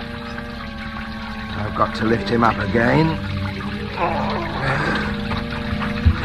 Yeah. Lay him down on the edge of the fountain. Put one hand in the water. Put the bruise on his head, right up against the stone corner of the basin. A bit to the right. That's better. He was half blind anyway, and he fell. And now it's done. What's that? He's alive. Gooch is alive. After all that trouble, after committing practically the perfect crime, and he's alive. It's all right. It's all right. Sam? Sam? Wait a minute. Bring him to life again. More blackmail for the rest of your life. What about Mrs. Digby? Nice, plump, comfortable Mrs. Digby. Rosalind. What about Betty? She at least deserves something. No, it's better to murder. All right, murder it's going to be. It's dead already as far as the rest of the world is concerned. Now, come here. Now or never. His face is right by the water's edge. Push him under. Now.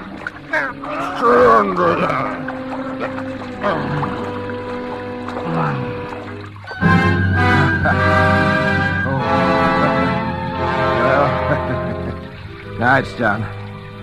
Now it's done, Mr. Spiller. I suppose I ought to feel remorse. Why should I feel remorse? Does the mouse feel remorse that the cat's killed? Nah. Does the prisoner feel remorse when he leaves his prison? Nah. It's done and it's well done. There's nothing left but the finishing touches now. Well, we take back the wheelchair, let the fountain run another hour, and then to bed. Why should I feel remorse? Nonsense. Congratulations would be more like it. Yes, that's right. Congratulations, old man. Doesn't it turn cold?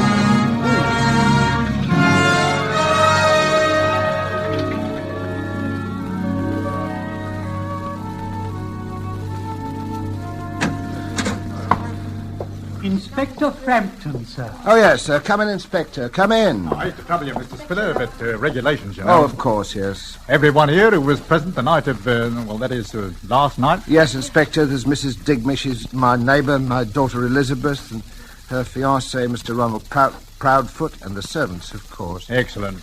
Well, now, if you'll all bear with me, I have to ask you a few questions, you know. Now, there was a blow on the head. Oh? As I understand it, the deceased was last seen alive at about 8:30, just after dinner. Let me see, you were the last to see him, eh, my man? Yes, sir. I believe so, sir. You showed him the way to the fountain in the garden, eh? At his request, yes, sir. I believe the deceased gentleman's eyesight was rather bad. Yes, terribly bad, terribly bad. And that was the last time he was seen alive by any of you, eh? Yes, that's right, Inspector. The four of you then played cards, I believe. Until what time? Until about 10:30. And no one left the room during those 2 hours? Then, Mr. Spiller, you accompanied Mrs. Digby to her own. That's correct, Mrs. Digby? Yes, Inspector. Now, when you returned, you were met in the hall by Masters. What time was that, Masters? About 10:45, sir. And Mr. Spiller at that time inquired after Mr. Gooch? Yes, sir. He asked if I'd seen him. And as I'd not, he suggested I might retire. But he himself would lock up the house. The others had left, eh? Yes, sir. That is to say, Mr. Ronald had left. I heard him drive off in his car, and Miss Elizabeth had retired. Then you were alone in the downstairs part of the house. Is that so, Mr. Spiller? Yes. Will you tell me, please, what you did then? Well, I'd promised the poor fellow I'd have a talk with him later in the evening, so I went to look for him. I went down to the end of the garden by the fountain. But you didn't go through the lilac hedge to the fountain? No, I didn't. It was dark by then. I couldn't see. I called Gooch several times. Did anyone hear Mr. Spiller call? I did, sir. I was half asleep, you might say. But I did hear Mr. Spiller call out. And then what did you do, Mr. Spiller? I came back into the house, Inspector, and I sat up in the library and read for a while, and about 1 o'clock I went to bed. Now, this is very important. Who turned off the fountain? I did, sir. At what time, Masters? At 10:30, sir. You're quite sure of that, eh? Yes, sir. It's the usual time. I see. And no one would have turned it on again, of course? I can't think why, sir. I see. Well, I think that makes everything very clear, Mr. Spiller. When the body was found, it was still wet from the spray of the fountain. Therefore, death must have occurred some time before the fountain was turned off at 10:30. Yes. And as all of you here were occupied up until then, from the time the deceased was last seen alive... Oh, of course, it is an accident. I said it was from the beginning. Well, it might have been either, you know. There had been a blow and there was water in the lungs, but the man apparently fell, missed his footing due to his poor eyesight and struck his head, falling into the water from which he was unable to rescue himself. Well, it does seem the obvious conclusion, doesn't it? My. Poor fellow, dear me. Well, thanks, everyone. I don't think he's left to trouble you again, Mr. Spiller. I hope not. Thank you, Inspector.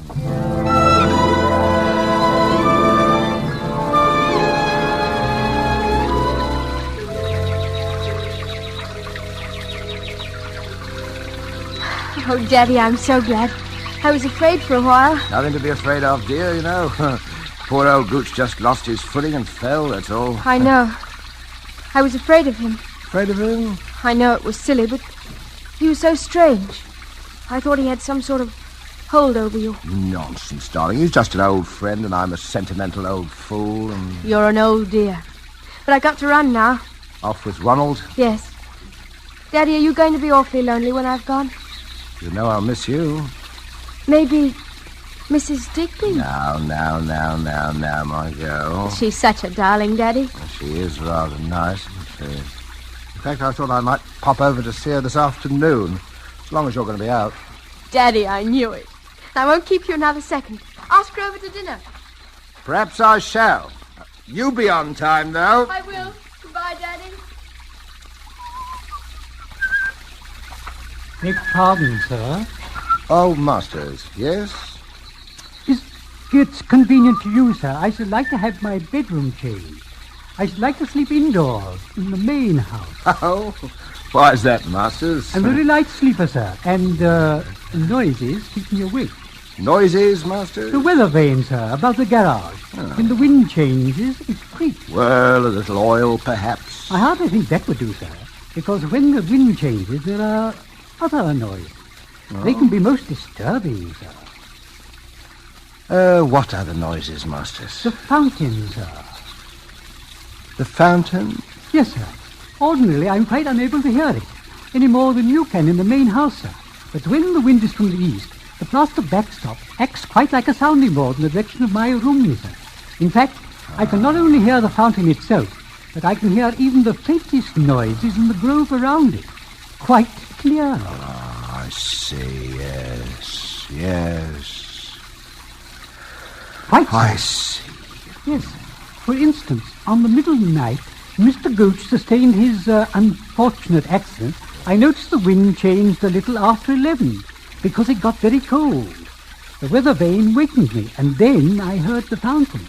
I seemed to hear other noises, too, if I may say so. You heard? Yes, sir. Yes. I might add that after noting the police inspector's observations, I took the precaution of pressing your dinner jacket. The sleeve seemed quite wet, sir. Yes. I think, sir, all things taken into consideration, you might find it worth your while to retain me permanently in your service. Oh, yes, of course. I wouldn't dream of ever wanting to replace you, Masters. At, shall we say, just double my present wage? For the present. Well, yes. Yes. I'm very much obliged to you, sir. Is there anything else, sir? No, nothing else. I'm going to sit here by the fountain. Very ingenious, the fountain. Most ingenious, my fountain. Costs a little to run because it uses the same water over and over again. Over and over again. Over and over again. Over and over again.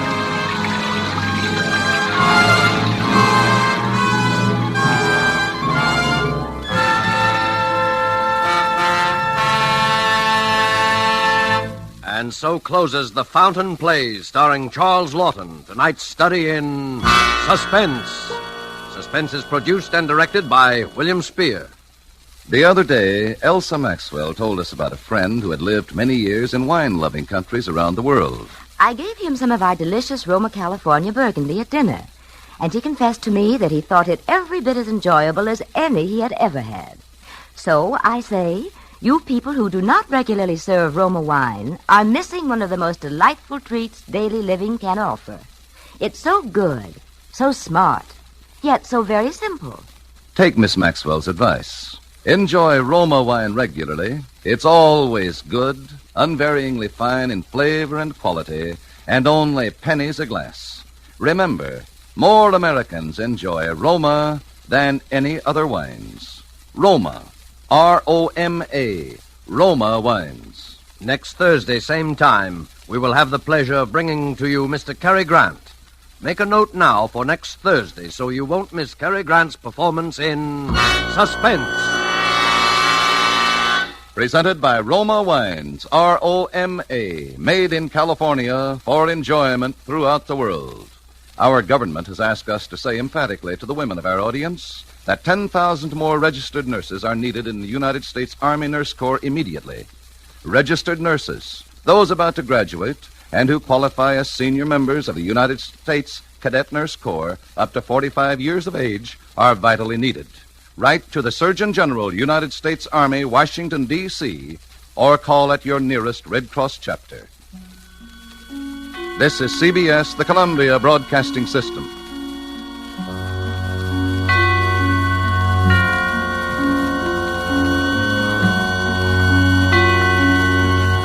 This is Sandy Becker saying, keep cooking with Crisco. It's all vegetable. It's digestible. HOJO Radio. We're your old-time radio headquarters. Stay tuned. Suspense.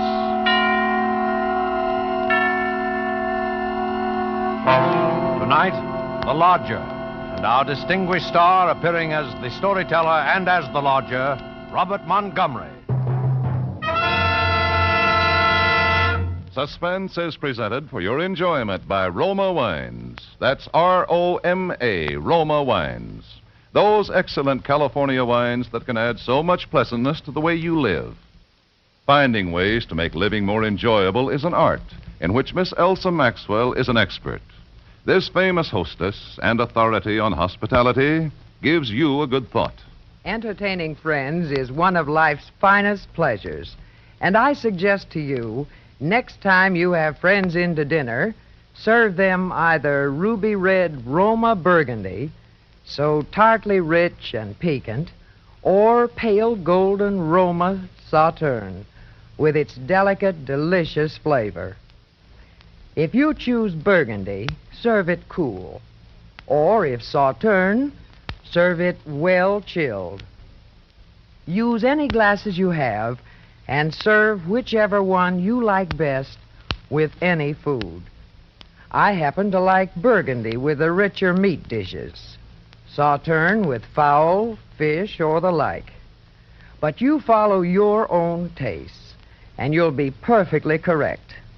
The main point is, serving these wonderful Roma wines is a delightful compliment to your friends and a great addition to the enjoyment of meals.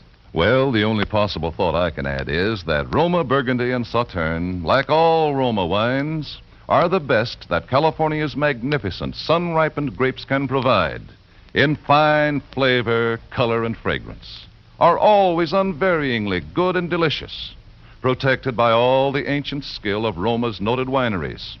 Yet all this goodness is yours for only pennies a glass. Listen, more Americans enjoy Roma than any other wines. Roma, R-O-M-A, Roma wines.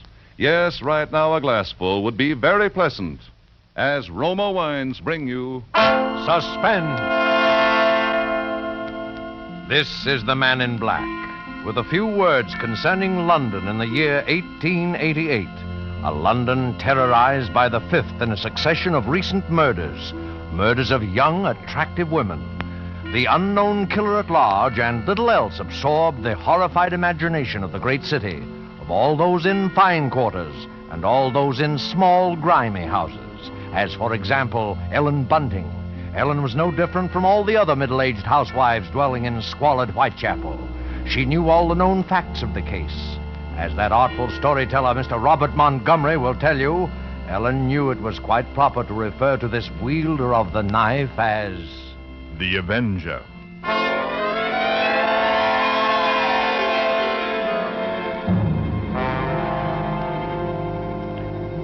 On Thursday night, the 16th of April, 1888 it was, Ellen Bunting and Robert, her husband, sat before their fireplace reading the newspaper account of the latest murder.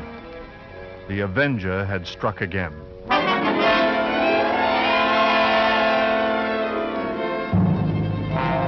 As Ellen expressed it, he might be anybody. He might be the fellow you pass on the street. The fellow standing next to you. The man you bump into. Oh, it's a terrible thought. Yes, if only the police had something to go on. But it looks like the Avenger's just too quick for them. Look, it says here that this girl he got last night was like all the others. Pretty, blonde, and, let's see, described by her friends as a very light-hearted girl. Oh, what a pity. Did you ever stop to think who fits that to a T? In fact, fits all those girls? Why? My own Daisy. Yes. Well, maybe it's a good thing she's with her aunt instead of here. London ain't a safe place for any girl right now. Just the same, I can't help thinking how fine it'll be to have her back. Now, Bunting, you know that Daisy seems just as much my own daughter as she is yours. But I'm telling you, there's no sense even thinking about having her back right now. We just can't afford it. I know that, Ellen, only, well, maybe we could manage it some way and... How? Haven't I scrimped myself half crazy trying to keep us going? But you don't care about that, do you? Oh, no, your Daisy's more important to you than I am. No, And Ellie, we that haven't don't had a sound lodger like for you. months. Nobody even comes to look at the room anymore, and... Oh, I'm sorry, Robbie. I didn't mean to take on so. I know, Ellen, it's all right. Well, don't you go worrying another second, old girl. First thing you know, you won't be pretty no more. Why, you'll have your face all wrinkled. Now, and... see here, Bunting. Oh, come on now. Let's see a smile. Come on, just one. Oh, leave me alone. I won't have... Oh, get on with you. Now, who do you suppose that could be? Awful late for visitors. Bunting. Do you think it could be somebody looking for rooms? Why, it might be. You want me to go to the door? No, I'll go. You just stay in here. And I'll be sure to get a good look at who it is before you let him in, dear. I'm coming. Why, I do hope that it's... Yes, sir? Is it not true that you let lodgings? Yes, sir. Won't you come in, sir? Thank you. Could I take your cape, sir? There's no need. Now, I am just looking for a quiet room. It must be quiet. Oh, we have that, sir. Above all, our house is quiet. Your bag, sir. May I take it? No. I'll hold it.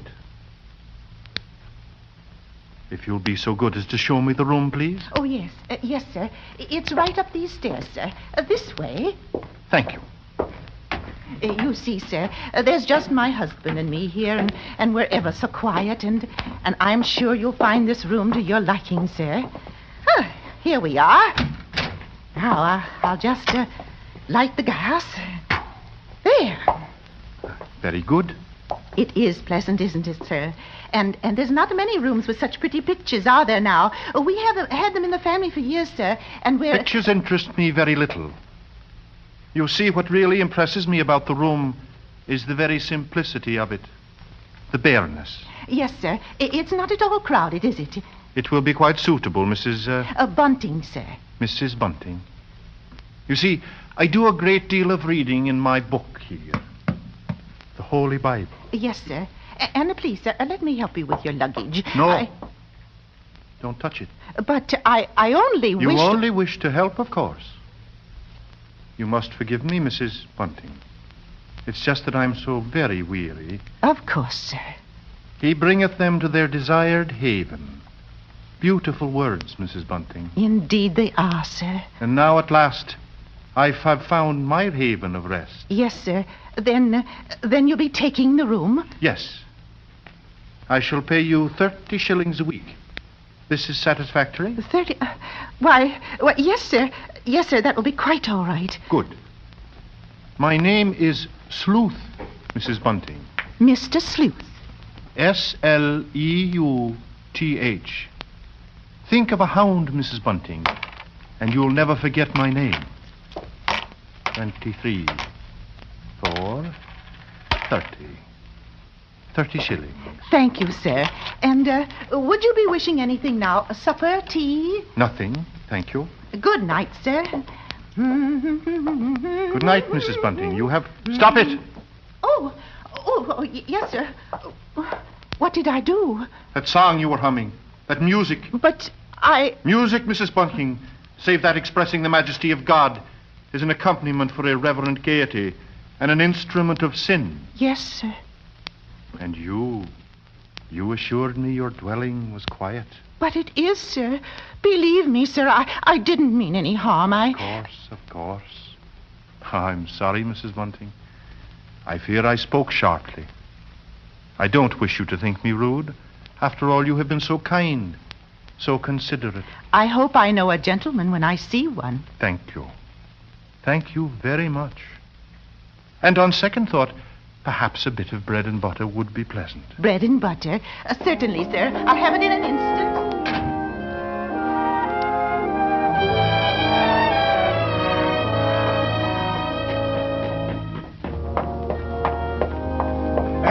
Ellen, did he take the room? Come into the kitchen where he won't hear us. Ellen, he took it. He took the room. Yes, Robbie, we're all right now. Look, 30 shillings a week in advance. Oh, it's wonderful, wonderful. Ellen, do you see what this means? Yes, you can have Daisy now. Here, Bunting, hand me that dish. Right. Do you know something, old girl? We're not going to worry too much about Daisy being in danger of that Avenger fellow. Whatever do you mean, Robbie? Well, she's not one for dancing, you know, or any kind of like entertainment. What's that to do with it, please? Something I read here in the paper while you was with the gentleman. They found out that every one of the Avengers' victims had just come from a dancing party or a music hall. What a peculiar chap. Now hurry, Bunting, please. Two thoughts only governed Ellen's mind. The lodger's light supper and her own good fortune at having such a lodger. She started up the staircase to his room. Oh.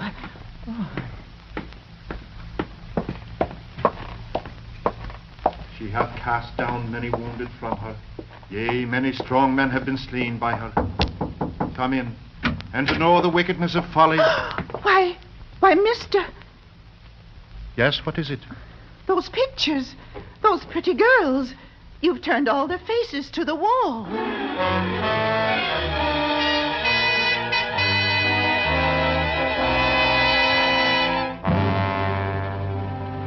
And that maneuver, that strange action, was the beginning of Ellen's concern.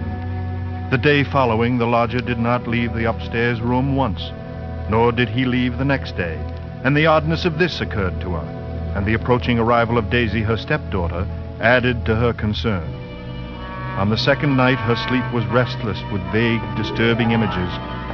And so when she heard the first stealthy footsteps outside her bedroom, she was instantly awake. Oh!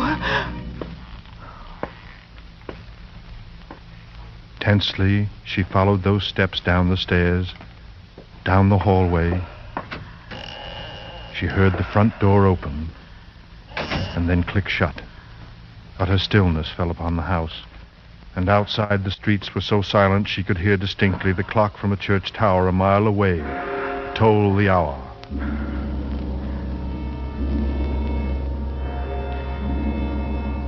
In her troubled fancy, she pictured a long figure plodding through the deep fog, moving quietly, stealthily, searching, stalking, finding. When, soon after, she heard the lodger return, she sought to quiet the horrible dread which had possessed her.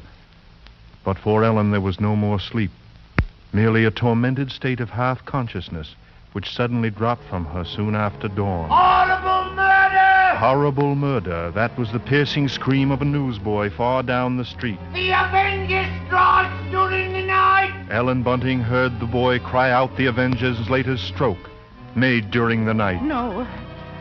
Extra special horrible murder at King's Cross!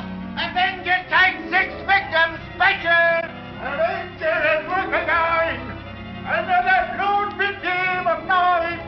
Avenger strikes again! Avenger! Victim of night! Horrible murder! Avenger!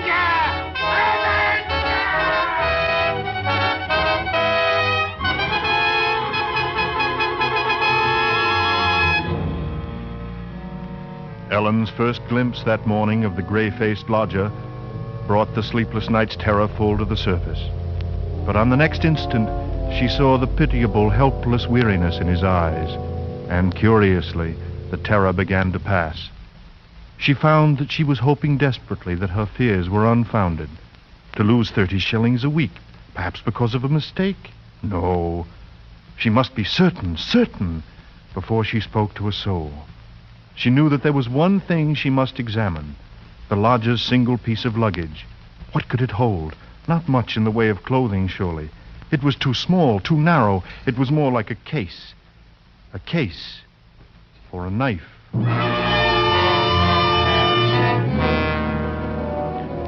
It was almost noon before Ellen found her opportunity to search the lodger's room. Soon after Bunting left to meet Daisy, Ellen watched the tall, thin figure in the black Inverness cape disappear down the street. And then she rushed upstairs and into the room. Quickly she moved to the closet. It was no different than it had always been, utterly empty. She went then to the chest of drawers against the wall. She opened the top drawer and found nothing inside but a frayed shirt, 2 handkerchiefs. The next drawer, underclothes, socks. The next empty. There remained then only one possible place for the small, narrow bag. The bottom drawer. And it was locked.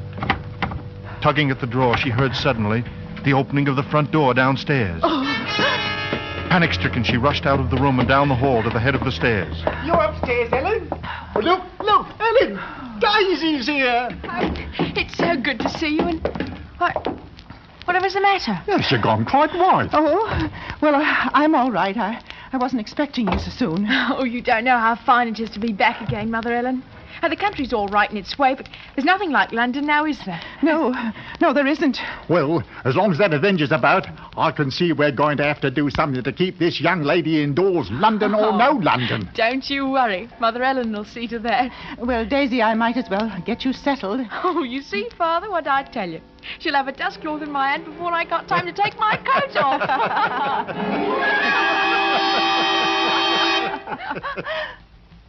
Mr. Sleuth. Mrs. Bunting? I see my door is open. We was just leaving, sir. Does this mean that all of you have been in my room? Oh, not all, sir. What must I do? Keep it locked? But you see, sir, I was just tidying up a bit, and Mr. Bunting, he brought his daughter up, sir. She's just arrived. This is Daisy, sir. Pleased to meet you, sir. She's been away for quite a long while, you see, Mr. Sleuth, and that's why we're a bit excited, you might say. Yes, you must have been surprised when you came in hearing us laughing and carrying on that way. Yes. Yes, I must say I was. However, Miss Daisy, there are all types of joy, are there not? Yes, I'm sure there are. The despicable evil joy of the abandoned and the divine happiness of the blessed. A vast difference, that. You do understand me, don't you? Why, yes, sir. Yes, Mr. Sleuth. I devoutly hope so, Miss Daisy. Nowadays, there are so very few young women like yourself who do. All women are placed on this earth filled with evil. They therefore must struggle constantly to find the paths of righteousness. Why, Mr. Sleuth, you mean a girl's not to enjoy life at all? Not to have fun? Frivolity, my child, is the devil's breeding ground. All his implements are there. Pleasure, impropriety, the temptation of music, dancing. Oh, that's crazy. Why, there's nothing I like better than an evening of dancing. You dance? She didn't know what she was saying, Mr. Sleuth. Just a child. And Daisy, you know you've never been one for dancing. You never even learned how to. But I did learn, Mother Ellen, while I was away. And what's so wrong about it? What's the harm in just a nice dance? She lieth in wait as for a prey, and increaseth the transgressors among men. I don't know what you mean. I never heard such nonsense. You call Holy Scripture nonsense? So, what I prayed against is true. You are beyond salvation. That's not so. I'm a good girl, and I won't have you saying that. Daisy, go into the front room. It's quite all right, Mrs. Bunting. I must be going upstairs anyway. I'm used to being misunderstood, you know. People never realize that my efforts are simply for the greater good of humanity. Of course, sir. And that the power on high will direct my hand toward the expulsion of all evil. Beautiful words. Beautiful words.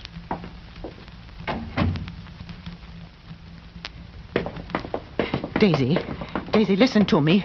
Yes? I've got to tell you about... About what, Mother Ellen? Nothing. I've got to go out for a while. I'll be back.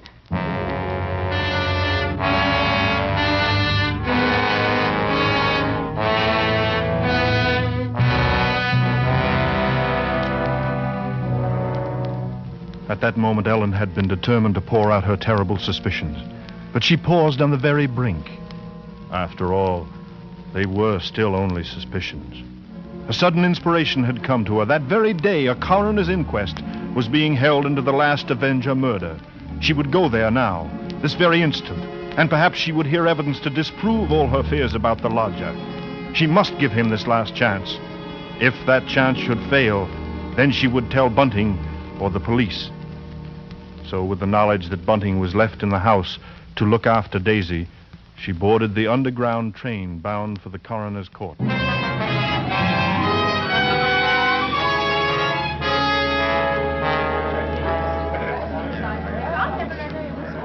Ellen, seated at the rear of the inquest room, listened to each of the witnesses, and from one of them she found the first hope she had known for many days. This witness claimed to have seen the Avenger from her window, and the man she described in no way resembled Ellen's lodger. But in another moment, Ellen's hope was swept away. It was pointed out that the fog had been so heavy that night that the witness could not possibly have seen the murderer from her window. The next witness was a Mr. Cannot. This elderly gentleman was certain that he had not only seen but talked with the Avenger. It was in Regent's Park, he testified. Only a few moments before the murder, Mr. Coroner, when I saw him. He was quite a tall man, very gaunt-looking, and carrying a handbag. A handbag, you say? Yes, a small, narrow one. Just such a bag, I might add, as might contain a knife. A knife? He had rather an hesitating voice, an educated man, I should judge, but quite mad. What do you mean by that? Well, as he emerged from the fog, he was talking aloud to himself. And believe me, sir, he was reciting scriptures from the Bible. Scriptures from the Bible. Horrified, Ellen rose from her seat, only half hearing the confusion about her. Are you asking us to believe that? I would say, Mr. Cannot, that the man we're looking for would be, least of all, a religious man. That's where you're in error, Mr. Coroner. The religious note is the very key to the case. Very interesting. That will be all, Mr. Cannon. Just a moment, sir. Don't you understand? The man you're after must be a religious maniac. That's the only explanation possible. You will please step down. The court was dismissing the very truth. Ellen knew that now. She could no longer keep silent. Her hand shot forth and she screamed. I want to say I know.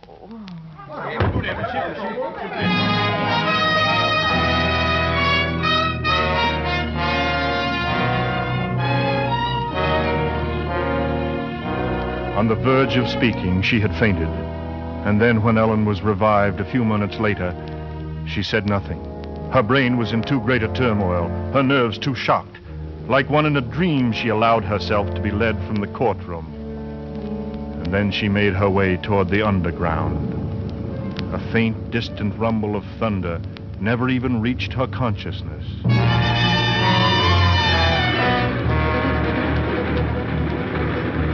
And she was barely aware of the grind of the wheels as her train pulled away from the station.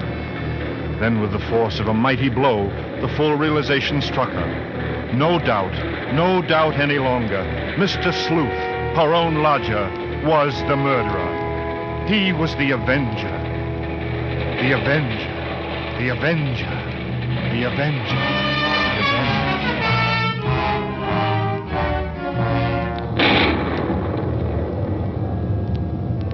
On the street again, Ellen knew she must go at once to her neighborhood police and there pour out her terrible knowledge.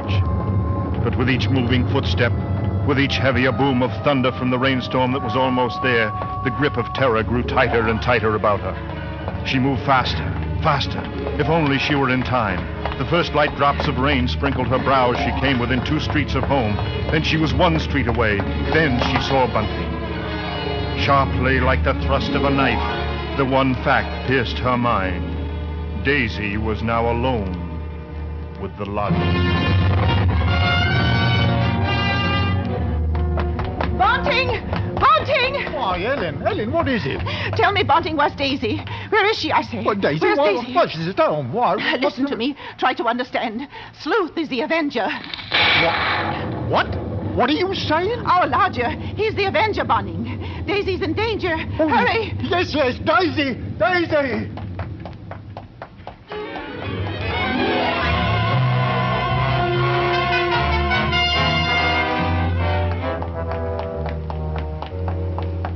Here we are, Bunting. Daisy! Daisy! Daisy! Where are you? I'll look in the kitchen, Bunting. You try the sitting room. Daisy! Daisy! Where are you, Answer me, Daisy! Daisy! Oh, yeah, let's try the bedroom. Oh, she's not there. Oh, what about the dining room? I looked. She's not there. She's not downstairs. Then there's just his room.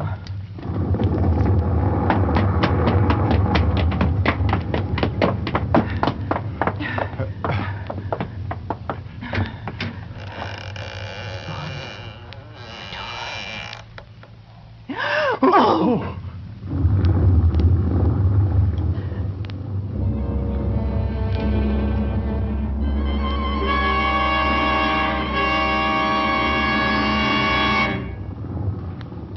If I forget thee, O Jerusalem, let my right hand forget her cunning.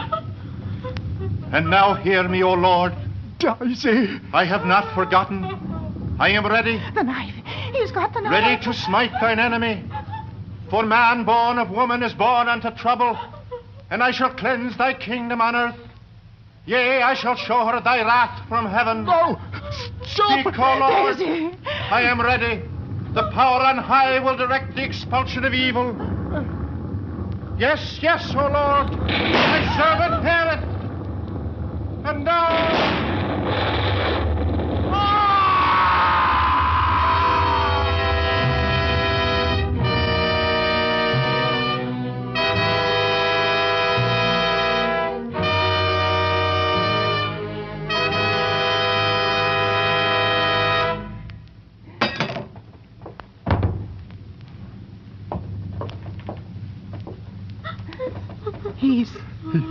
He's dead. Daisy! Come to me, Daisy! Oh, thank heaven. Yes, thank heaven. Vengeance is mine, saith the Lord. And his word burned like a pillar of fire.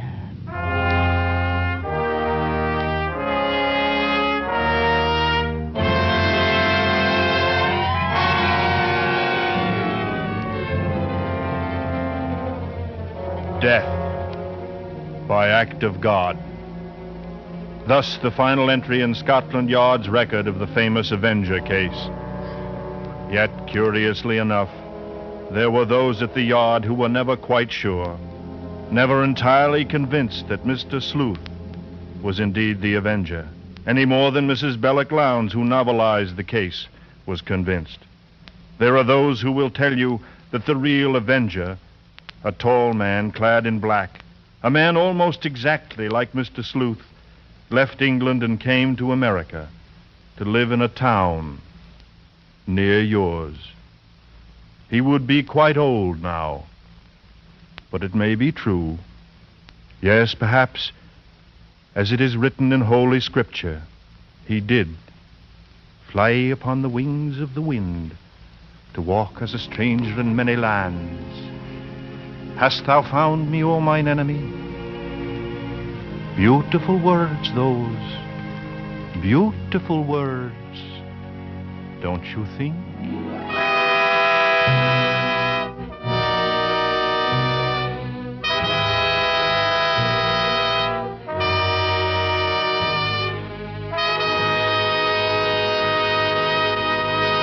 And so closes The Lodger, starring Robert Montgomery, tonight's study in Suspense. Suspense is produced, edited, and directed by William Spear. In everything she says about enjoying Roma wine when entertaining and with everyday meals, Miss Elsa Maxwell holds out for simplicity and common sense. I've often been a guest in great homes abroad, where enjoyment of good wines is as much a part of life as eating. And I tell you, the kind of glasses in which you serve your Roma wine is completely unimportant. Just use any glasses you have. Serve whatever Roma wine you like, with whatever food you prefer. That is smart, simple, and always a delight. The important thing, Miss Maxwell says, is to have Roma wine and enjoy it regularly. Roma wines are California's finest, always extra good, unvaryingly fine in flavor and quality, yet only pennies a glass. So don't miss this simple, easy, enjoyable addition to daily living. Remember, more Americans enjoy Roma than any other wines. Robert Montgomery appeared through the courtesy of Metro-Goldwyn-Mayer, to whose studios he has just returned, having been ordered to inactive duty after 3.5 years' service with the United States Navy. He will shortly begin work on the production, They Were Expendable. Next Thursday, same time, you will hear a radio play based on the RKO picture, The Brighton Strangler, with Mr. John Loder and Miss June Dupre as your stars of Suspense. Presented by Roma Wines, R-O-M-A, made in California for enjoyment throughout the world.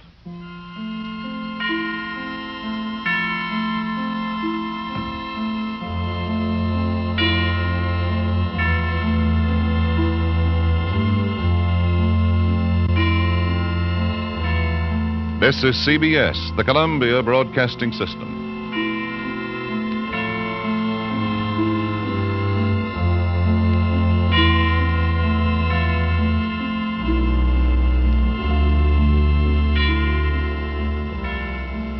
Improved K-Site tune-up, the tune-up in a can.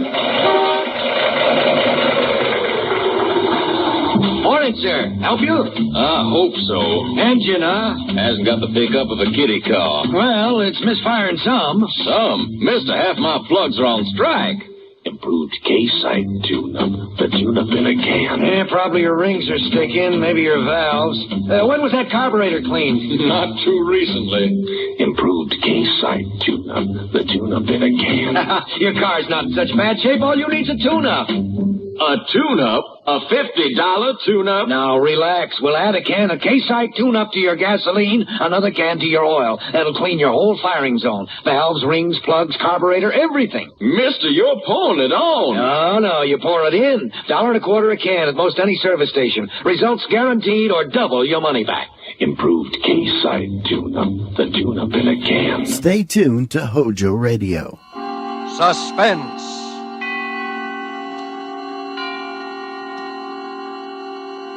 Tonight, The Brighton Strangler, starring John Loder with June Dupre. Suspense is presented for your enjoyment by Roma Wines. That's R-O-M-A, Roma Wines. Those excellent California wines that can add so much pleasantness to the way you live, to your happiness in entertaining guests, to your enjoyment of everyday meals. Yes, right now a glassful would be very pleasant. As Roma Wines bring you Suspense.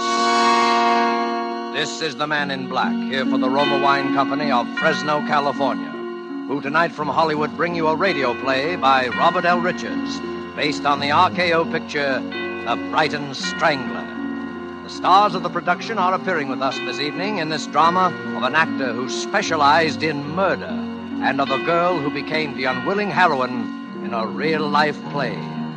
So, with The Brighton Strangler, and with the performances of John Loder and June Dupre, we again hope to keep you in suspense.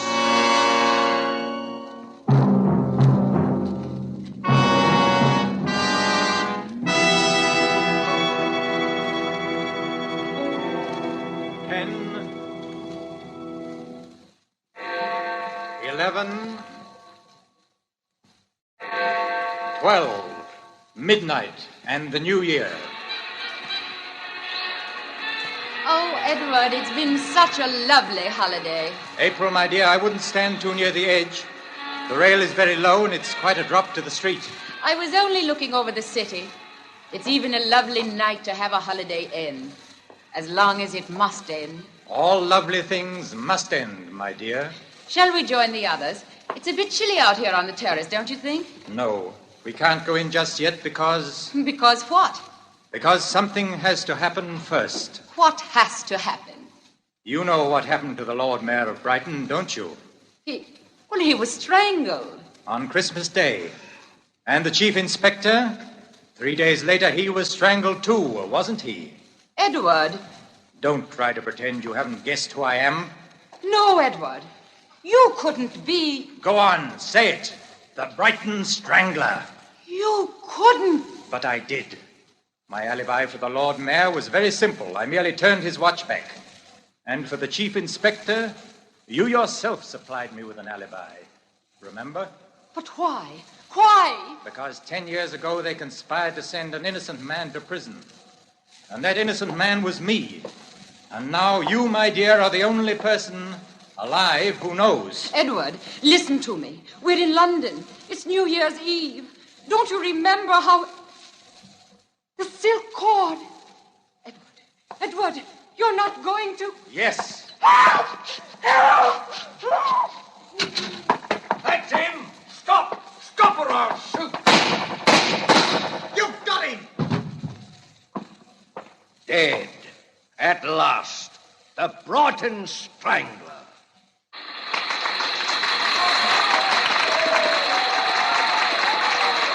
Thank you very much. Thank you. Thank you. Good night.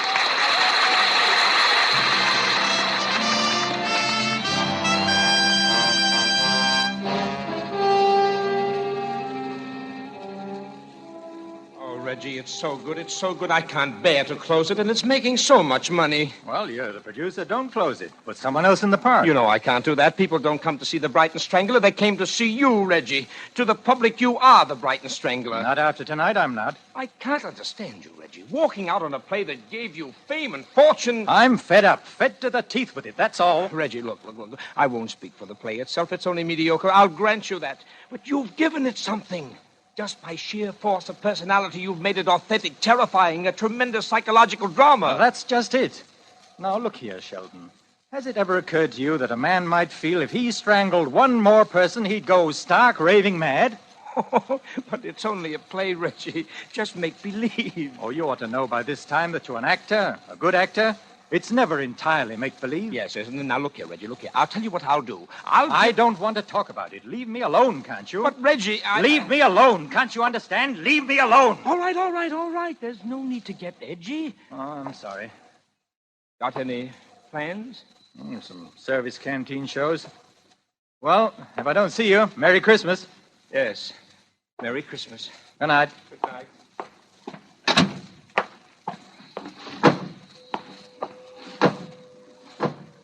Air raid.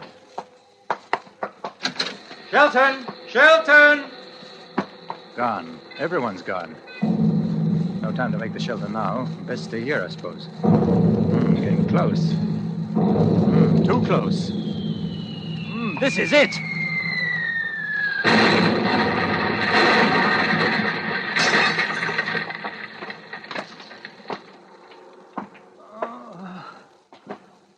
My head.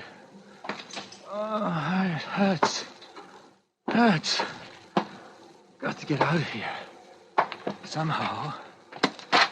But where? Here comes one of the chaps now. Are you all right, sir? Oh, you got a nasty gash on your head, haven't you? All right, why? Yes, I'm all right. Oh, here. Don't forget your suitcase, sir. Suitcase? Yes. Where you going? Victoria Station? Huh? Yes.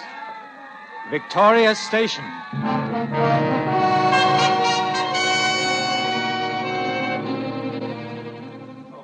How many? 3 return tickets to Horsham. Here you are. Yours? Return to Rottingdean, if you please. Right. Next? Single to Brighton. Brighton. Next. What's yours, sir? Single to Brighton.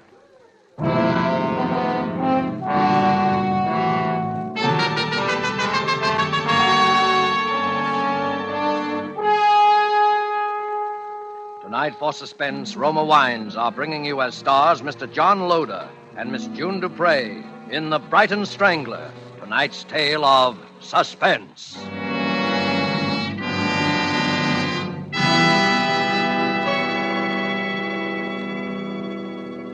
When you listen to the friendly advice of Miss Elsa Maxwell about hospitality and gracious living, you realize that here is an authority who talks plain common sense all the time.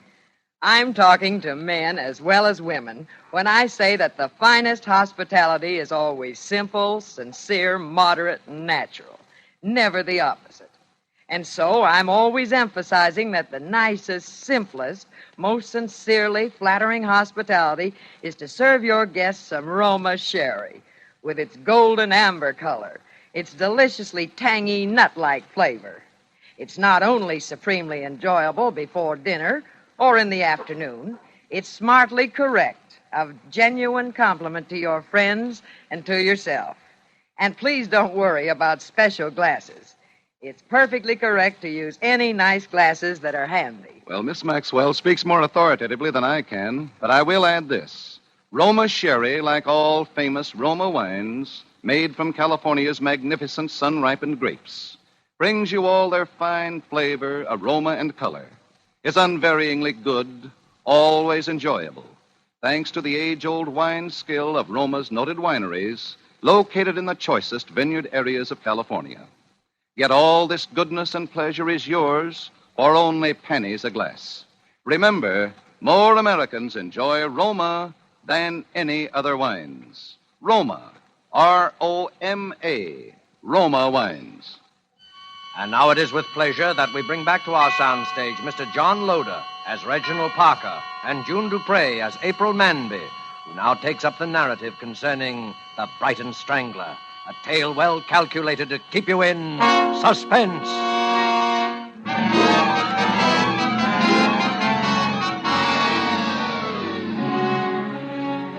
Somehow, from that very first moment, I was drawn to him. He was handsome and attractive, yes, but it wasn't that. He seemed so lonely, so much in need of help. And then on the train, when I saw that he'd really been hurt, I just threw convention to the winds and took charge of him. You've been very kind. Well, someone had to put a bit of sticking plaster on that head of yours. Are you sure you're all right now? Oh, quite, thank you. It must have been terrible. I heard about the theater. The theater? Yes, of course, I recognized you the minute you stepped into the compartment. What? You are Reginald Parker, the actor, aren't you? I've seen your picture on the billboards dozens of times. Reginald Parker. And I've been dying to tell you. My name is April.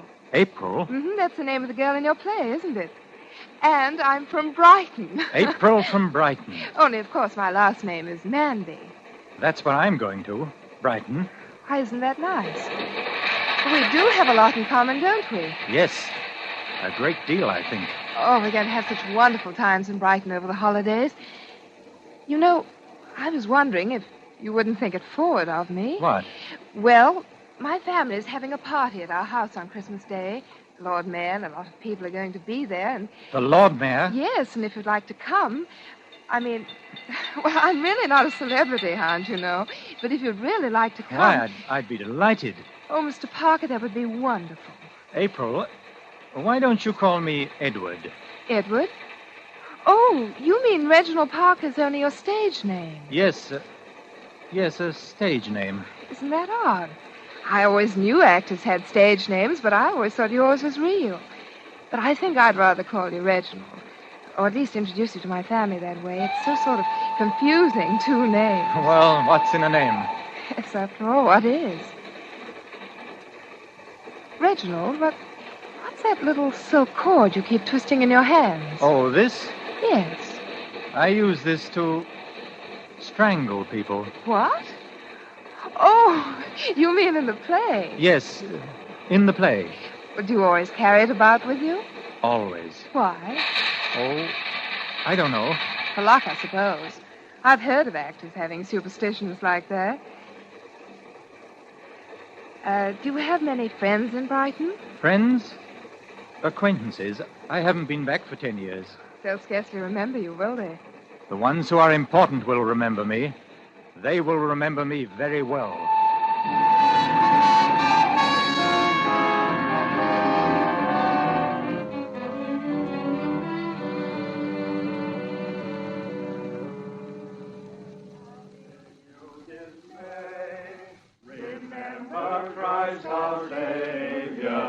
Hello there, am I late? Oh, no, right on the dot. It's just 5:30 now. Here, let me take your coat. Thanks. Now come along and meet everyone. I'm so anxious for you to meet my parents. Told them so much about you. I didn't realize you knew so much about me. Silly. You know what I mean. Mother, I want you to meet Mr. Reginald Parker. Well, how do you do, Mr. Parker? How do you do? Mrs. Shackleton. How do you do? Mr. Shackleton. How are you? My father, Dr. Manby. How do you do, sir? And Chief Inspector Allison. How do you do? Well, everyone's here now but the Lord Mayor. I wonder what can be keeping him. Well, it's barely 5:30 now. It's a bit of a walk from his place. I expect he'll be along directly. Well, Mr. Parker, it's a pleasure to meet you in the flesh, so to speak, sir. I have an impression that we have met in the flesh before, Inspector. Well, not that I recall, sir, and I'm sure that I would. I would have thought so too, Inspector.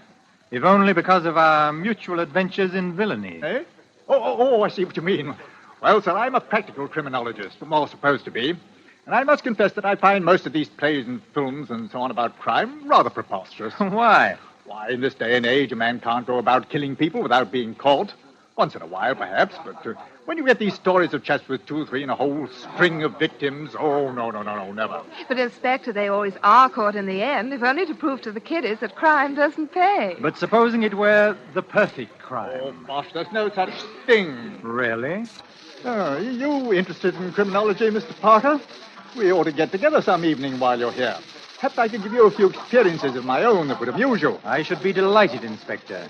In fact, I shall make a point of it. Oh, good. Excuse me a moment. Hello?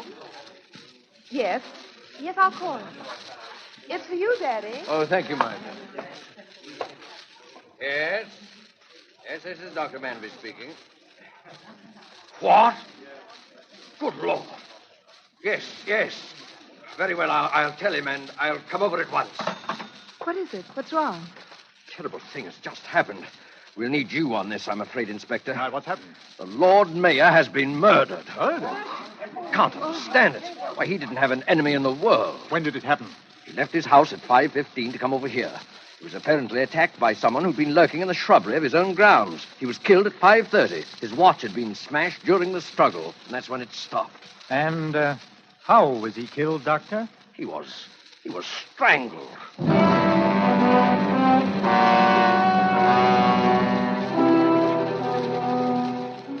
It was fantastic, of course. But there it was, that terrible coincidence. The strangling in Brighton. I must confess that my main concern was for Reggie. The way everyone glanced at him, the polite, standoffish way they talked to him, was enough to show they thought that somehow he was responsible for the dreadful thing that had happened.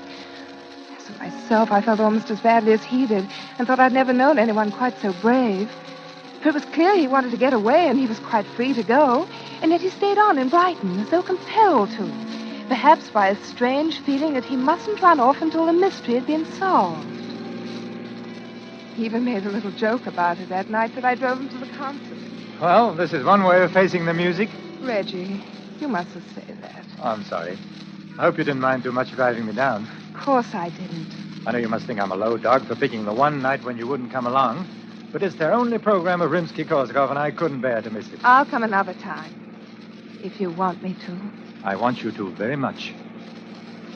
Reggie, did you ever think that a play might have an effect on people who saw it? How? That someone might see it and want to do the same thing? Oh. Reggie, I think that's what happened. I think that someone saw your play and is trying to do the same thing in real life. Some poor creature with a twisted mind. A twisted mind? Please don't think I'm blaming you. But a play like that should never have been written. Should never have been allowed. Perhaps it was just fated to be that way. It's the only thing I can think of to explain the things that have happened. Does it make a great deal of difference to you? Difference? In the way you feel about me? Oh, Reggie, no. I'm glad of that, because I think quite soon now, perhaps after tonight, I shall have something very important to tell you, April. Oh. Well, here we are.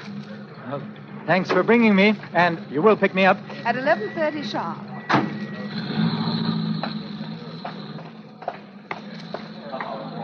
Tickets, please, sir. Here you are. First stall on your right, sir. First seat in the last row. Am I late? No, sir. It's just about to begin, sir.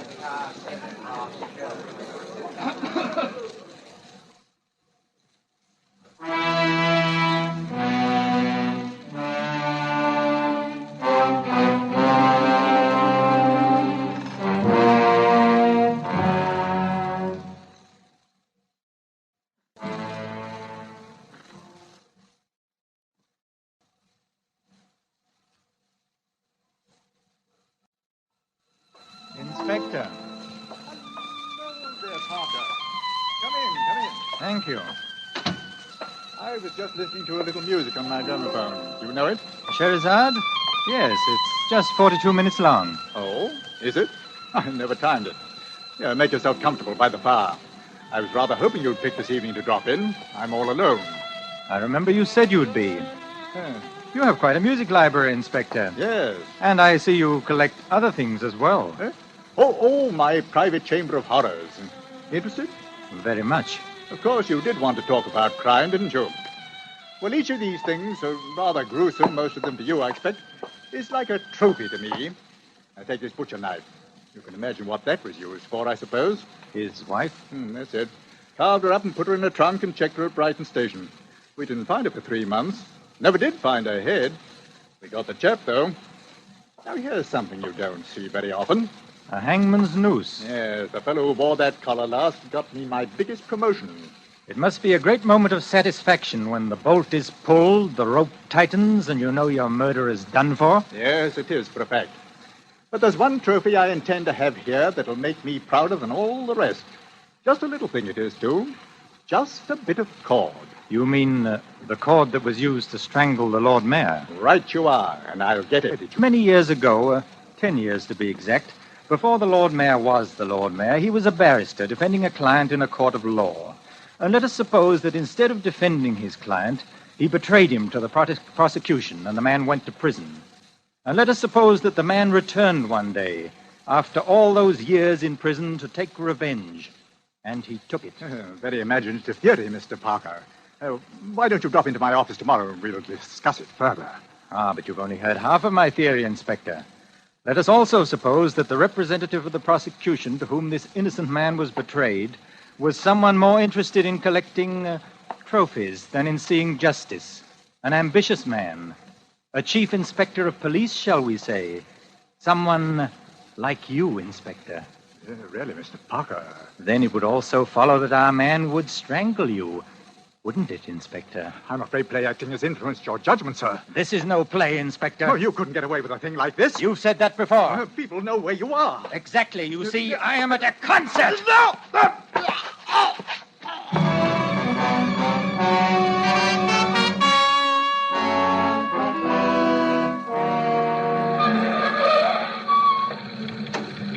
Oh, there you are.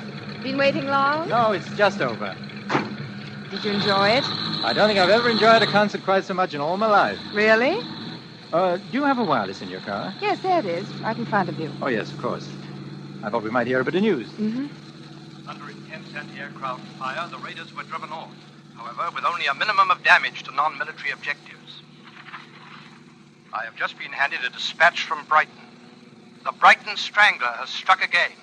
At approximately 11 o'clock tonight, Chief Inspector Allison of the Brighton Police Force was found dead in his flat. Reggie. He had apparently been murdered in the same manner as the Lord Mayor of Brighton, only 3 days before, by strangling. Again, there were no clues to the killer. Reggie. It's fortunate, my dear, that you and others know I was at the concert this evening. Fortunate? Because otherwise it might seem almost one coincidence too many.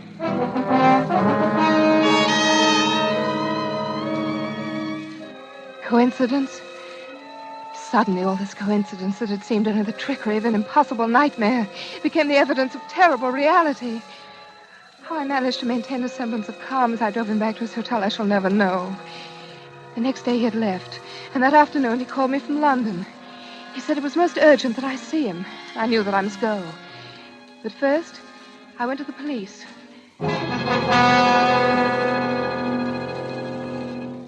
It's fortunate he came to us first. Now, if you know where he is, miss, we'll arrest him at once. But I don't know where he is. And besides, I have no proof. Neither of you, neither has anyone. There's all the proof we need, miss. But don't you see the pattern? I'm to meet him at the Plaza Hotel. And the Plaza Hotel is a terrace. And tonight is New Year's Eve. And my name is April. You'll be taking your life in your hands, miss. Oh, maybe I'm wrong. I pray that I am. Maybe you won't have to do anything, and he'll come to you of his own accord when I tell him you want him. But if I'm not wrong, if this is the only way to save him, I'm the only person in the world who can do it. Well, what did you say the line in the play was? He says, and now you, my dear, are the only person alive who knows. The only person alive who knows. You do have a script of the play, don't you? Oh, yes, yes. Because you'll have to come right in on cue. Do you have a copy of the play for yourself? I don't need one. I know it now by heart.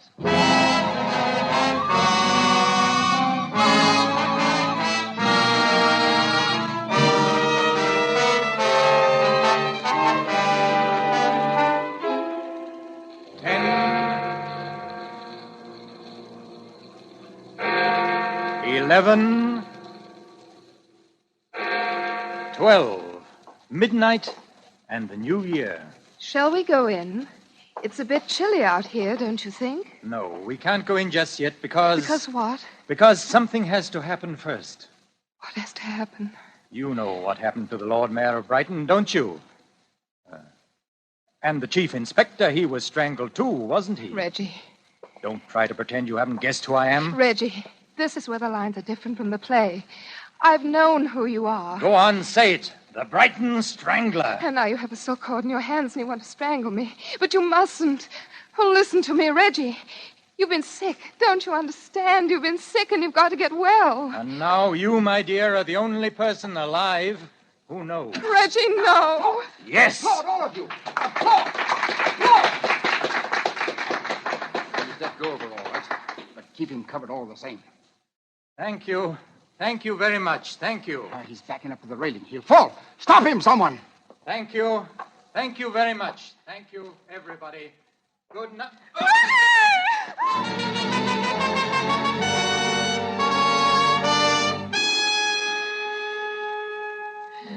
As though in a trance, bowing as he had so often to so many enchanted audiences of the Brighton Strangler, he stepped backwards towards the low parapet as though again leaving the stage, and fell. We found him on the pavement below. He was still alive. It's April from Brighton. We were bombed, weren't we? And then I heard applause. I think I'm hurt, but you'll help me, won't you? I want to take just one last curtain call.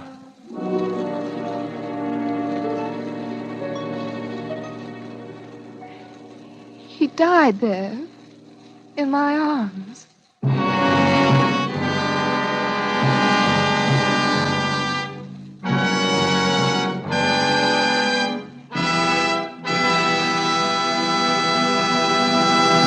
And so closes The Brighton Strangler, based on the RKO picture, and starring John Loder with June Dupre. Tonight's study in Suspense.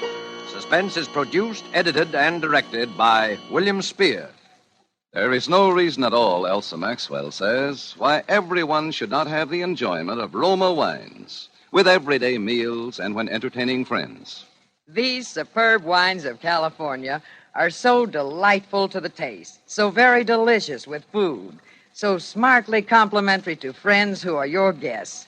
It seems a shame to me that some people still miss out on such wholesomely simple, moderate, and inexpensive pleasure. But of course, Miss Maxwell, millions already do know and enjoy Roma wines. In fact, more Americans enjoy Roma than any other wines. And that can only mean Roma wines are California's finest, always extra good, unvaryingly fine in flavor and quality. Yet, only pennies a glass. Roma, R-O-M-A, Roma wines. Before we bring you news about next week's program, I should like for our sponsors, the Roma Wine Company, and for all of us who collaborate to bring you Suspense, Mr. Spear, our producer-director, Lud Gluskin, our conductor, Lucian Marowick, composer of our scores, Vern Surrey and Ralph Cummings, our sound crew, Bob Anderson, engineer, and Truman Bradley, our announcer, to wish you a very Merry Christmas. Next Thursday, same time, you will hear Miss Ida Lupino as star of Suspense. Presented by Roma Wines, R-O-M-A. Made in California for enjoyment throughout the world. An open telegram from Washington concerning the merchant marine, which should be listened to with vital interest by eligible members of our audience. United States shipbuilding program is being increased at enormous rate. Contracts have been awarded for hundreds of additional new ships. Every one of these ships must be manned by 40 to 50 men, most of them with previous sea experience. Long Pacific distances and expanding supply problems call for continuous employment of large numbers of men and ships until Japan is totally defeated. Universal demand for strong post-war merchant marine makes post-war opportunities in these jobs fully as great as in any American industry today.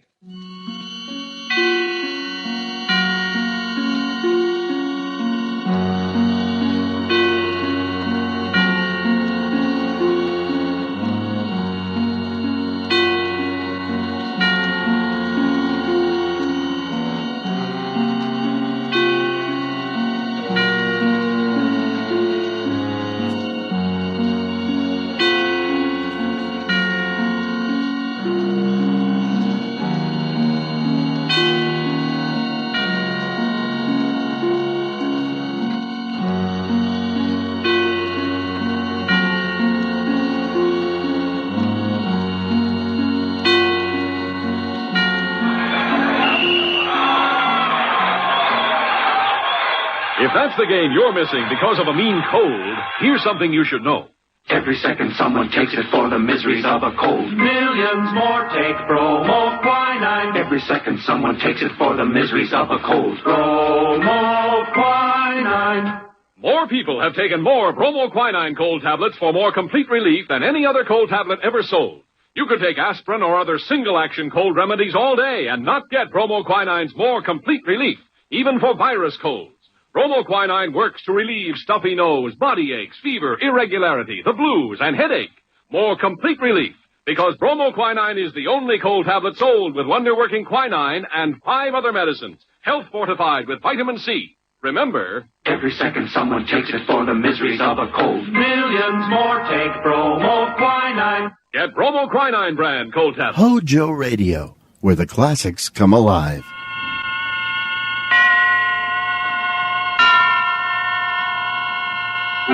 Suspense.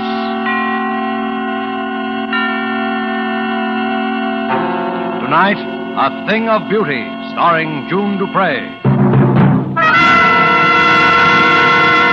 Suspense is presented for your enjoyment by Roma Wines. That's R-O-M-A, Roma Wines. Those excellent California wines that can add so much pleasantness to the way you live, to your happiness in entertaining guests, to your enjoyment of everyday meals. Yes, right now a glassful would be very pleasant as Roma Wines bring you Suspense. This is the Man in Black, here for the Roma Wine Company of Fresno, California.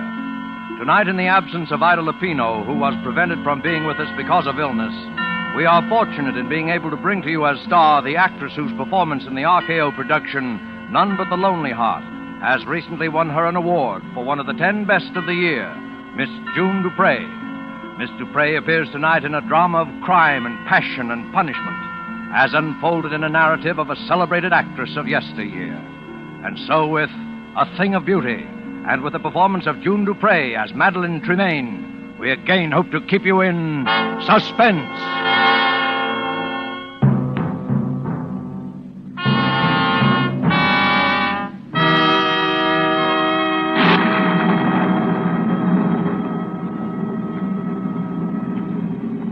You will give me your arm? Thank you. I think we shall just miss the storm if we hurry. Rather somber place, isn't it? Oh, it gives her seclusion, and that's all she's ever asked for since she came here. That and what little spiritual comfort I've been able to give her. How long ago was that, sir? That she came here, I mean. 9 years ago in March. But it was long before that she left the stage. Oh, she was nearly 10 years in an institution. A mental disorder. Though it's not her mind that was ever sick, unless I'm mistaken. I do say she's a bit on the eccentric side. Oh, I don't believe in gossip. You'll be her spiritual advisor soon enough when I've retired. And I want you to meet her without prejudice. And one day I'll tell you what I know, which is little enough, and what I have reason to believe, which is more. Oh, it seems we'll just about escape a drenching. She lives completely alone? The one servant, that's all. Father Bentham. Oh, Suzette, this is my new curate, the Reverend Mr. Sedley. We are here to see Miss Tremaine. Well, does she know you are not alone? My good Suzette, I haven't any idea. But you might let us in out of the rain while you so inform her if you will. But if... Very well, come in. If you will wait in the study, I will ask if Mademoiselle is able to see you. What in the world got into the woman? She knows Miss Tremaine's been seeing me every fortnight at the same time for 9 years. There's a picture here. Is it of her? Probably. My word, she was a beauty. Your father could have told you. She was a legend of 2 continents. Must have been a very tragic thing to make a woman like that shut herself away. Is it true, sir, that she sees no one but you? As far as I know, she has never set foot outside this house in all the time she's been here. Nor has she ever had a single visitor beside myself. But why? I think because she hopes that somehow, someday, a man of God will help her to find peace. And she doesn't care to face the world until she's found it. Mademoiselle will see you now, Father, in her parlor across the hall. Oh, thank you. Well, Father Bentham, come in. Come in. I do hope you don't mind my receiving you in the dark. But I have a mortal dread of light during a storm. Not at all. You'll find two quite comfortable chairs just there by the window, I think. Oh, thank you. Madeline, this is my new curate, Mr. Sedley. Oh, yes, Mr. Sedley. It's a great pleasure, Miss Tremaine, to meet such a famous beauty. Even in the dark. Ah, so you've heard of my beauty, of course, Mr. Sedley. You know, as you came in, I was looking at this little gold mirror. Engraved on the back are the words, "A thing of beauty is a joy forever." Ah, Keats. Yes. Oscar gave it to me. He said it was a magic mirror. Was that Oscar Wilde, Miss Tremaine? Yes, dear Oscar. Dear dead days. I suppose you've already heard all the wild tales of my lurid past, Mr. Sedley. Oh, no, Miss Tremaine, I assure you I don't believe that Father Bentham has ever caught me in a reminiscing mood, have you, Father? But since you will one day be vicar here, Mr. Sedley, perhaps it would be better if you heard the truth from me. Miss Tremaine, don't think I... Oh, the truth is wild enough. It all began, I suppose, when John Gaylord got me my first speaking part. That was, far too long ago to tell. John and Nell Garrett were the leads, and my part, well, it was one of those obscure little parts that no one pays any attention to until some obscure little actress comes along and makes a start of a career with it. It was then I first experienced what will always be to me in all the range of human feelings, the supreme exaltation when you hear the full, frenzied applause of an audience for you alone.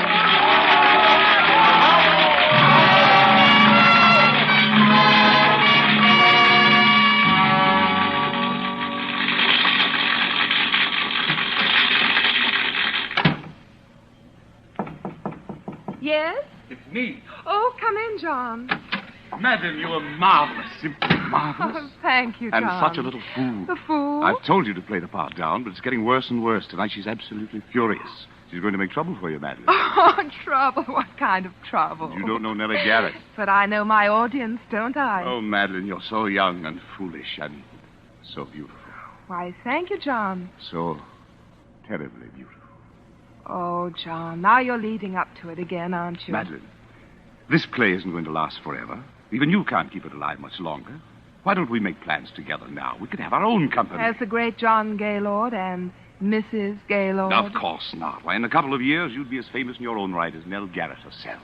Perhaps I don't want to wait a couple of years. Besides, John, I don't love you. Do you love anyone? No, but when I marry, it will be, an up and coming. Some of you must know where she is. You're in for it now, Madeline. So there you are, my fine miss. Go easy, Miss Garrett. She's meant no harm. No harm. She has merely ruined my entire last act curtain for 29 consecutive performances, hoisting her skirts clear above the ankle, ogling the stalls like a music hall Gretchen. Well, it's only because it's that kind of a part. Oh, is it? Well, as long as I play the leads in this company, I will not have my best speech in the whole play utterly ruined by rowdy applause for the gutter antics of a half-baked ingenue. Nell, you're making a fool of yourself. And while we're on the subject, Mr. Gaylord, there are a few points I should like to discuss with you. When you help Miss Tremaine down from the swing in the second act, there is no need for you to keep your arm around her during the entire remainder of the scene. Well, really, Miss Garrett, if you can no longer hold either your audiences or your lovers... Oh, no. Nell! I'll kill you for that, Nell Garrett. If I die for it, I'll kill you.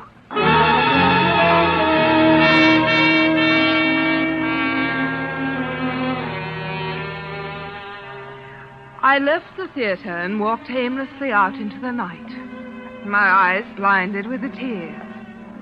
Young, oh yes, and foolish as I was, I believed my poor little heart was truly broken. For I knew that Nell Garrett could ruin me with every theater manager in London, and I knew she would.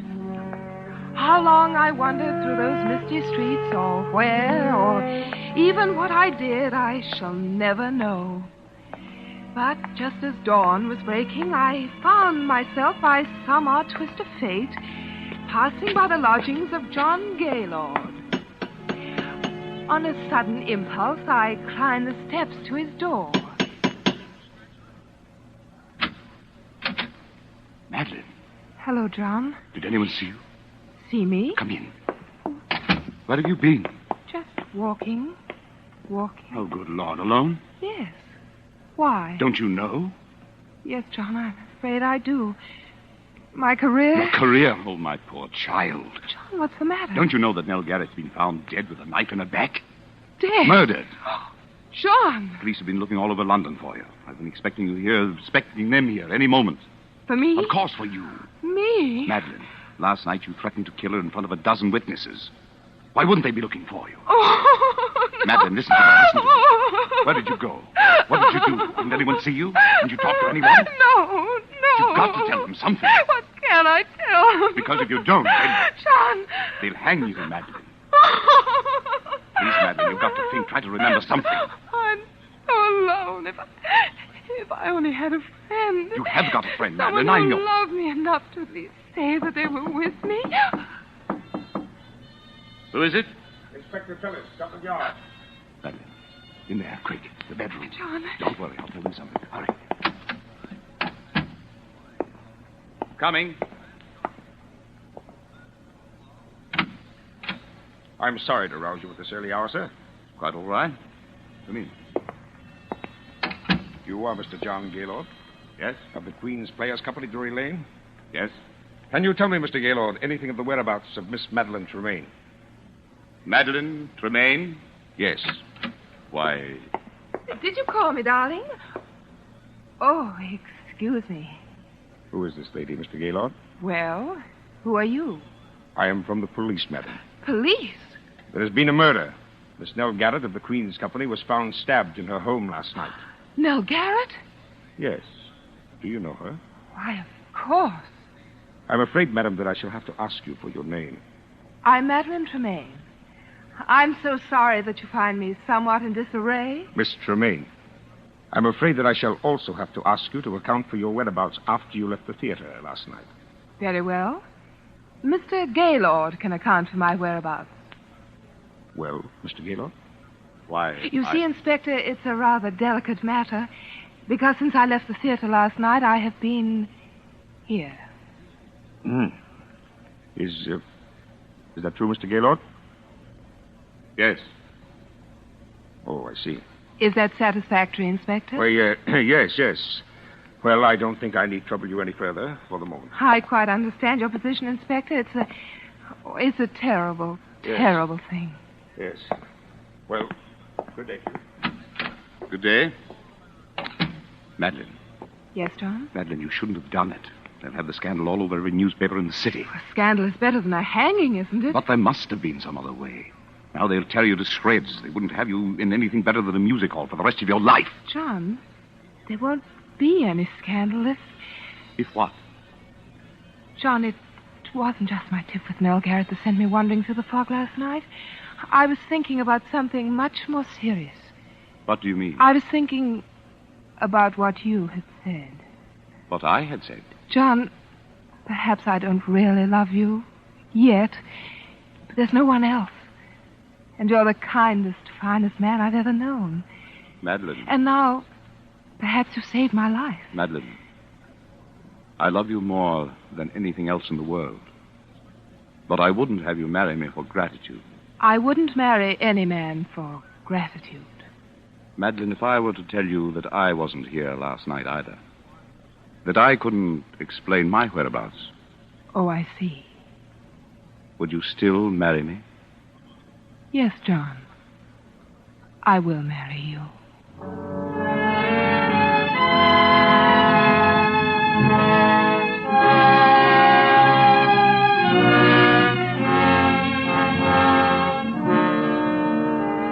Tonight for Suspense, Roma Wines are bringing you as star Miss June Dupre, whom you have heard in the first act of A Thing of Beauty, a radio play by Robert L. Richards from a story by Elizabeth Heaston. Tonight's tale of Suspense.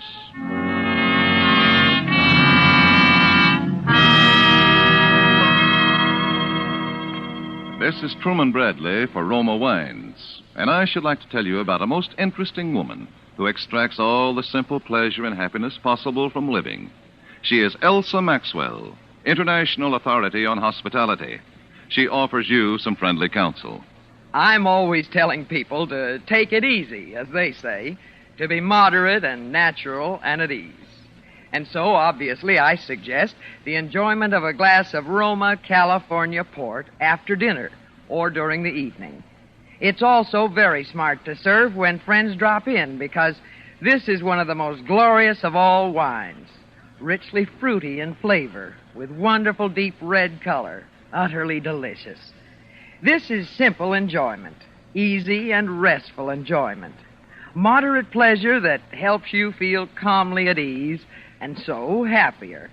Don't bother about special glasses. Just use whatever glasses are convenient and enjoy your wine. You really should act on Miss Maxwell's suggestion.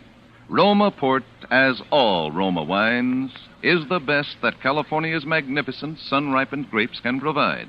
In glorious flavor, color, and aroma, is unvaryingly good, always enjoyable, protected for you by the ancient skill of the noted Roma wineries, located in the choicest vineyard areas of California.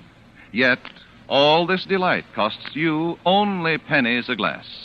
Remember, more Americans enjoy Roma than any other wines. Roma, R-O-M-A, Roma wines. And now it is with pleasure that we bring back to our soundstage Miss June Dupre as Madeline Tremaine, who resumes the recital of her brilliant and stormy career. It is a tale told to two clergymen in a darkened room, a tale well calculated to keep them and you in suspense.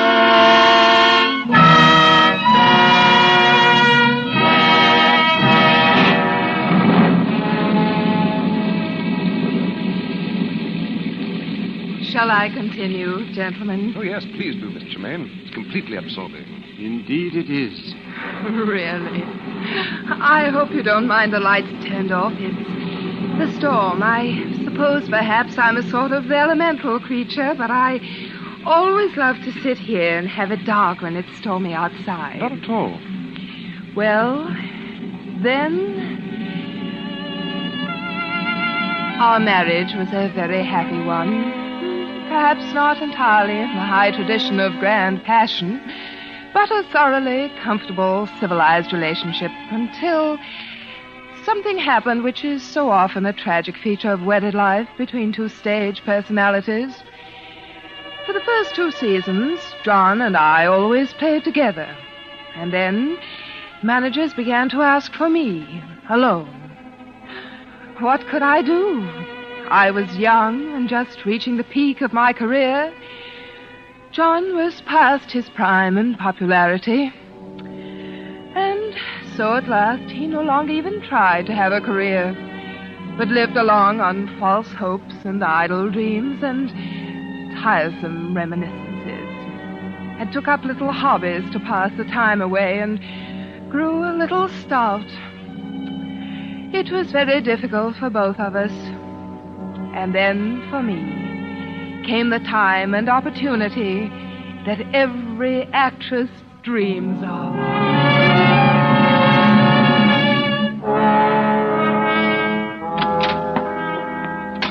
Ah, mademoiselle. Hello, Suzette.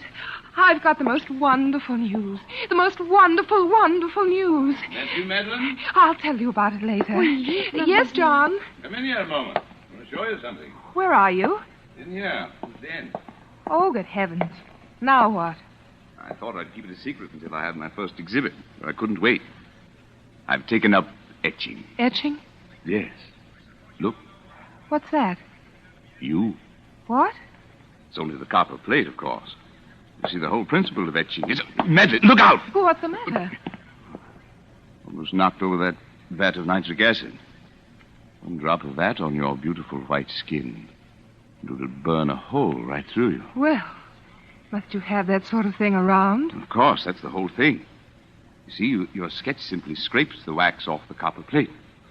Then you drop it in the acid and... Well, that's very interesting. Yes.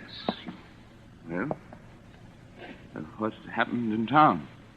Anything? Anything. everything. Got some plans, huh? Anyone ask for me? Oh, yes, everyone asked after you, John. I told them you were well. I mean, I thought there might be a couple of decent plays for a change. I might consider something.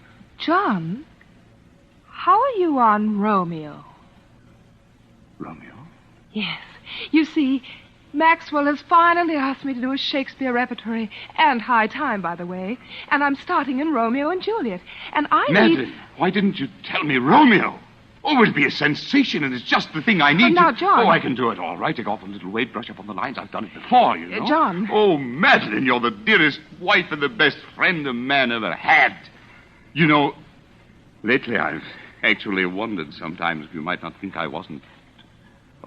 Oh, darling. Now, John, don't count too heavily on this.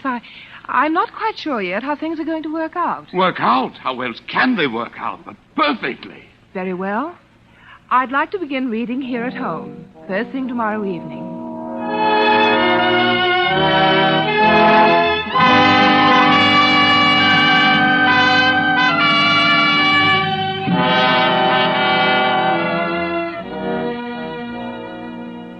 Now, shall we take it again from, yet I should kill thee with much cherishing. Yet I should kill thee with much cherishing. Good night. Good night. Parting is such sweet sorrow that I shall say good night till it be morrow. Sleep dwell upon thine eyes, peace in thy breast. John, you see, on those last lines, you should already be moving off stage. You don't want to make too much of them. After all, the scene really ends when Juliet leaves the balcony. But you can't just throw them away, Madeline. Those are famous lines. But, John, we mustn't think so much in terms of lines as of performance. Excuse me, mademoiselle. Yes, Suzette? Mr. Alexander Duncan is here. Oh, yes. Show him in. Yes, mademoiselle. Alec Duncan. What's that young ham coming around for? Well, John, I've been meaning to tell you... Hello, Madeline. Hello, Alec. You know my husband? Why, yes. How do you do, Mr. Tremaine? The name is Gaylord. Oh, yes, of course, Mr. Gaylord. Well, say, aren't I the luckiest fellow in the world? Are you? John. To be playing Romeo opposite Madeline Tremaine? Why, Madeline, when I got your cable, I could hardly believe it. I jumped on the boat without even packing... Is something wrong? John, I've been trying to tell you, but I didn't want to hurt your feelings. Well, if I've interrupted anything... It's all right, Alec. John, please don't make a scene. I had to have someone to rehearse with until Alec got here, and I knew you wouldn't be the slightest help to me if you thought... Oh, John, why must you make an issue of it? Madeline, I've always known you were a thoughtless, selfish woman. But I never would have believed that you could do anything quite so vile. How dare you speak to me that way? You didn't really think that a man with a 40-inch waistline and a double chin could ever play Romeo, did you? Why, you... Oh, I say... Get out of here. Get out of here. Get out! Get out! Get out! I'll get out. You better leave, Alec. Oh, yes. I'll go and apologize. John, I want to talk. Be careful of that acid, Madeline. Acid? Oh, John, I'm terribly sorry for what I said. It was beastly of me. Oh, it's quite all right. Oh, John, I knew you'd see it that way when you came to think. Because, you see, I am going to play Romeo. Oh, John, must we go through it all Madeline, again? I've forgiven. I've forgotten. A lot of things since we've been married. I've put you out in front. I've given you the spotlight and watched your regard for me become somewhat less than that of a servant, if somewhat more than for your dog. John. But this, if only for my self-respect, I will not allow to dangle before my eyes the thing that I've wanted most in all the world, except your beauty that I gave it up for. The thing I've been wanting so much I didn't dare admit it to myself. And then to have you snatch it away from me. No, Madeline. Waistlines and double chins can be concealed. But a mean spirit, never. This one thing you can do for me, and you will. John, you're being a fool. You see, I've always known that you married me to save your career and to keep my mouth shut. But there's one thing you haven't known. Where I was the night Nell Garrett was murdered. Where were you? I was at Nell Garrett's home. Well, that explains quite a number of things, doesn't it, John? Madeline, where did you get that gun? I always thought that someday I might need one. Madeline. Don't come near me, John. Very well. I warned you. Monsters, you beautiful, terrible monsters. John, no!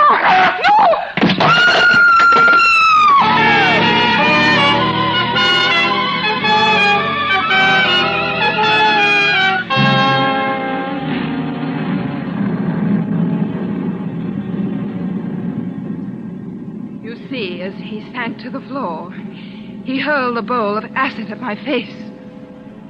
It was a frightful thing. Of course, it was self-defense. I was never even brought to trial, particularly when I told that it was he who had killed poor Nell Garrett. But I suffered a complete nervous collapse, and I suppose I've never really recovered. And yet Providence always seems kind enough to leave something to be thankful for, even in the worst of tragedies, because not a single drop of acid ever touched me. I suppose if it had, I should be horribly disfigured to this day. Have I bored you, Mr. Sedley? No. Oh, no, Miss Tremaine. Well, Madeline, the storm is almost over. I think we'd best push on. Must you? Well, but excuse me for just a moment. Of course. My word. Poor woman. Yes. I say, look here. What? This mirror. It's not a mirror at all. It has a picture pasted in it. The photograph that's in the study. Poor Madeline.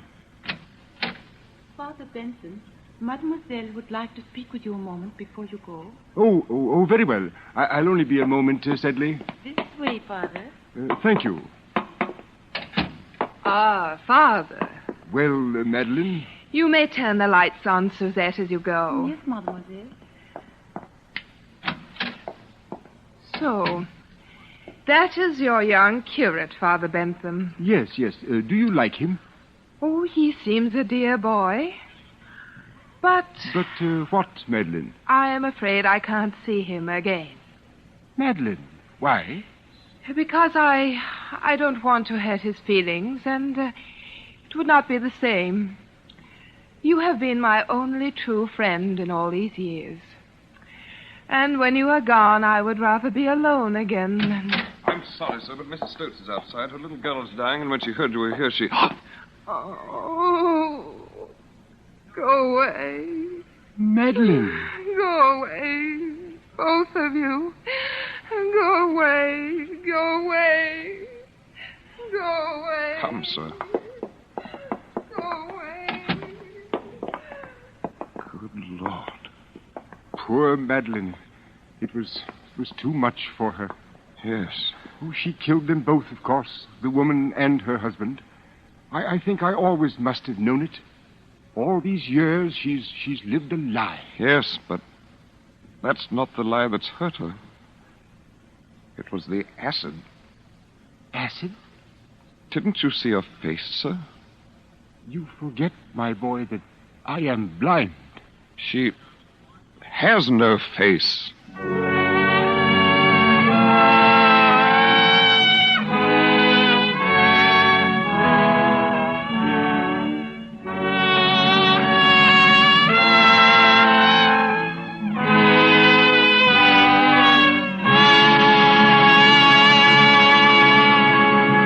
And so closes A Thing of Beauty, starring June Dupre, tonight's tale of Suspense. Suspense is produced, edited, and directed by William Spear. Probably no woman alive has been hostess to so many famous and distinguished people as Miss Elsa Maxwell. This is what she says about Roma wine. When you entertain friends, you do everything you can think of to add to their enjoyment. And that is why I say, when you serve your guests Roma wine, you not only delight them, you also smartly and genuinely flatter them. These delicious wines add so much to hospitality and to enjoyment of everyday meals. Yet it's such a simple, easy addition to the joy of living, so wholesomely moderate, and so inexpensive. Miss Maxwell gives you good advice. Enjoy Roma wine regularly. It's California's finest. Always good, unvaryingly fine in flavor and quality. Remember, more Americans enjoy Roma than any other wines. Roma, R-O-M-A, Roma wines. Next Thursday, same time, Mr. Keenan Wynn will be your star of Suspense.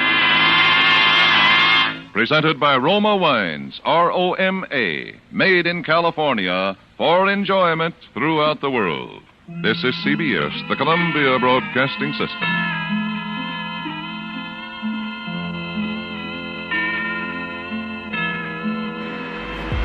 Kayla, boom, Kayla, boom, Kayla, boom, on YouTube. Out of the cage, scraping and rage, turning the page, making a mage, fighting and blaze. Nothing but A's, gonna keep playing and banging for days, training and raiding, playing and skating. All the rules that she be breaking, all the fools that she be shaking, making them drool and making them wait. Retro gaming long plays like you've never seen before. Check out Kayla Boo on YouTube for some fantastic long play gaming. Kayla Boo, Kayla Boo, Kayla Boo on YouTube. Kayla Boo, Kayla Boo, Kayla Boo on YouTube. HOJO Radio, where the classics come alive. Suspense. Tonight, I Had an Alibi, starring Keenan Wynn. Suspense is presented for your enjoyment by Roma Wines. That's R-O-M-A, Roma Wines. Those excellent California wines that can add so much pleasantness to the way you live, to your happiness in entertaining guests, to your enjoyment of everyday meals. Yes, right now a glassful would be very pleasant as Roma Wines bring you Suspense. This is the Man in Black, here for the Roma Wine Company of Fresno, California, who tonight from Hollywood bring you as star Mr. Keenan Wynn, who is soon to be seen in the Metro-Goldwyn-Mayer production Between Two Women. Tonight, Mr. Wynn details for us the dramatic narrative of a gentleman who studied thoroughly the art of murder, and who, like certain others whose ventures are now and again recorded on the front pages of our newspapers, evolved his own formula for the perfect crime. And so with I Had an Alibi, and with the performance of Keenan Wynn, we again hope to keep you in suspense.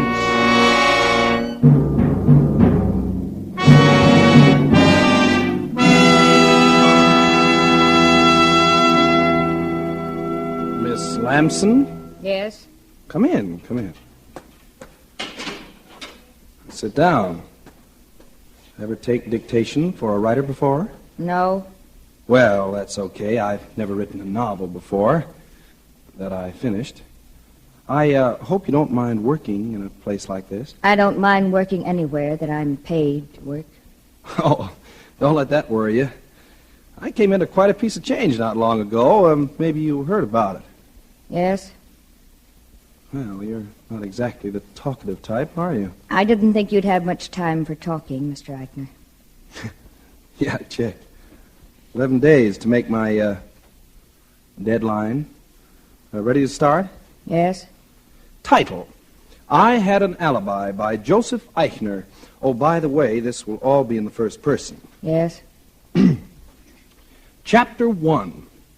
I first met Belle Schaffner when I went to work for the Herald. She was a sob sister and a good one. I was a police reporter and no bum in the business myself. With Belle and me, it happened almost right away. We talked the same language, thought the same way, wanted the same things. We were that kind of a team. But for a while, there were a couple of notions in the back of my mind that I hadn't even told Belle. Because sometimes a woman in love can be practical only just so far. It all came out one night in the office after I'd been there about 6 months.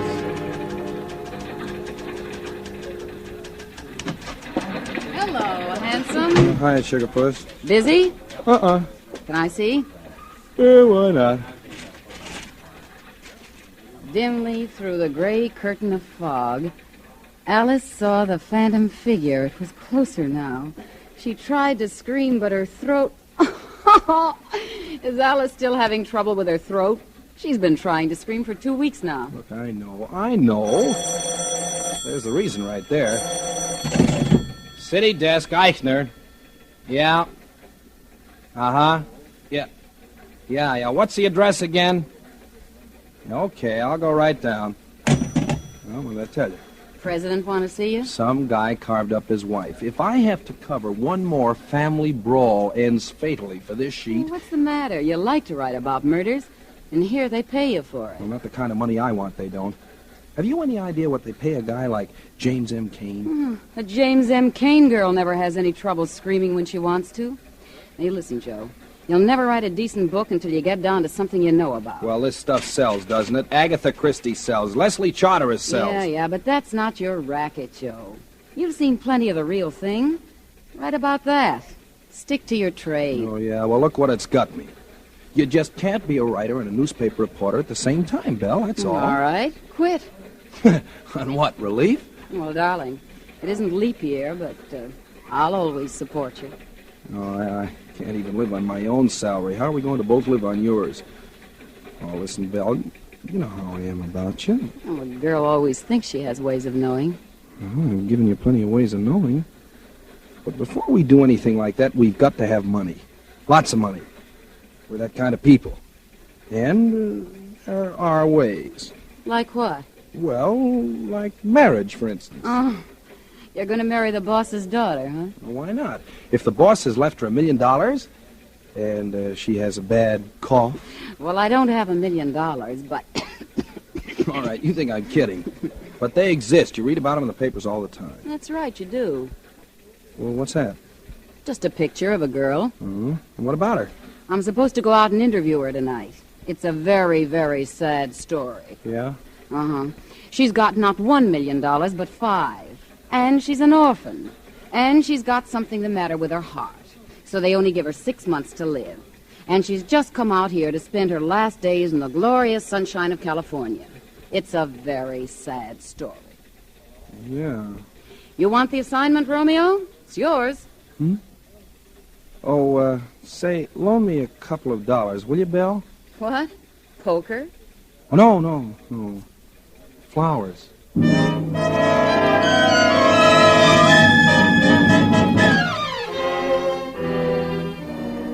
Tonight for Suspense, Roma Wines are bringing you as star Mr. Keenan Wynn, whom you've heard in the prologue to I Had An Alibi, a radio play by Mindred Lord.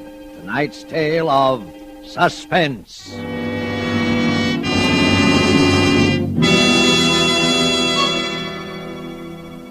This is Truman Bradley for Roma Wines. And we have an interesting idea for you tonight from the keen and sensible mind of America's famed expert on parties and smart entertaining, Miss Elsa Maxwell. And we quote, Serving a nice table wine when friends come to dinner or with everyday meals is one of the smartest, most sensible, and truly moderate pleasures of which I know, and one which any family can regularly enjoy, since the cost of delicious Roma Burgundy is very little. Just serve your Roma Burgundy well cooled. Enjoy it with any food, and don't worry about special glasses. Any glasses available are perfectly correct. The goodness of the wine, the added enjoyment of your food, these are the things that count. Miss Maxwell expresses perfectly what we of Roma believe. In Roma, California Burgundy, and all Roma wines, you enjoy the glorious color, aroma, and flavor of superb, sun-ripe grapes. Our noted wineries, located in California's choicest vineyard areas, assure you of flavor and quality which are always good, never varying, always delightful. And so Roma quality is preferred everywhere. And you are able to enjoy these fine Roma wines at modest prices, only pennies a glassful. Remember, more Americans enjoy Roma than any other wines. R-O-M-A, Roma Wines. And now it is with pleasure that we bring back to our soundstage our star, Mr. Keenan Wynn, who, as one Joe Eichner, prepares to continue dictation on his first and only novel, I Had an Alibi. A tale well calculated to keep you in suspense.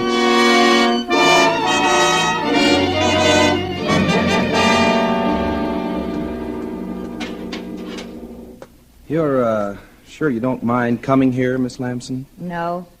Well, we'd better go on with the dictation. I've only got, 9 more days. I'm ready. Chapter 4. Belle Schaffner was a good sob sister, all right, even if she did have one weakness, which was me. The story she'd given me about the girl was the real McCoy. Her name was Linda Vale, and she did have $5 million and just 6 months to live.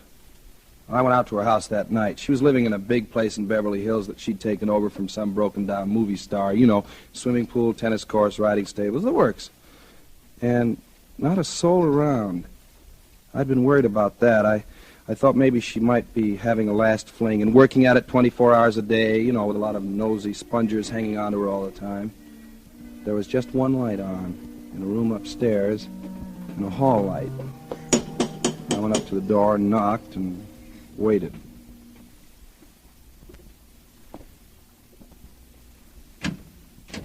Yes, sir? I'd like to see Miss Vale, please. I'm sorry, sir, but Miss Vale has given orders that... Well, would you just give her these, please? I'll wait. Very well, sir. A press card will break the ice with almost anyone, and I knew the flowers would do the rest. What a surprise. Pretty soon I heard steps and a voice. Sandra, the flowers are simply lovely, but who... Miss Vale? Yes? Well, my name is Joseph Eichner. Yeah, she was a nice enough kid and lonely. Because, like a lot of people on a spot like that, the thing she was afraid of most was having anybody pity her. That's the mistake that nearly everybody made. But not me. I played it for a switch. I'd figured every move for days ahead. Joe, Yes? what's the matter? Oh, nothing. You've been awfully subdued lately. You've always been so gay. Well, Linda, I've got to go away. Go away? Linda, I've been trying to keep it from you, but... well, gee, you must know how I feel about you, and seeing you every day and knowing that... Oh, Joe. Well, it's not fair to you, Linda. And, well, I can't take it anymore. Joe. Yes? I don't want you to go. I don't want to.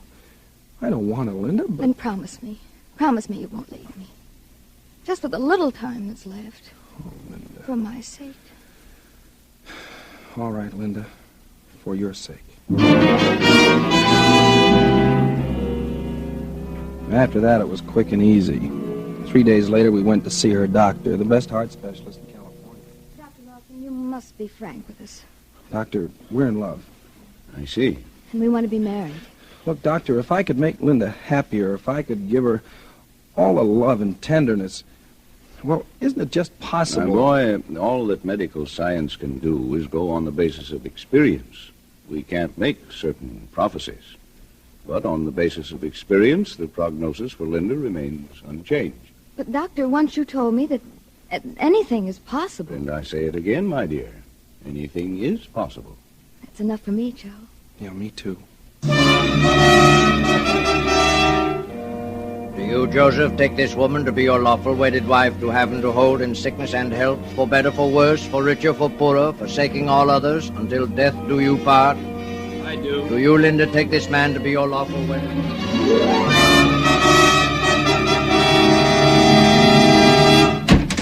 Hello, baby. Oh, hello, Romeo. Oh, now, Belle, lay off, will you? I'm sorry. I'm just nervous, I guess. Well, is anything wrong? Well, that ex-husband of mine is loose again. Well, what of it? What of it? You remember the song and dance he led me the last time, don't you? All right, so he gets rough, you just haven't committed again, that's all? Yeah. Yeah, I suppose so. Belle. No, please. I don't feel like... Well, what's the matter? Well, what do you think? Oh, now, Belle, you know I come around here as often as I can. Oh, sure. Sometimes as often as twice a week. Well, I see you other places. Anyway, I can't help it. And then when I do come, well, you might at least... All right. Skip it. How's the writing coming along? Oh, I don't know. I just can't seem to get started. So you're not even getting that done. Well, how can I get down to work when all I'm thinking about is... Joe, how long is this going to go on? Well, how do I know? It's bound to happen soon. That's what you said a year ago. A year ago. But, Belle, it's all set. She made out the will in my name and everything. All we have to do is wait. Just wait for the heart of hers to quit, that's all. Well, I'm tired of waiting. Now, what do you think of that? Well, what else can we do? You mean what else can I do? There are a few guys around loose with $5 million, too, you know. Oh, now, Belle. Oh, For all we know, she's liable to live to be 100. Now, that's impossible. A doctor said... Yes, and doctors have been wrong. Well, what do you want me to do about it? Well, you think you're a mystery writer. What do you mean by that? I mean, if you're supposed to be able to think up mysteries, start thinking one up. Oh. And don't think about it too long, either. Say, Belle... I mean it, Joe. Okay. Because I'm not going to wait like this forever. Okay.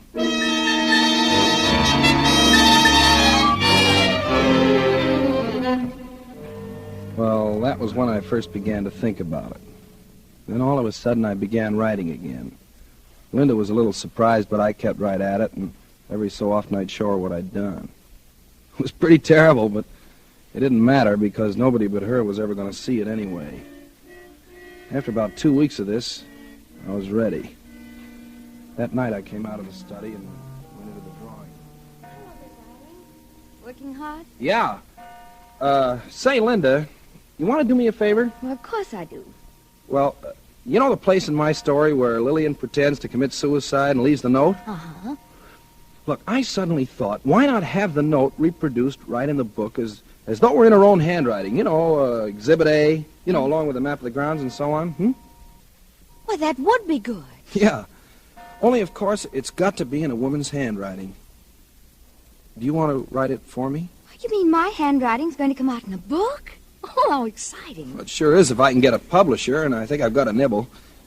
Here, you can write it on your own stationery. I'll cut that letterhead off the top later. All right.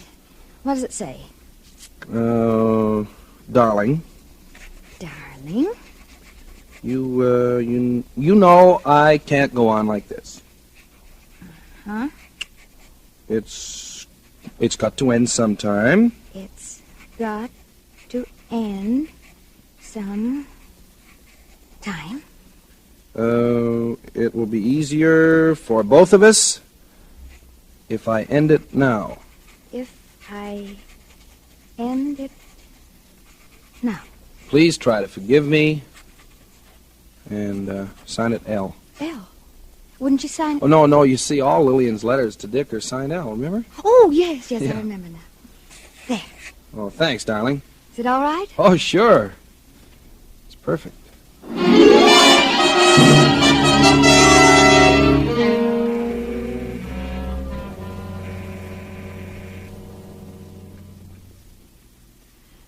Hello? Hello, Belle? Yeah? Now, listen, baby, it's all set. Did you get the note? Oh, sure. She wrote it tonight. Now, how soon can you leave for Palm Springs? Anytime. Tomorrow morning? All right. Now, listen, when you check in down there, make plenty of fuss about it. I will. I'll leave here at exactly 9:30 tomorrow night. I'll stop at a couple of places, so you leave Palm Springs about 15 minutes later, 9:45. Okay. Better check your watch at Western Union. I'll do the same. Okay. Hey, be sure to bring plenty of stuff. Everything you can lay your hands on. Oh, don't worry, I will. You remember the place, don't you? Remember? You know, the second turn after you leave Riverside. Well, how far is it about? Well, it's exactly halfway between the springs and here. Say 60 miles. I'll be there. Okay, baby. Tomorrow night.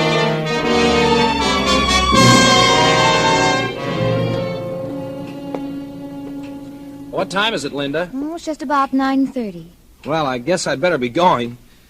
Gee, darling, I hate to have to leave you this way on such short notice. It's all right, dear. I'll be going to sleep in a few minutes anyway. You know, I don't know why this guy has to see me in such a rush, in Palm Springs of all places.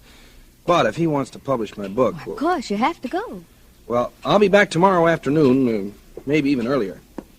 You won't worry, will you? No, I won't. Doors onto the terrace locked? Yep. Yeah, they're all right. You know, I know how nervous you are sometimes when I'm away for the evening. I think you're the one that's nervous. Yeah, maybe I am at that. Well, good night, darling. Good night, Joe. Oh, Saunders. Yes, sir? Come in, sir. Look, Saunders, I've got to drive down to Palm Springs tonight. Excuse me just a second. Linda? Yes? Linda, you'd better put the snap lock on your door from the inside, just in case. I've got the key. Oh, all right. There you are. Okay, darling. Good night. Good night. Saunders, let me see. Oh, yes. I wonder if you'd mind checking the doors from Mrs. Eichner's room onto the terrace to see if they're locked from the outside. Sir? A little later when she's asleep so as not to disturb her. You know, she gets nervous sometimes when I'm not here. Yes, sir. Saunders, you won't forget, will you? Oh, no, sir. I shan't forget, sir.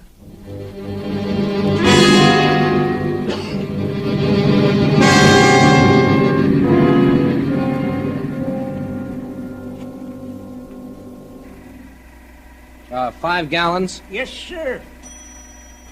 Say, that ought to get me to Palm Springs. Oh, should easy. By the way, have you got a road map for Palm Springs? I think I got one inside here. Oh, thanks.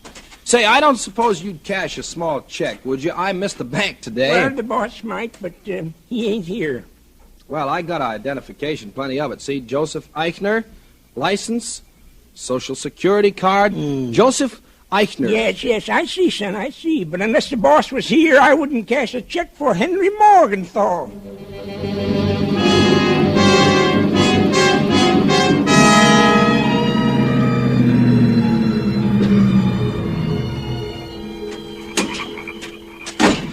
Belle? Joe. Hello, baby. Well, what's the matter? You're shaking all over. Oh, I don't know. Everything, I guess. Hmm? And I thought I saw that ex-husband of mine down in Palm Springs today. Now, what would he be doing down there? I don't... Oh, I must be seeing things. Oh, sure you are. Oh, Joe. Joe, I'm scared just the same.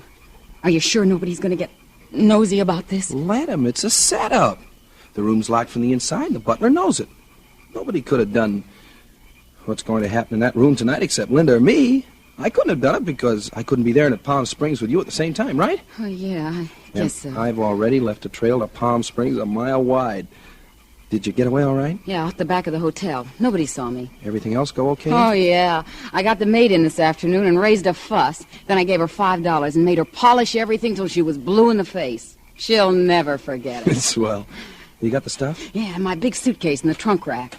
All packed in cotton. Okay, let's take a look at it.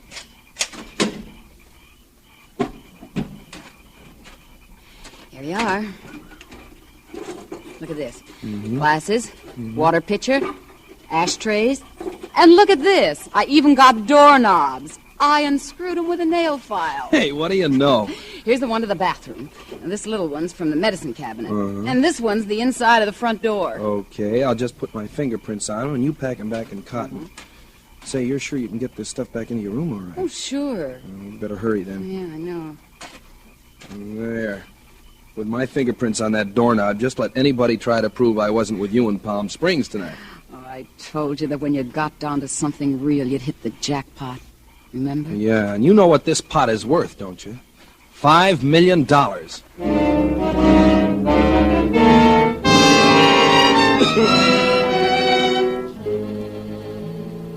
There were no hitches. I got back to town a little before 2. I drove the car into a little side road about a half mile up the canyon and walked back. I didn't meet anybody, and the places I passed were all dark. So was mine.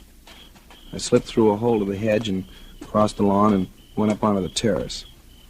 I checked to see if I had the suicide note in my pocket, and then I pulled on a pair of gloves and opened the terrace door with my key and went inside. The gun was in my overcoat pocket. It was hers. I had the flashlight in my hand. I went over to the bedside and I flashed it on just for a second. She was lying on her side, turned away from me. I put the gun against her temple and pulled the trigger. She didn't make a sound. I reached over to put the gun in her hand, and then it hit me. Her hand was stiff and cold as ice. I flashed the light in her face. It was blue. While I was away, she'd had her heart attack at last. For the last 3 or 4 hours, she'd been dead. Well, for about 10 seconds, I didn't know what to do. And I realized I had to get out of there. Saunders might have heard the shot. Before, it wouldn't have mattered one way or the other because the coroner would have established the time of death anyway. Now it made all the difference in the world. I went out the terrace door and I locked it behind me. I crossed the grounds and I started walking up the canyon. Walking, thinking. I don't know how long I walked. But what I was thinking was enough to drive me crazy. I'd planned the perfect suicide. I'd planned it so nobody could have fired that shot but Linda or me, and I had a perfect alibi. But now it had to be me that shot her. Because any fool of a doctor could tell she'd been dead when that shot was fired. And then it came to me. What was the difference? Let the Palm Springs alibi go. Let them think the shooting was an accident. Let them think anything they wanted to. I had the money. And what can you do to a man for shooting a dead body?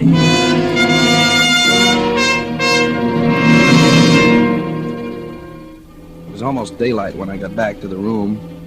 The house was still dark, so Saunders hadn't heard anything. First, I burned that suicide note. Then I turned on the lights and unlocked the door. Then I fired another shot into the wall for Saunders again, just in case he was awake. Then I went over to the inter-house phone.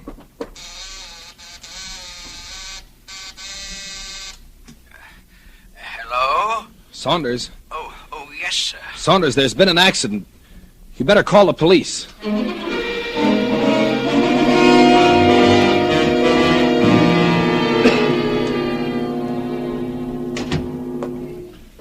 Well, have you seen everything you want to, Lieutenant? Yep.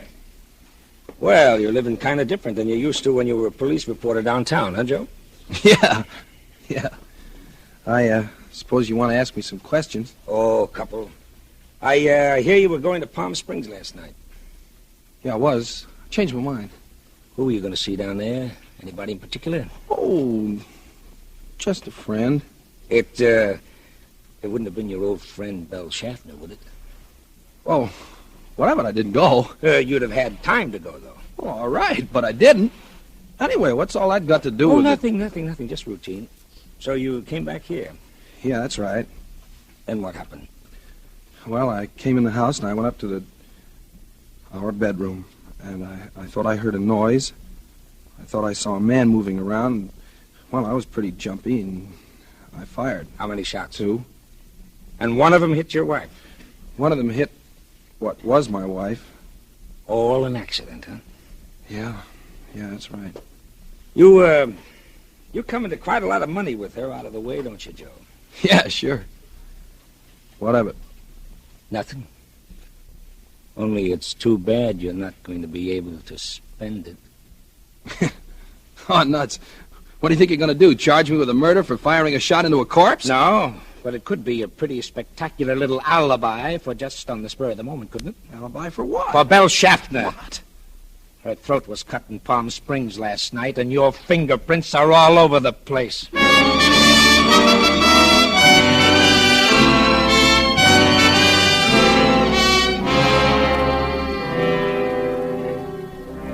It was her ex-husband who killed her, of course.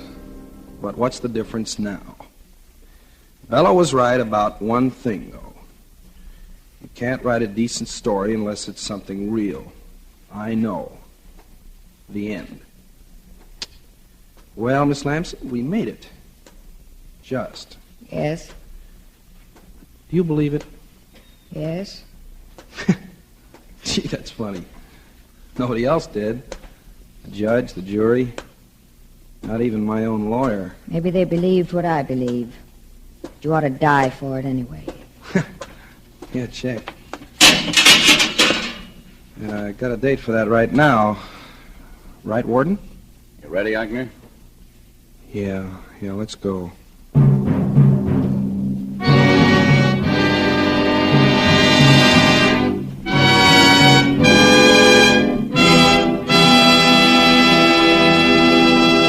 And so closes I Had an Alibi, starring Keenan Wynn, tonight's tale of Suspense. Suspense is produced, edited, and directed by William Spear. The other day, Elsa Maxwell told us about a friend who had lived many years in wine-loving countries around the world. I gave him some of our delicious Roma, California Burgundy at dinner, and he confessed to me that he thought it every bit as enjoyable as any he had ever had. So I say, you people who do not regularly serve Roma wine are missing one of the most delightful treats daily living can offer. It's so good, so smart, and yet so very simple. Take Miss Maxwell's advice. Enjoy Roma wine regularly. It's always good, unvaryingly fine in flavor and quality, and only pennies a glass. Remember, more Americans enjoy Roma than any other wines. Roma, R-O-M-A, Roma wines. Next Thursday, same time, Miss Nancy Kelly will be your star of Suspense. Presented by Roma Wines, R-O-M-A, made in California for enjoyment throughout the world. This is CBS, the Columbia Broadcasting System.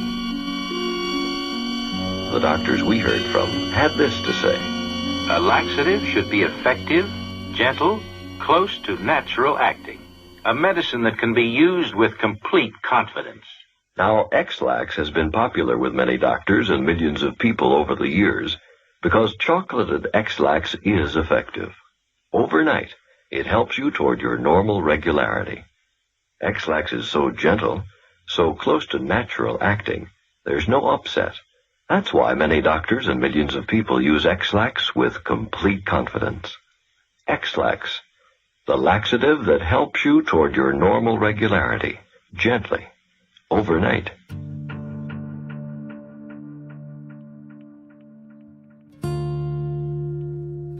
Thanks for listening to HOJO Radio. We'll be back again very soon.